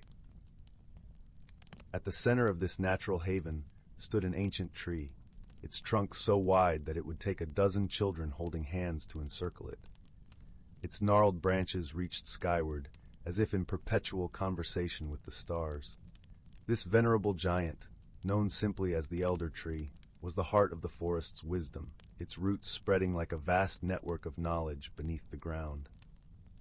As the seasons turned, the elder tree was witness to the magical phenomena that graced the forest. In the gentle embrace of spring, the tree wore a crown of delicate blossoms that filled the air with a heady perfume, drawing bees from miles around. In summer, its leaves were a vibrant green, providing shade and shelter to all beneath its boughs. Autumn painted the forest in hues of gold and crimson, and the elder tree joined the chorus of rustling leaves, a symphony of nature's own making. And in winter, the forest was hushed under a blanket of snow, the tree's branches adorned with glistening frost that sparkled like diamonds in the pale light. It was during one such winter that a young fox, with fur as red as autumn leaves, found herself wandering near the elder tree. The fox, named Ember for her fiery coat, had always been curious, and her heart brimmed with a desire to understand the world around her. She paused to admire the tree, its ancient presence comforting in the quiet stillness of the snow-covered forest. As she sat, a gentle voice seemed to whisper through the rustling leaves, though there was no wind to stir them. "Ember, child of the forest, what is it you seek beneath the boughs of the elder tree?" Startled, Ember looked around but saw no one. Yet the voice lingered as if coming from the very air itself. Gathering her courage, she replied, "I seek understanding of our forest home and how we creatures might live in harmony with it." The voice, warm and wise, responded, "To live in harmony, one must first listen and learn. The forest speaks in many ways, through the dance of the leaves, the call of the birds, and the whispers of the wind. Each creature, each tree, has its role to play in the balance of life. Intrigued, Ember sat quietly, letting the forest sounds envelop her. She listened to the rhythmic drumming of a woodpecker, the soft murmur of a nearby stream, and the distant hoot of an owl preparing for its nightly vigil. Each sound was a note in the symphony of the forest, a reminder of the interconnectedness of all things. As days turned to weeks, Ember found herself returning to the elder tree, her heart open to the lessons of the forest. She watched as the snow began to melt, revealing the first tender shoots of spring. She marveled at the resilience of the tiny flowers that dared to bloom even in the chill of early spring, their colors a promise of the vibrant life that lay ahead. One day, as Ember sat beneath the tree, she noticed an elderly tortoise making its slow way across the clearing. Its shell was etched with lines like the rings of a tree, marking the passage of many seasons. The tortoise paused beside her, its eyes twinkling with the wisdom of ages. "Greetings, young Ember," the tortoise said in a voice as deep and calm as the forest itself. "I have seen many springs and winters, and in each I have learned something new. What wisdom do you seek from an old tortoise like me?" Ember, her eyes wide with wonder, replied, "I seek to understand how we, as creatures of this forest, can live in harmony with all that surrounds us." The tortoise nodded slowly, a smile upon its wrinkled face. "To live in harmony is to respect the balance of nature. Each creature, great or small, has a role and a purpose. The trees offer shelter and food, the streams provide water, and the sun grants warmth. We must give as much as we take, and be ever mindful of our place in this great tapestry of life." Ember pondered the tortoise's words, feeling their truth resonate within her. As the days grew warmer and the forest began to awaken in earnest, she shared what she had learned with the other creatures. The birds, the squirrels, the deer, and even the smallest insects gathered to hear her speak of balance and respect. Together, they worked to ensure that their forest home thrived. The birds carried seeds to new places, encouraging the growth of young saplings. The squirrels shared their caches of nuts, ensuring no creature went hungry. The deer cleared paths through the underbrush, creating new trails for all to use. As the years passed, the forest flourished under this newfound understanding. The elder tree, standing tall and proud, watched over its inhabitants with silent approval. Its leaves whispered stories of the past, carried by the wind to those who listened with open hearts. Ember, now older and wiser, continued to visit the elder tree, her fur touched with the silver of many winters. She knew that she was but one small part of a vast, interconnected world, yet she also understood the power of a single voice to inspire change. And so, the ancient forest remained a place of magic and harmony, a testament to the wisdom of those who listened and learned. The creatures lived their hidden lives in peace, guided by the gentle lessons of nature and the enduring presence of the elder tree. In the quiet moments when the sun dipped below the horizon and the stars began to twinkle in the sky, the forest seemed to breathe a collective sigh of contentment. For in this enchanted place, the boundaries between reality and magic blurred, and the wisdom of ages past continued to guide the future. In the end, it was a reminder that wisdom is not just found in books or spoken words, but in the whisper of the leaves, the song of the birds, and the silence of the snow. It was a lesson that Ember and all the creatures of the forest carried in their hearts, passing it down through the generations, ensuring that the harmony of the ancient forest would endure for all time. Story 58. In the heart of the whispering woods, where the trees sang softly with the wind and the ground was carpeted with moss as plush as velvet, lay the quaint village of Everbrook. It was a place where magic intertwined with everyday life, like ivy around an ancient oak. The villagers lived in harmony with nature, and their days were filled with gentle laughter, the warmth of shared stories, and the comforting routine of simple living. One crisp autumn morning, as the sun cast golden rays through the amber leaves, something peculiar happened in Everbrook. The villagers awoke to find that all the apples from the orchards had turned a shimmering shade of silver overnight. While beautiful, this sudden change puzzled and slightly concerned the villagers. The apples were a vital part of their harvest festival, which was just a week away. The villagers gathered at the town square, their breath visible in the cool morning air. to discuss the strange phenomenon. Among them was a wise and gentle elder named Cedric, known for his deep understanding of the forest and its secrets. His long white beard reached his chest, and his eyes twinkled with the knowledge of many years. "We must solve this mystery, for without our apples the festival cannot go on," said Cedric, his voice calm and reassuring. "But fear not, for I believe this enchantment holds no malice." As the villagers murmured in agreement, a young girl named Lila stepped forward. Lila was known for her curiosity and clever mind, always asking questions and observing the world around her with bright, inquisitive eyes. "I want to help," she declared, her voice ringing with determination. "Perhaps if we explore the orchards, we'll find a clue." Cedric nodded approvingly. "A fine idea, Lila, and you will not go alone. I shall accompany you, along with our dear friend Bramble." At the mention of his name, a small creature with fur as soft as dandelion fluff and eyes like polished chestnuts scampered forward. Bramble was a fox fae, a magical being known for his keen senses and playful spirit. He bowed with a flourish of his bushy tail, ready to embark on this adventure. The trio set off towards the orchards, with the village's hopes resting on their shoulders. As they walked, the air was filled with the crisp scent of fallen leaves and the distant song of a bubbling brook. The path was dappled with sunlight, and every step seemed to carry them deeper into the enchanting embrace of the forest. Upon reaching the orchards, Lila noticed something peculiar. The silver apples reflected the light in such a way that they cast small, dancing patterns on the ground. Intrigued, she crouched down to examine them more closely. "Look," she pointed out to Cedric and Bramble. "The patterns seem to lead towards the heart of the orchard." Cedric stroked his beard thoughtfully. "It seems we have a trail to follow," he mused. With Bramble bounding ahead, the three followed the shimmering path. The deeper they ventured, the more magical the forest seemed to become. They passed beneath arches of intertwined branches, where birds of rare plumage flitted and sang melodies that wove into the gentle rustle of leaves. Eventually, they arrived at a clearing, bathed in ethereal light. In the center stood an ancient apple tree, its trunk twisted and gnarled with age. Hanging from its branches were the most splendid of the silver apples, each one glowing softly as if holding a secret. As they approached the tree, they noticed a small, elderly sprite perched on one of the lower branches.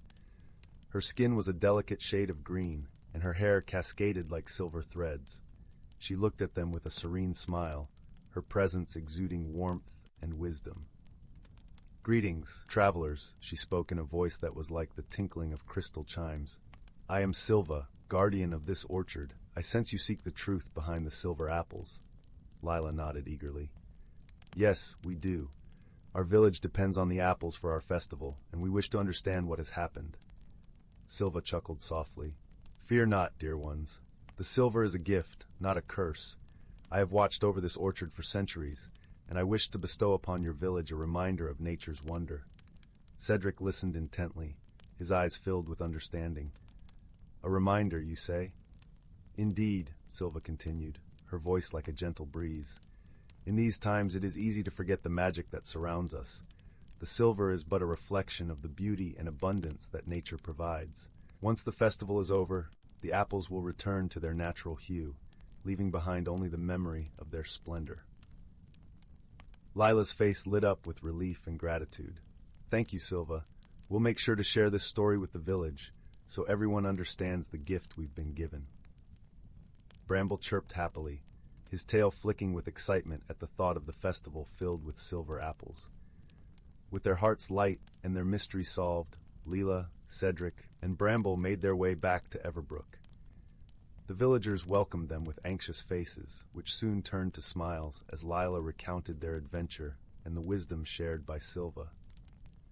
When the day of the festival arrived, Everbrook was a sight to behold. The village square was adorned with garlands of autumn leaves and lanterns that twinkled like stars. The silver apples, polished and gleaming, were the crown jewels of the celebration. As the sun dipped below the horizon and the first stars began to twinkle, the villagers gathered around the great bonfire. Lila stood beside Cedric and Bramble, her heart full as she watched the joy unfold around her.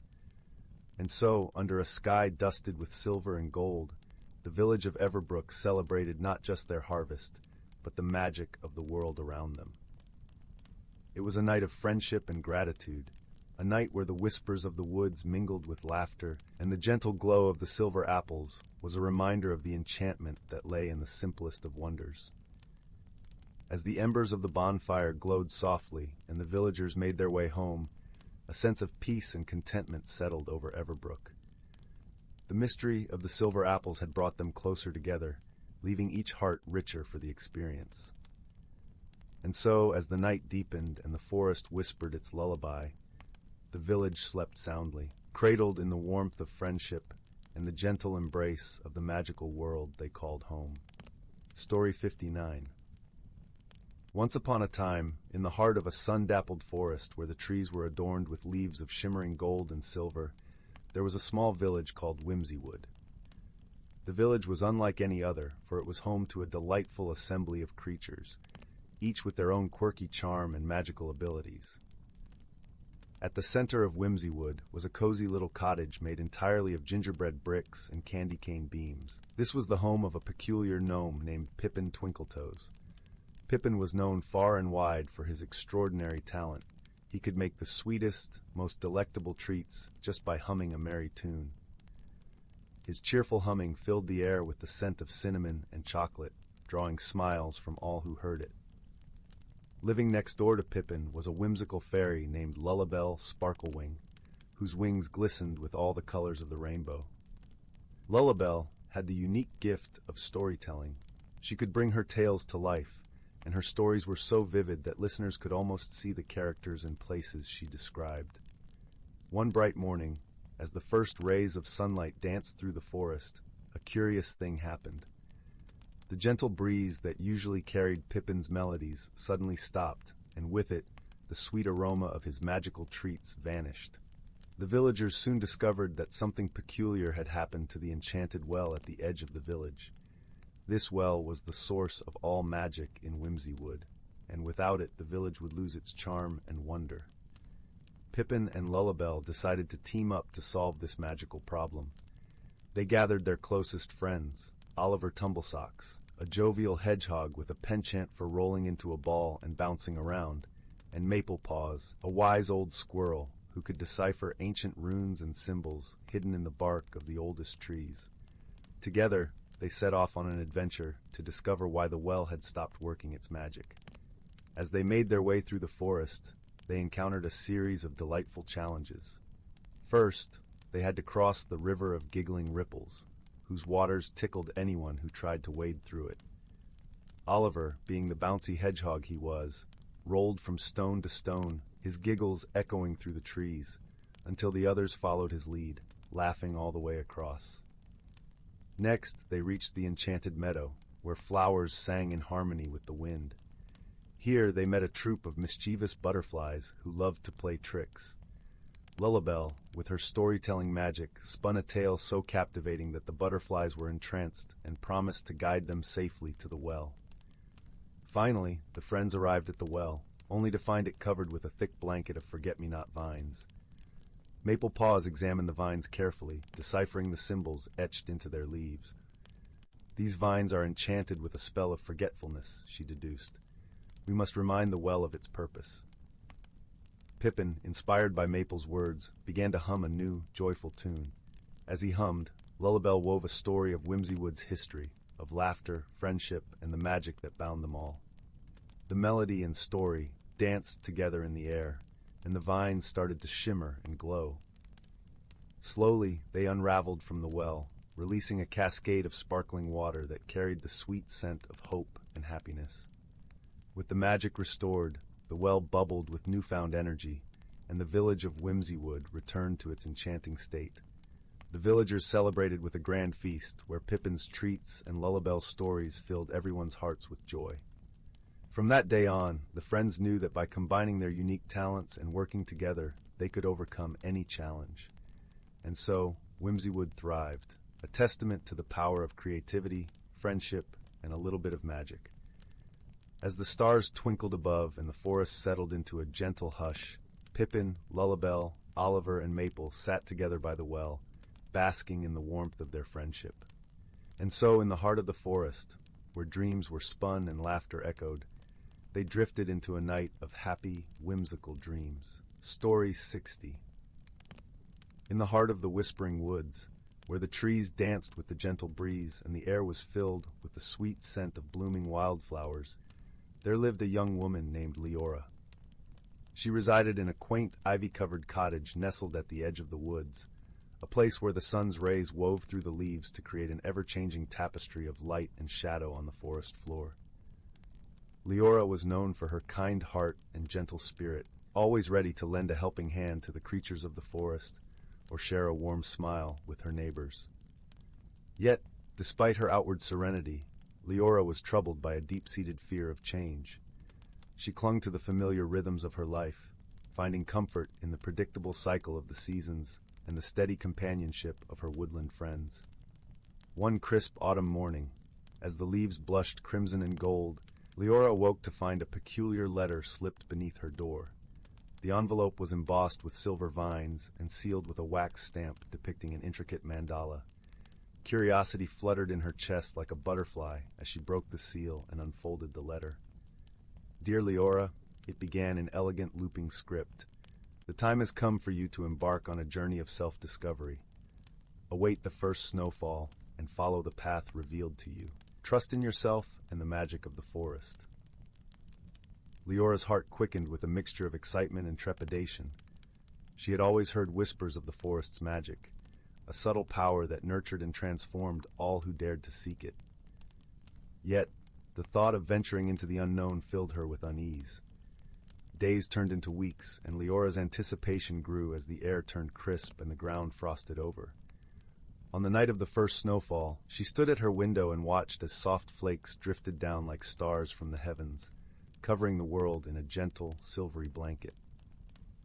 In the morning, Leora bundled herself in a cloak as green as the summer leaves and stepped outside. The familiar path that led through the woods shimmered with a new, ethereal glow, as if inviting her to follow. She took a deep breath, her breath visible in the frosty air, and began to walk. As she traveled deeper into the woods, the path led her to a clearing where the snow sparkled like diamonds under the pale winter sun. There, an ancient oak tree, larger than any she had ever seen, stood proudly at the center. Its branches were adorned with shimmering icicles that chimed softly in the breeze. At the base of the tree, Leora found a small, intricately carved wooden box. She knelt and opened it to find a delicate necklace, a single acorn pendant hanging from a silver chain. As she lifted it, a warm, comforting sensation spread through her, as if the forest itself was whispering words of encouragement.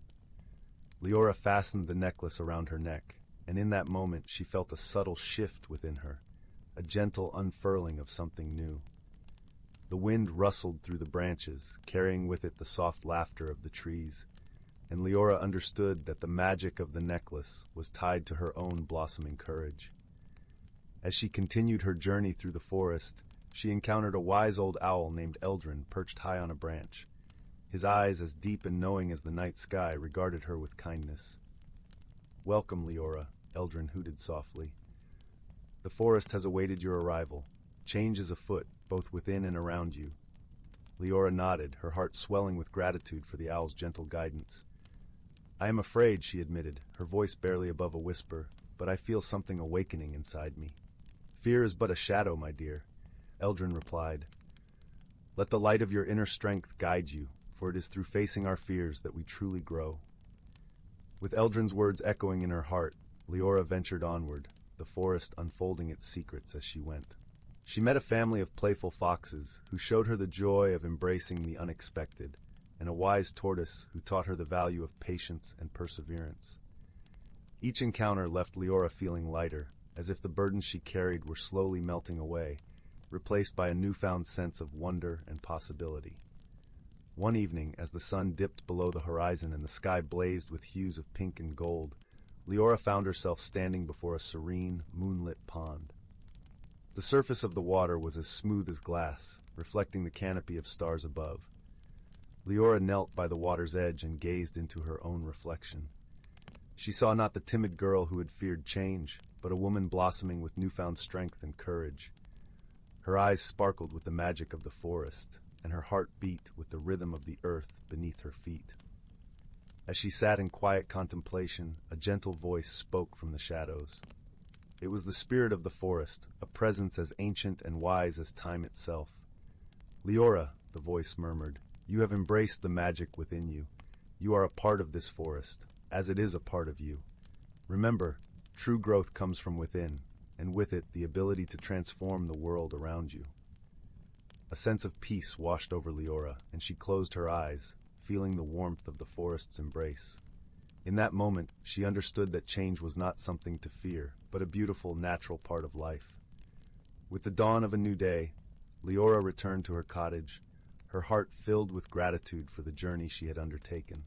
The forest, with all its wonders and wisdom, had taught her the beauty of personal discovery and the magic that lay within her all along.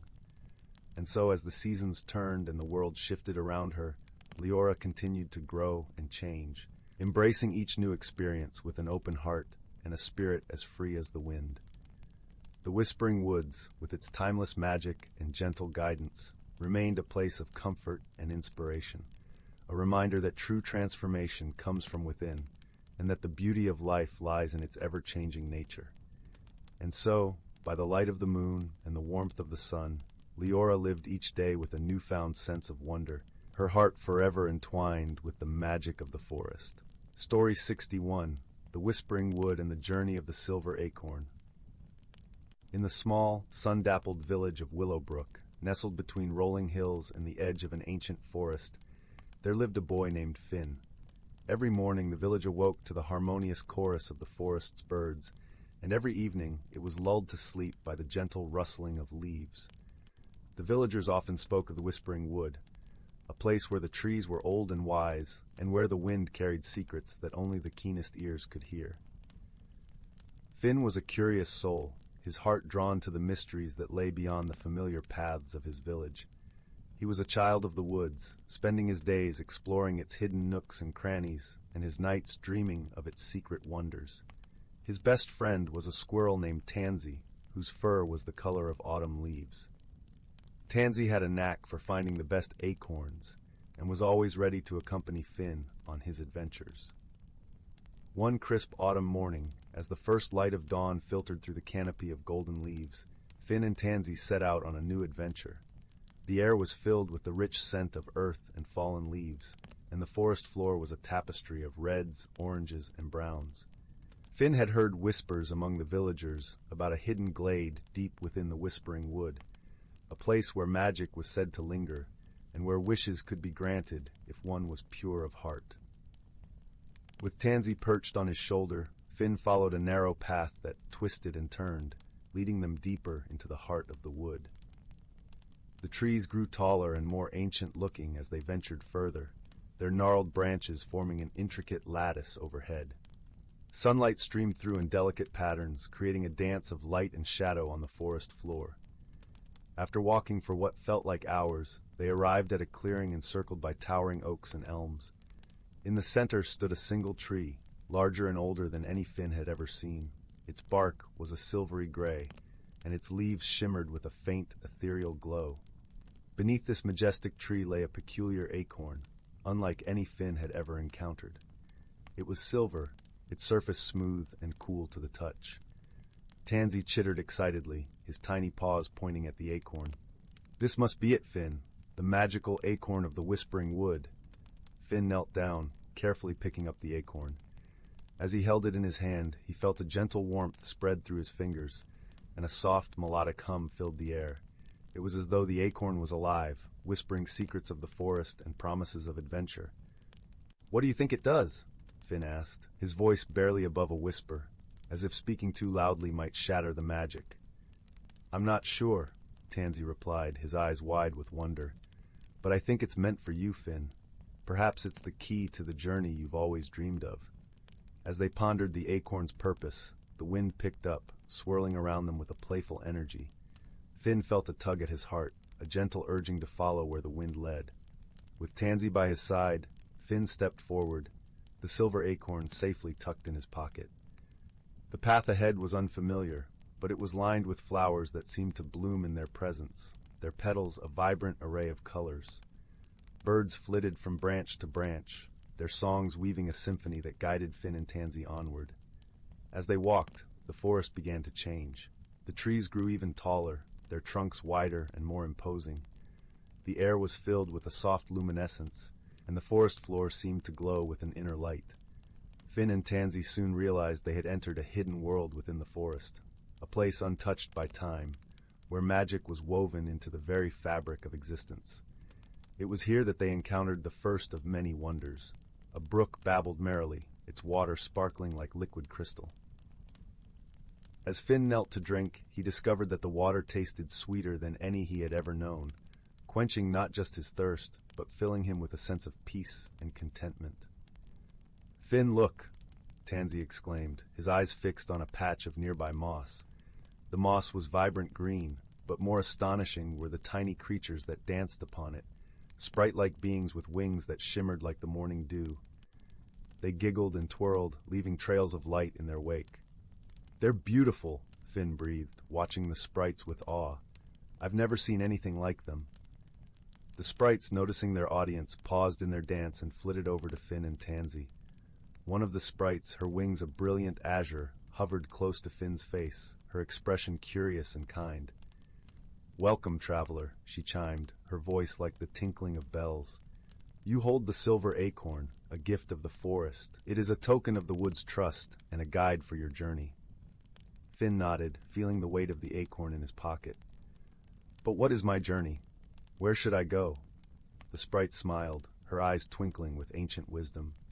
"Listen to the whispers of the forest. Follow your heart, and you will find your way. The acorn will reveal its magic when the time is right." With these words, the sprites resumed their dance, weaving patterns through the air that left Finn and Tansy spellbound. As they continued their journey, Finn felt a renewed sense of purpose, his heart light with the knowledge that he was part of something greater than himself. The path led them deeper into the hidden world, where the wonders of the forest unfolded like the pages of a storybook. They encountered a grove of trees with bark that glittered like gold, each leaf a different hue of green, blue, and violet. In another part of the forest, they stumbled upon a family of deer, whose antlers were adorned with delicate flowers and vines. As night began to fall, the forest transformed once again. The trees glowed softly, their leaves casting a gentle luminescence that bathed the landscape in a serene light. Fireflies danced in the air, their glow mirroring the stars that twinkled above. Finn and Tansy found a comfortable spot beneath a large oak, its branches forming a natural canopy overhead. As they settled in for the night, Finn felt a deep sense of connection to the forest and the magic that surrounded them. "Do you think we'll find out what the acorn does?" Finn asked, his voice hushed in the stillness of the night. Tansy, curled up beside him, let out a contented sigh. "I think so, Finn. Whatever happens, I know we were meant to find it together." With these comforting words, Finn closed his eyes, allowing the gentle lullaby of the forest to carry him into a world of dreams. As he slept, the silver acorn nestled close to his heart, its magic weaving dreams of adventure and possibility. The following morning, Finn awoke to the soft chirping of birds and the warmth of sunlight filtering through the leaves. As he stretched and rose, he felt a renewed sense of purpose, ready to continue the journey that lay ahead. With Tansy at his side, Finn followed the path deeper into the forest, guided by the whispers of the wind and the gentle urging of the acorn. They soon came upon a glen where the sound of laughter and music filled the air. Intrigued, they followed the sound to a gathering of woodland creatures. Foxes, rabbits, hedgehogs, and more, all gathered in a circle, enjoying a celebration. A wise old owl perched atop a nearby branch, his eyes twinkling with amusement as he watched the festivities. "Welcome, young traveler," the owl hooted, his voice deep and resonant. "You have brought the silver acorn to our midst, a sign that you are destined for great things." Finn felt a rush of warmth at the owl's words, and he bowed respectfully. "Thank you, wise one, but I still don't know what I am meant to do with it." The owl ruffled his feathers, his gaze steady and kind. "The acorn holds the power to reveal truths and grant wishes, but only if one is guided by wisdom and a pure heart. Your journey through the Whispering Wood is not merely about finding answers, but about discovering who you are and what truly matters. As the owl spoke, Finn felt a stirring within him, a realization that his journey was not just about the magic of the acorn, but about understanding himself and the world around him. With this newfound understanding, Finn joined the celebration, sharing in the joy and camaraderie of the woodland creatures. Tansy danced with a group of squirrels, his laughter ringing out like music. As the sun began to set, casting the forest in a golden glow, the creatures gathered around Finn and Tansy, their eyes filled with warmth and friendship. The wise old owl spoke once more, his voice carrying a gentle authority. Remember, young traveler, the journey is as important as the destination. Let the forest guide you, and you will find what you seek. With these words, the celebration came to a close, and Finn and Tansy continued on their path, their hearts full of the kindness and wisdom they had encountered. The days that followed were filled with wonder and discovery. Finn and Tansy met creatures of all kinds, each with their own stories and wisdom to share. They learned of the delicate balance of the forest, the importance of harmony and respect for all living things. As they journeyed, the silver acorn remained a constant presence, its magic subtly guiding them and revealing truths along the way. Finn began to understand that the acorn was not just a tool for granting wishes, but a symbol of the forest's trust and the bond he shared with it. One evening, as they camped beneath a sky ablaze with stars, Finn held the acorn in his hand, feeling its gentle warmth. He realized that his journey had changed him in profound ways, that he had grown wiser, more compassionate, and more attuned to the world around him. "Tansy," he said softly, "I've learned so much from this journey, but I think the greatest lesson is that the magic of the forest is not just in the acorn, but in the connections we make and the kindness we share." Tansy nodded, his eyes reflecting the starlight. "And in the friendships we form, Finn, you've brought so much joy and understanding to everyone you've met." With these words, Finn felt a deep sense of fulfillment, knowing that he had discovered the true magic of the acorn and the forest. As he drifted off to sleep, he felt a gentle peace settle over him, like a warm embrace from the whispering wood itself. In the days that followed, Finn and Tansy made their way back to Willow, their hearts full of the adventures and friendships they had experienced. The villagers welcomed them home with open arms, eager to hear tales of their journey through the enchanted forest.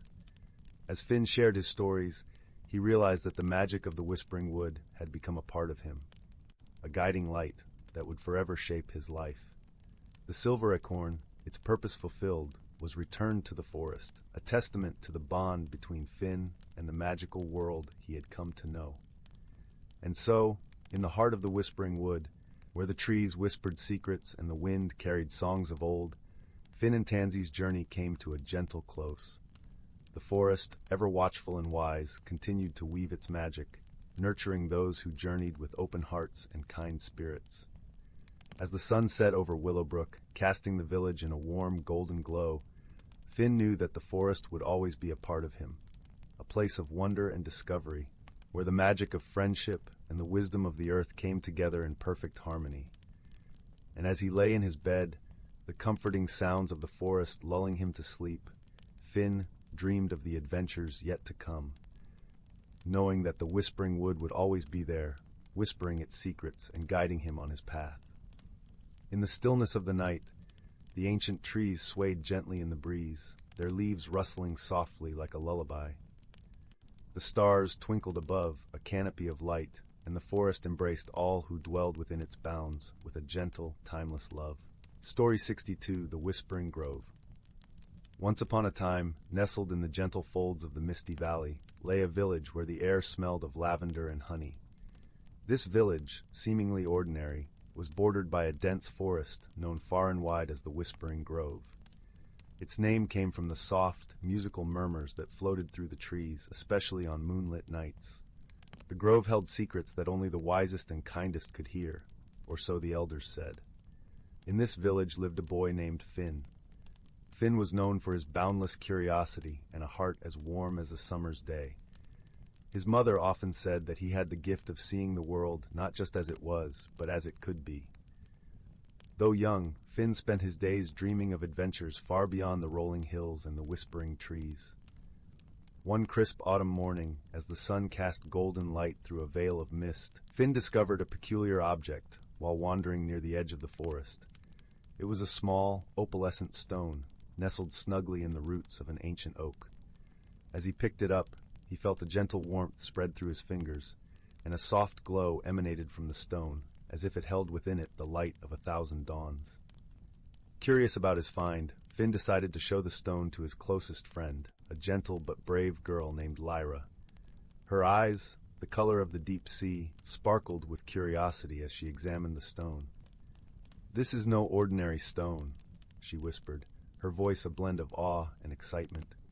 "I think it holds a secret. Shall we find out what it is?" Finn nodded, his heart fluttering with anticipation. Together they ventured into the Whispering Grove, the stone guiding them with its soft glow. The forest was alive with the gentle rustling of leaves and the distant call of birds. Sunlight filtered through the canopy, painting the ground in dappled patterns of light and shadow. As they walked deeper into the grove, the whispers grew louder, forming words that seemed to be meant just for them. The words spoke of a hidden world, a place untouched by time, where dreams and reality intertwined. Intrigued, Finn and Lyra exchanged a glance and continued on, their steps light with purpose. After what felt like hours, they found themselves in a clearing surrounded by towering trees, their branches forming a natural cathedral. In the center of the clearing stood a shimmering pond, its surface like liquid glass. The whispers grew into a harmonious melody, urging them closer. Holding the stone aloft, Finn watched as its glow intensified, reflecting off the water in a dazzling dance of colors. Suddenly, the pond began to ripple, and from its depths emerged a pathway of stepping stones, each one glistening like polished moonstones. With a mixture of excitement and trepidation, the two friends stepped onto the stones.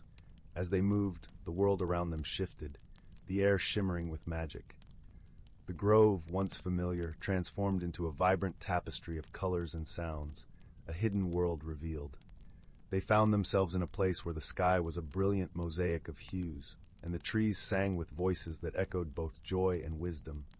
Animals, unlike any they had seen before, roamed freely, their eyes filled with intelligence and kindness. In this magical realm, they met a wise old fox named Eldrin, who seemed to be expecting them. His fur was a rich auburn, his eyes twinkling like stars. "Welcome, young adventurers," Eldrin greeted, his voice like the rustle of autumn leaves. "You have been chosen to learn the secrets of this world, for your hearts are pure and your spirits kind." Finn and Lyra listened intently as Eldrin explained that the stone they had found was a key, a gift from the guardians of the Whispering Grove. It allowed them to enter this hidden realm, a place that existed to preserve the balance between dreams and reality, between the seen and the unseen.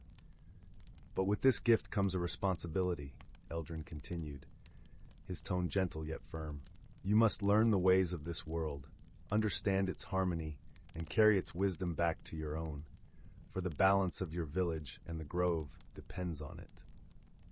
Over the days that followed, Finn and Lyra explored the magical world, guided by Eldrin and other creatures they met along the way. They learned to listen to the whispers of the trees, to understand the language of the wind, and to see the beauty in the smallest things. They discovered that the grove was not just a forest, but a living entity, with a spirit that thrived on harmony and kindness. It was a place where every creature, every flower, and every stone had a role to play, contributing to the symphony of life. As they immersed themselves in this world, Finn and Lyra found their perspectives shifting. They learned the value of patience from a slow-moving tortoise named Timo, who showed them that every journey, no matter how long, was made up of small, meaningful steps. From a wise owl named Arya, they learned to see beyond appearances, to look deeper into the hearts of those around them. "True wisdom," Arya said, "comes not from looking with your eyes, but with your heart." The days turned into weeks, and Finn and Lyra grew not only in knowledge but in understanding.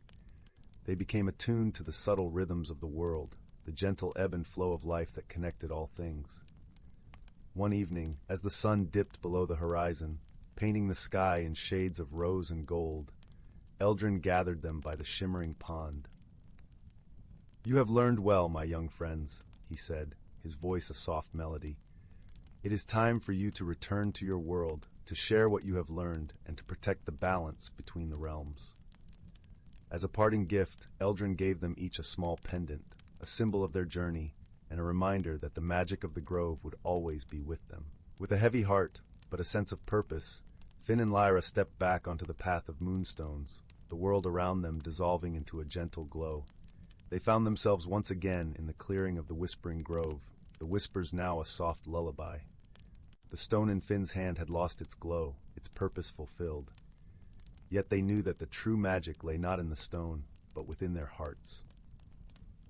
Returning to their village, Finn and Lyra shared their story with the elders, who listened with wonder and gratitude. The wisdom they brought back helped the villagers see their world in a new light, fostering a deeper connection with the grove and its secrets. The village thrived, and the harmony between the people and the forest grew stronger with each passing day. Finn and Lyra continued to explore, their friendship deepening with every shared adventure, their hearts forever touched by the magic of the Whispering Grove. And so, the whispering trees sang their songs, a gentle reminder of the hidden world that lay just beyond the veil of the ordinary. For those who listened with open hearts and kind spirits, the secrets of the grove would always be within reach, guiding them on pathways of wonder and wisdom. Story 63. Once upon a star-kissed eve, in a realm where dreams waltzed with reality, there lived a young dreamer named Willow. Her eyes sparkled with curiosity, and her heart yearned for adventure beyond the boundaries of her quaint village. Little did she know, the universe had a whimsical journey in store for her. One crisp autumn morning, while Willow was wandering through the enchanted forest that surrounded her home, a peculiar glimmer caught her eye. Nestled among the golden leaves and vibrant mushrooms lay an exquisite crystal orb, emanating a soft, ethereal glow. As she reached down to touch it, a warm tingle spread through her fingertips, igniting a sense of wonder within her soul. The orb, as if sensing her innocent curiosity, began to whisper secrets of a hidden world beneath the forest floor. It spoke of a realm where wondrous creatures thrived, where ancient trees towered like guardians, and where magic danced in every breeze. Willow's heart raced with excitement, for she had always sensed there was more to this world than met the eye. Clutching the orb tightly, she followed its gentle guidance, venturing deeper into the forest's embrace. The trees parted, revealing a hollow trunk large enough for her to slip through. Without a moment's hesitation, Willow stepped inside, and the world as she knew it melted away. She found herself in a subterranean paradise, where sunlight filtered through cracks in the earth, casting a warm golden hue upon everything it touched. Towering mushrooms dotted the landscape, their caps unfurled like vibrant umbrellas, and crystal-clear streams trickled melodiously over smooth stones. As Willow marveled at the beauty surrounding her, she noticed a flicker of movement in the corner of her eye. Turning, she came face to face with a curious creature, a tiny, winged being with iridescent scales and twinkling eyes. The creature regarded her with a friendly nod before flitting away, beckoning her to follow. Willow's heart pounded with excitement as she trailed behind the delightful guide, her feet treading upon a path lined with glowing moss and luminescent fungi. The journey twisted and turned, leading her deeper into the heart of this enchanted realm. Soon, she found herself in a clearing where a bustling community of magical beings thrived. Fairies flitted about, tending to the vibrant flora, while gnomes tinkered with intricate mechanisms powered by the earth's energy. Willow gasped in awe, her eyes drinking in the wonders unfolding before her. A kind-faced elder approached her, his robes adorned with intricate embroidery that shimmered like starlight. "Welcome, young one," he said, his voice warm and melodic. "We have been awaiting your arrival, for you are the chosen bearer of the crystal orb." Willow's eyes widened in disbelief as she clutched the orb closer to her heart. "But why me?" she asked, her voice tinged with wonder and uncertainty. The elder smiled knowingly. "The orb has sensed the pure spirit within you, a heart brimming with courage and compassion. It has chosen you to embark on a journey that will not only transform you, but also shape the very fate of our realm." Willow listened intently as the elder revealed the orb's purpose: to restore the delicate balance between the natural world and the hidden realm, which had been disrupted by an ancient darkness. The crystal, infused with the essence of light and life, held the power to dispel the shadows that threatened to consume their sanctuary. With a mixture of trepidation and determination, Willow accepted the quest, vowing to do whatever it took to protect this enchanting world and the beings who called it home. The elder bestowed upon her a magical staff, its twisted branch pulsing with the same ethereal energy as the orb. Thus began Willow's extraordinary journey, one that would test her resolve, forge unbreakable bonds of friendship, and unlock depths of courage she never knew she possessed.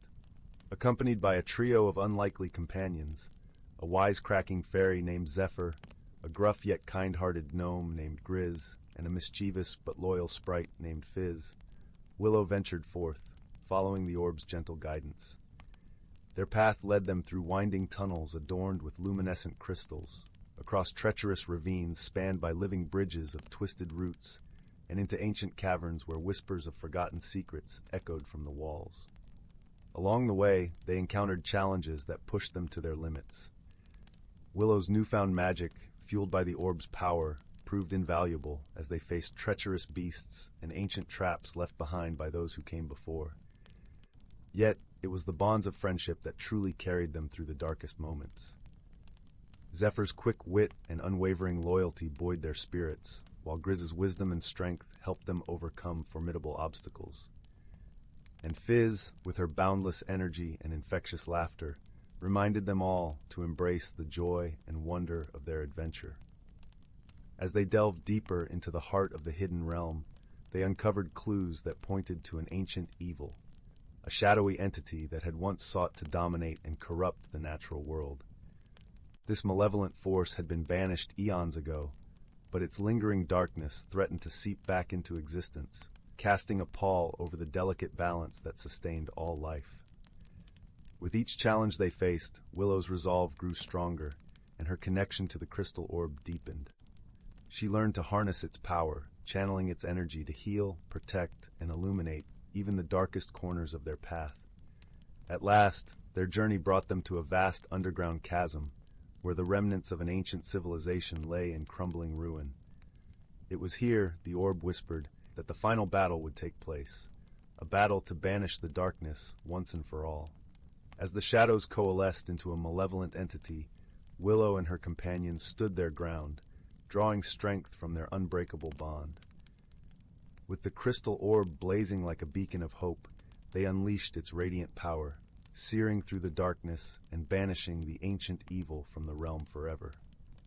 In the aftermath, as the dust settled and the echoes of battle faded, Willow found herself transformed. The journey had forged her into a confident, courageous young woman, her heart brimming with wisdom and her spirit imbued with the magic of the hidden realm. Yet, even as she prepared to bid farewell to her newfound friends and return to the world above, she knew that her adventure had only just begun. For within her beat a heart that yearned to explore, to seek out the wonders of the universe, and to protect the delicate balance between light and shadow. And as she emerged from the hollow trunk, clutching the crystal orb close, Willow knew that her story was far from over.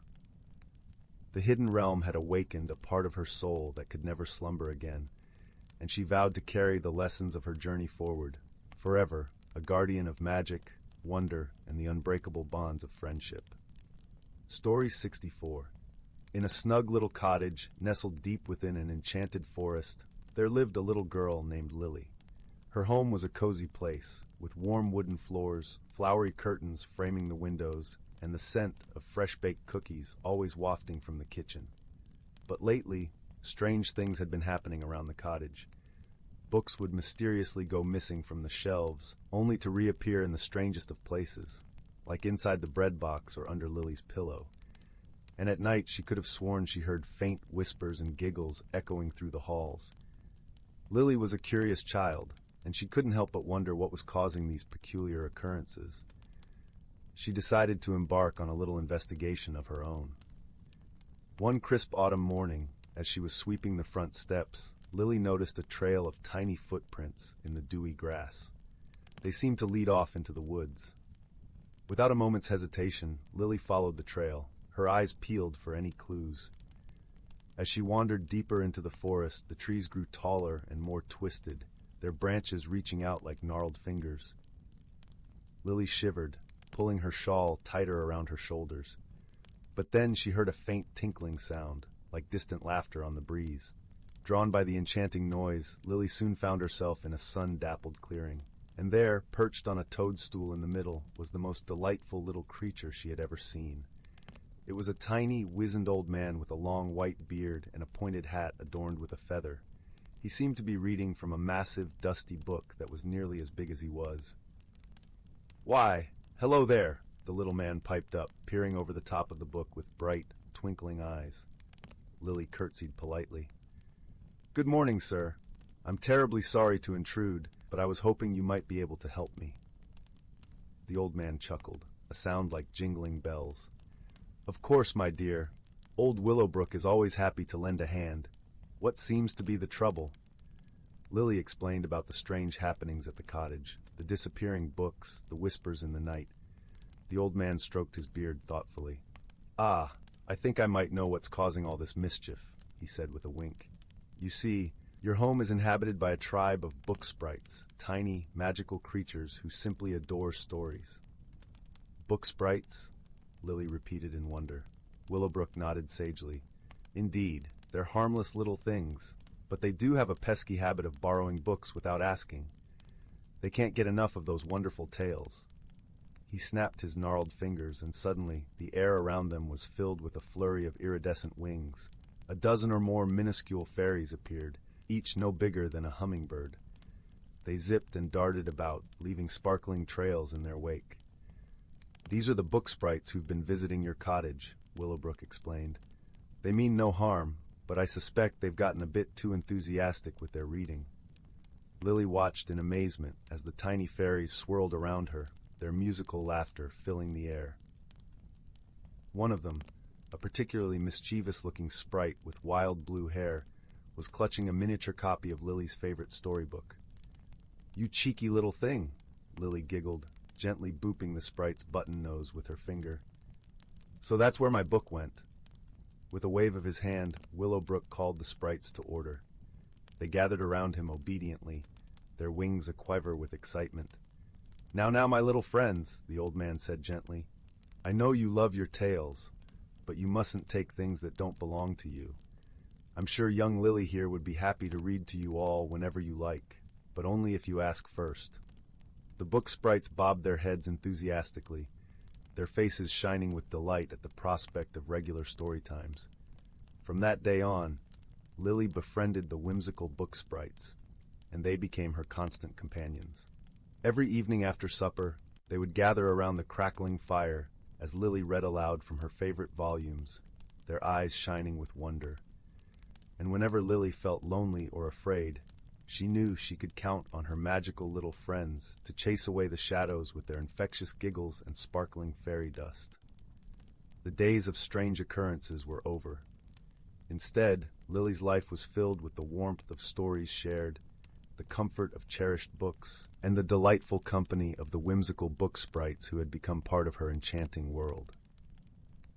Story 65. Once upon a time, in a quaint little village nestled between rolling hills and whispering woods, there stood a modest cottage with a garden that seemed to hum with an unusual melody. The air around it was always fragrant with the scent of lavender and rosemary, and the gentle rustling of leaves could often be mistaken for soft laughter. In this cottage lived a gentle-hearted girl named Mira. She was known for her keen sense of wonder and her bright, curious eyes that seemed to see beyond the ordinary. Mira loved to spend her days exploring the garden, where she often found herself lost in the vibrant colors and the sweet songs of the birds.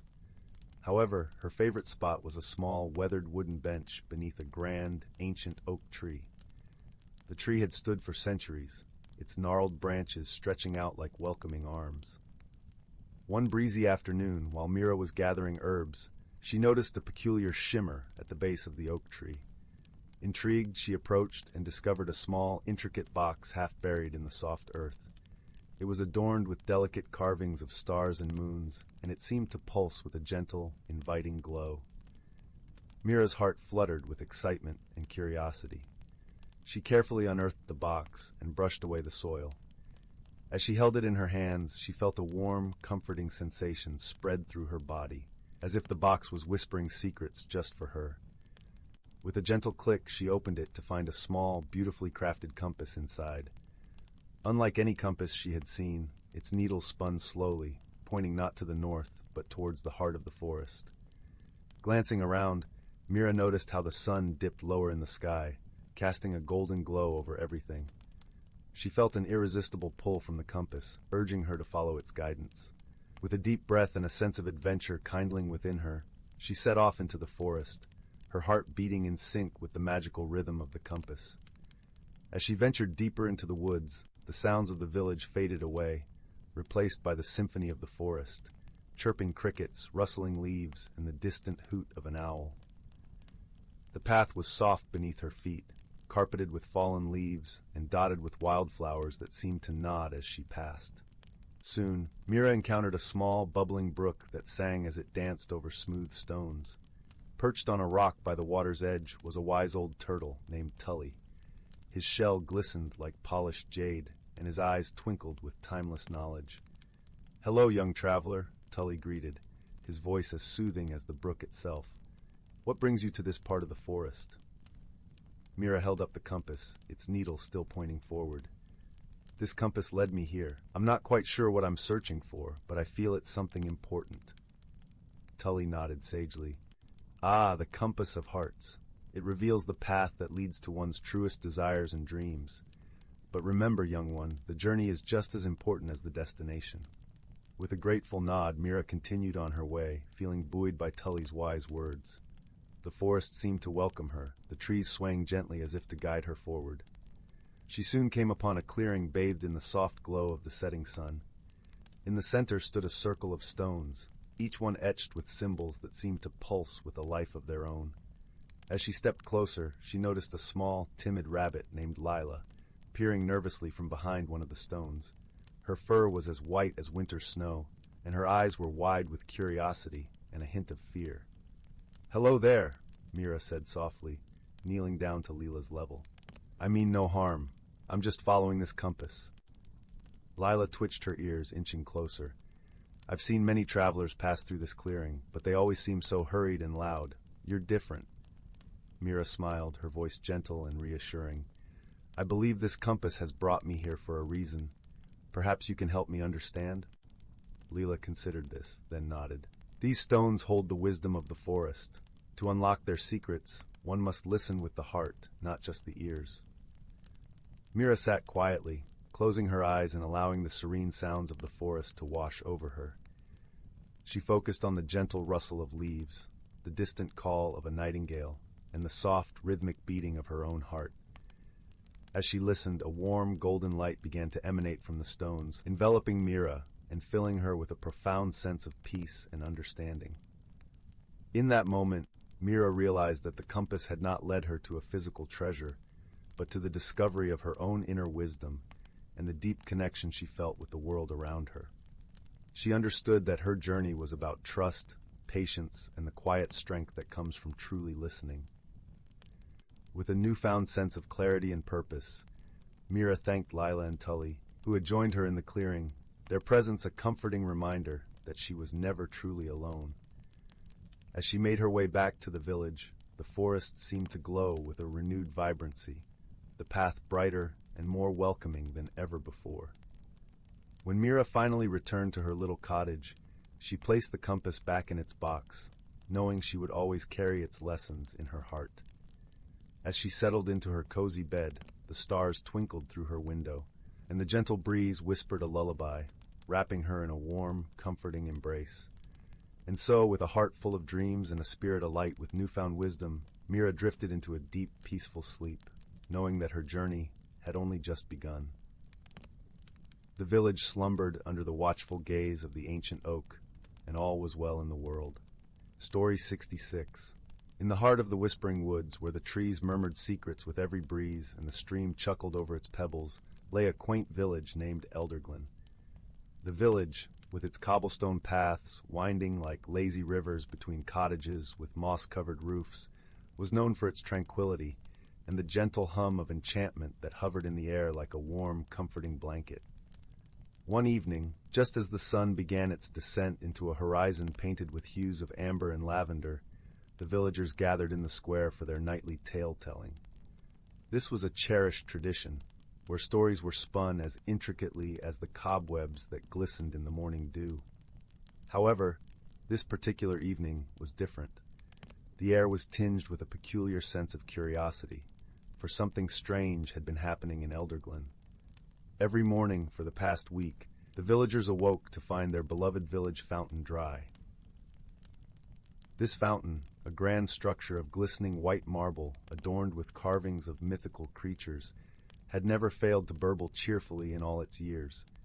Its water was said to be blessed by the ancient spirits of the forest, providing not only refreshment but also a gentle melody that lulled the village to sleep each night. Concerned, the villagers turned to their most trusted figure, old Cedric, the village sage. Cedric was a wise man, his long white beard flowing like a waterfall over his robes the color of the midnight sky. His eyes twinkled with the knowledge of many years, and his heart was as warm as the hearth that roared in his cozy cottage. Gathered around the square with lanterns casting a soft glow upon their faces, the villagers listened intently as Cedric spoke. "Fear not, dear friends," he began, his voice as soothing as the rustle of leaves in a gentle breeze. "The forest speaks to those who listen. We must uncover the mystery behind our fountain's silence." Cedric proposed a plan. They would form a group to explore the forest by moonlight, seeking clues and perhaps, with a touch of magic, find the cause of their predicament. Among the volunteers was a young girl named Lyra, known for her keen eyes and a heart brimming with kindness. Accompanying her was Finn, a young boy with a quick mind and a knack for problem-solving. As the moon rose high, casting a silvery glow over the forest, Lyra, Finn, and Cedric set out, their footsteps whispering over the soft earth. The forest was alive with the gentle chorus of night creatures, a symphony that filled the air with a sense of wonder rather than fear. Their first stop was the fountain itself.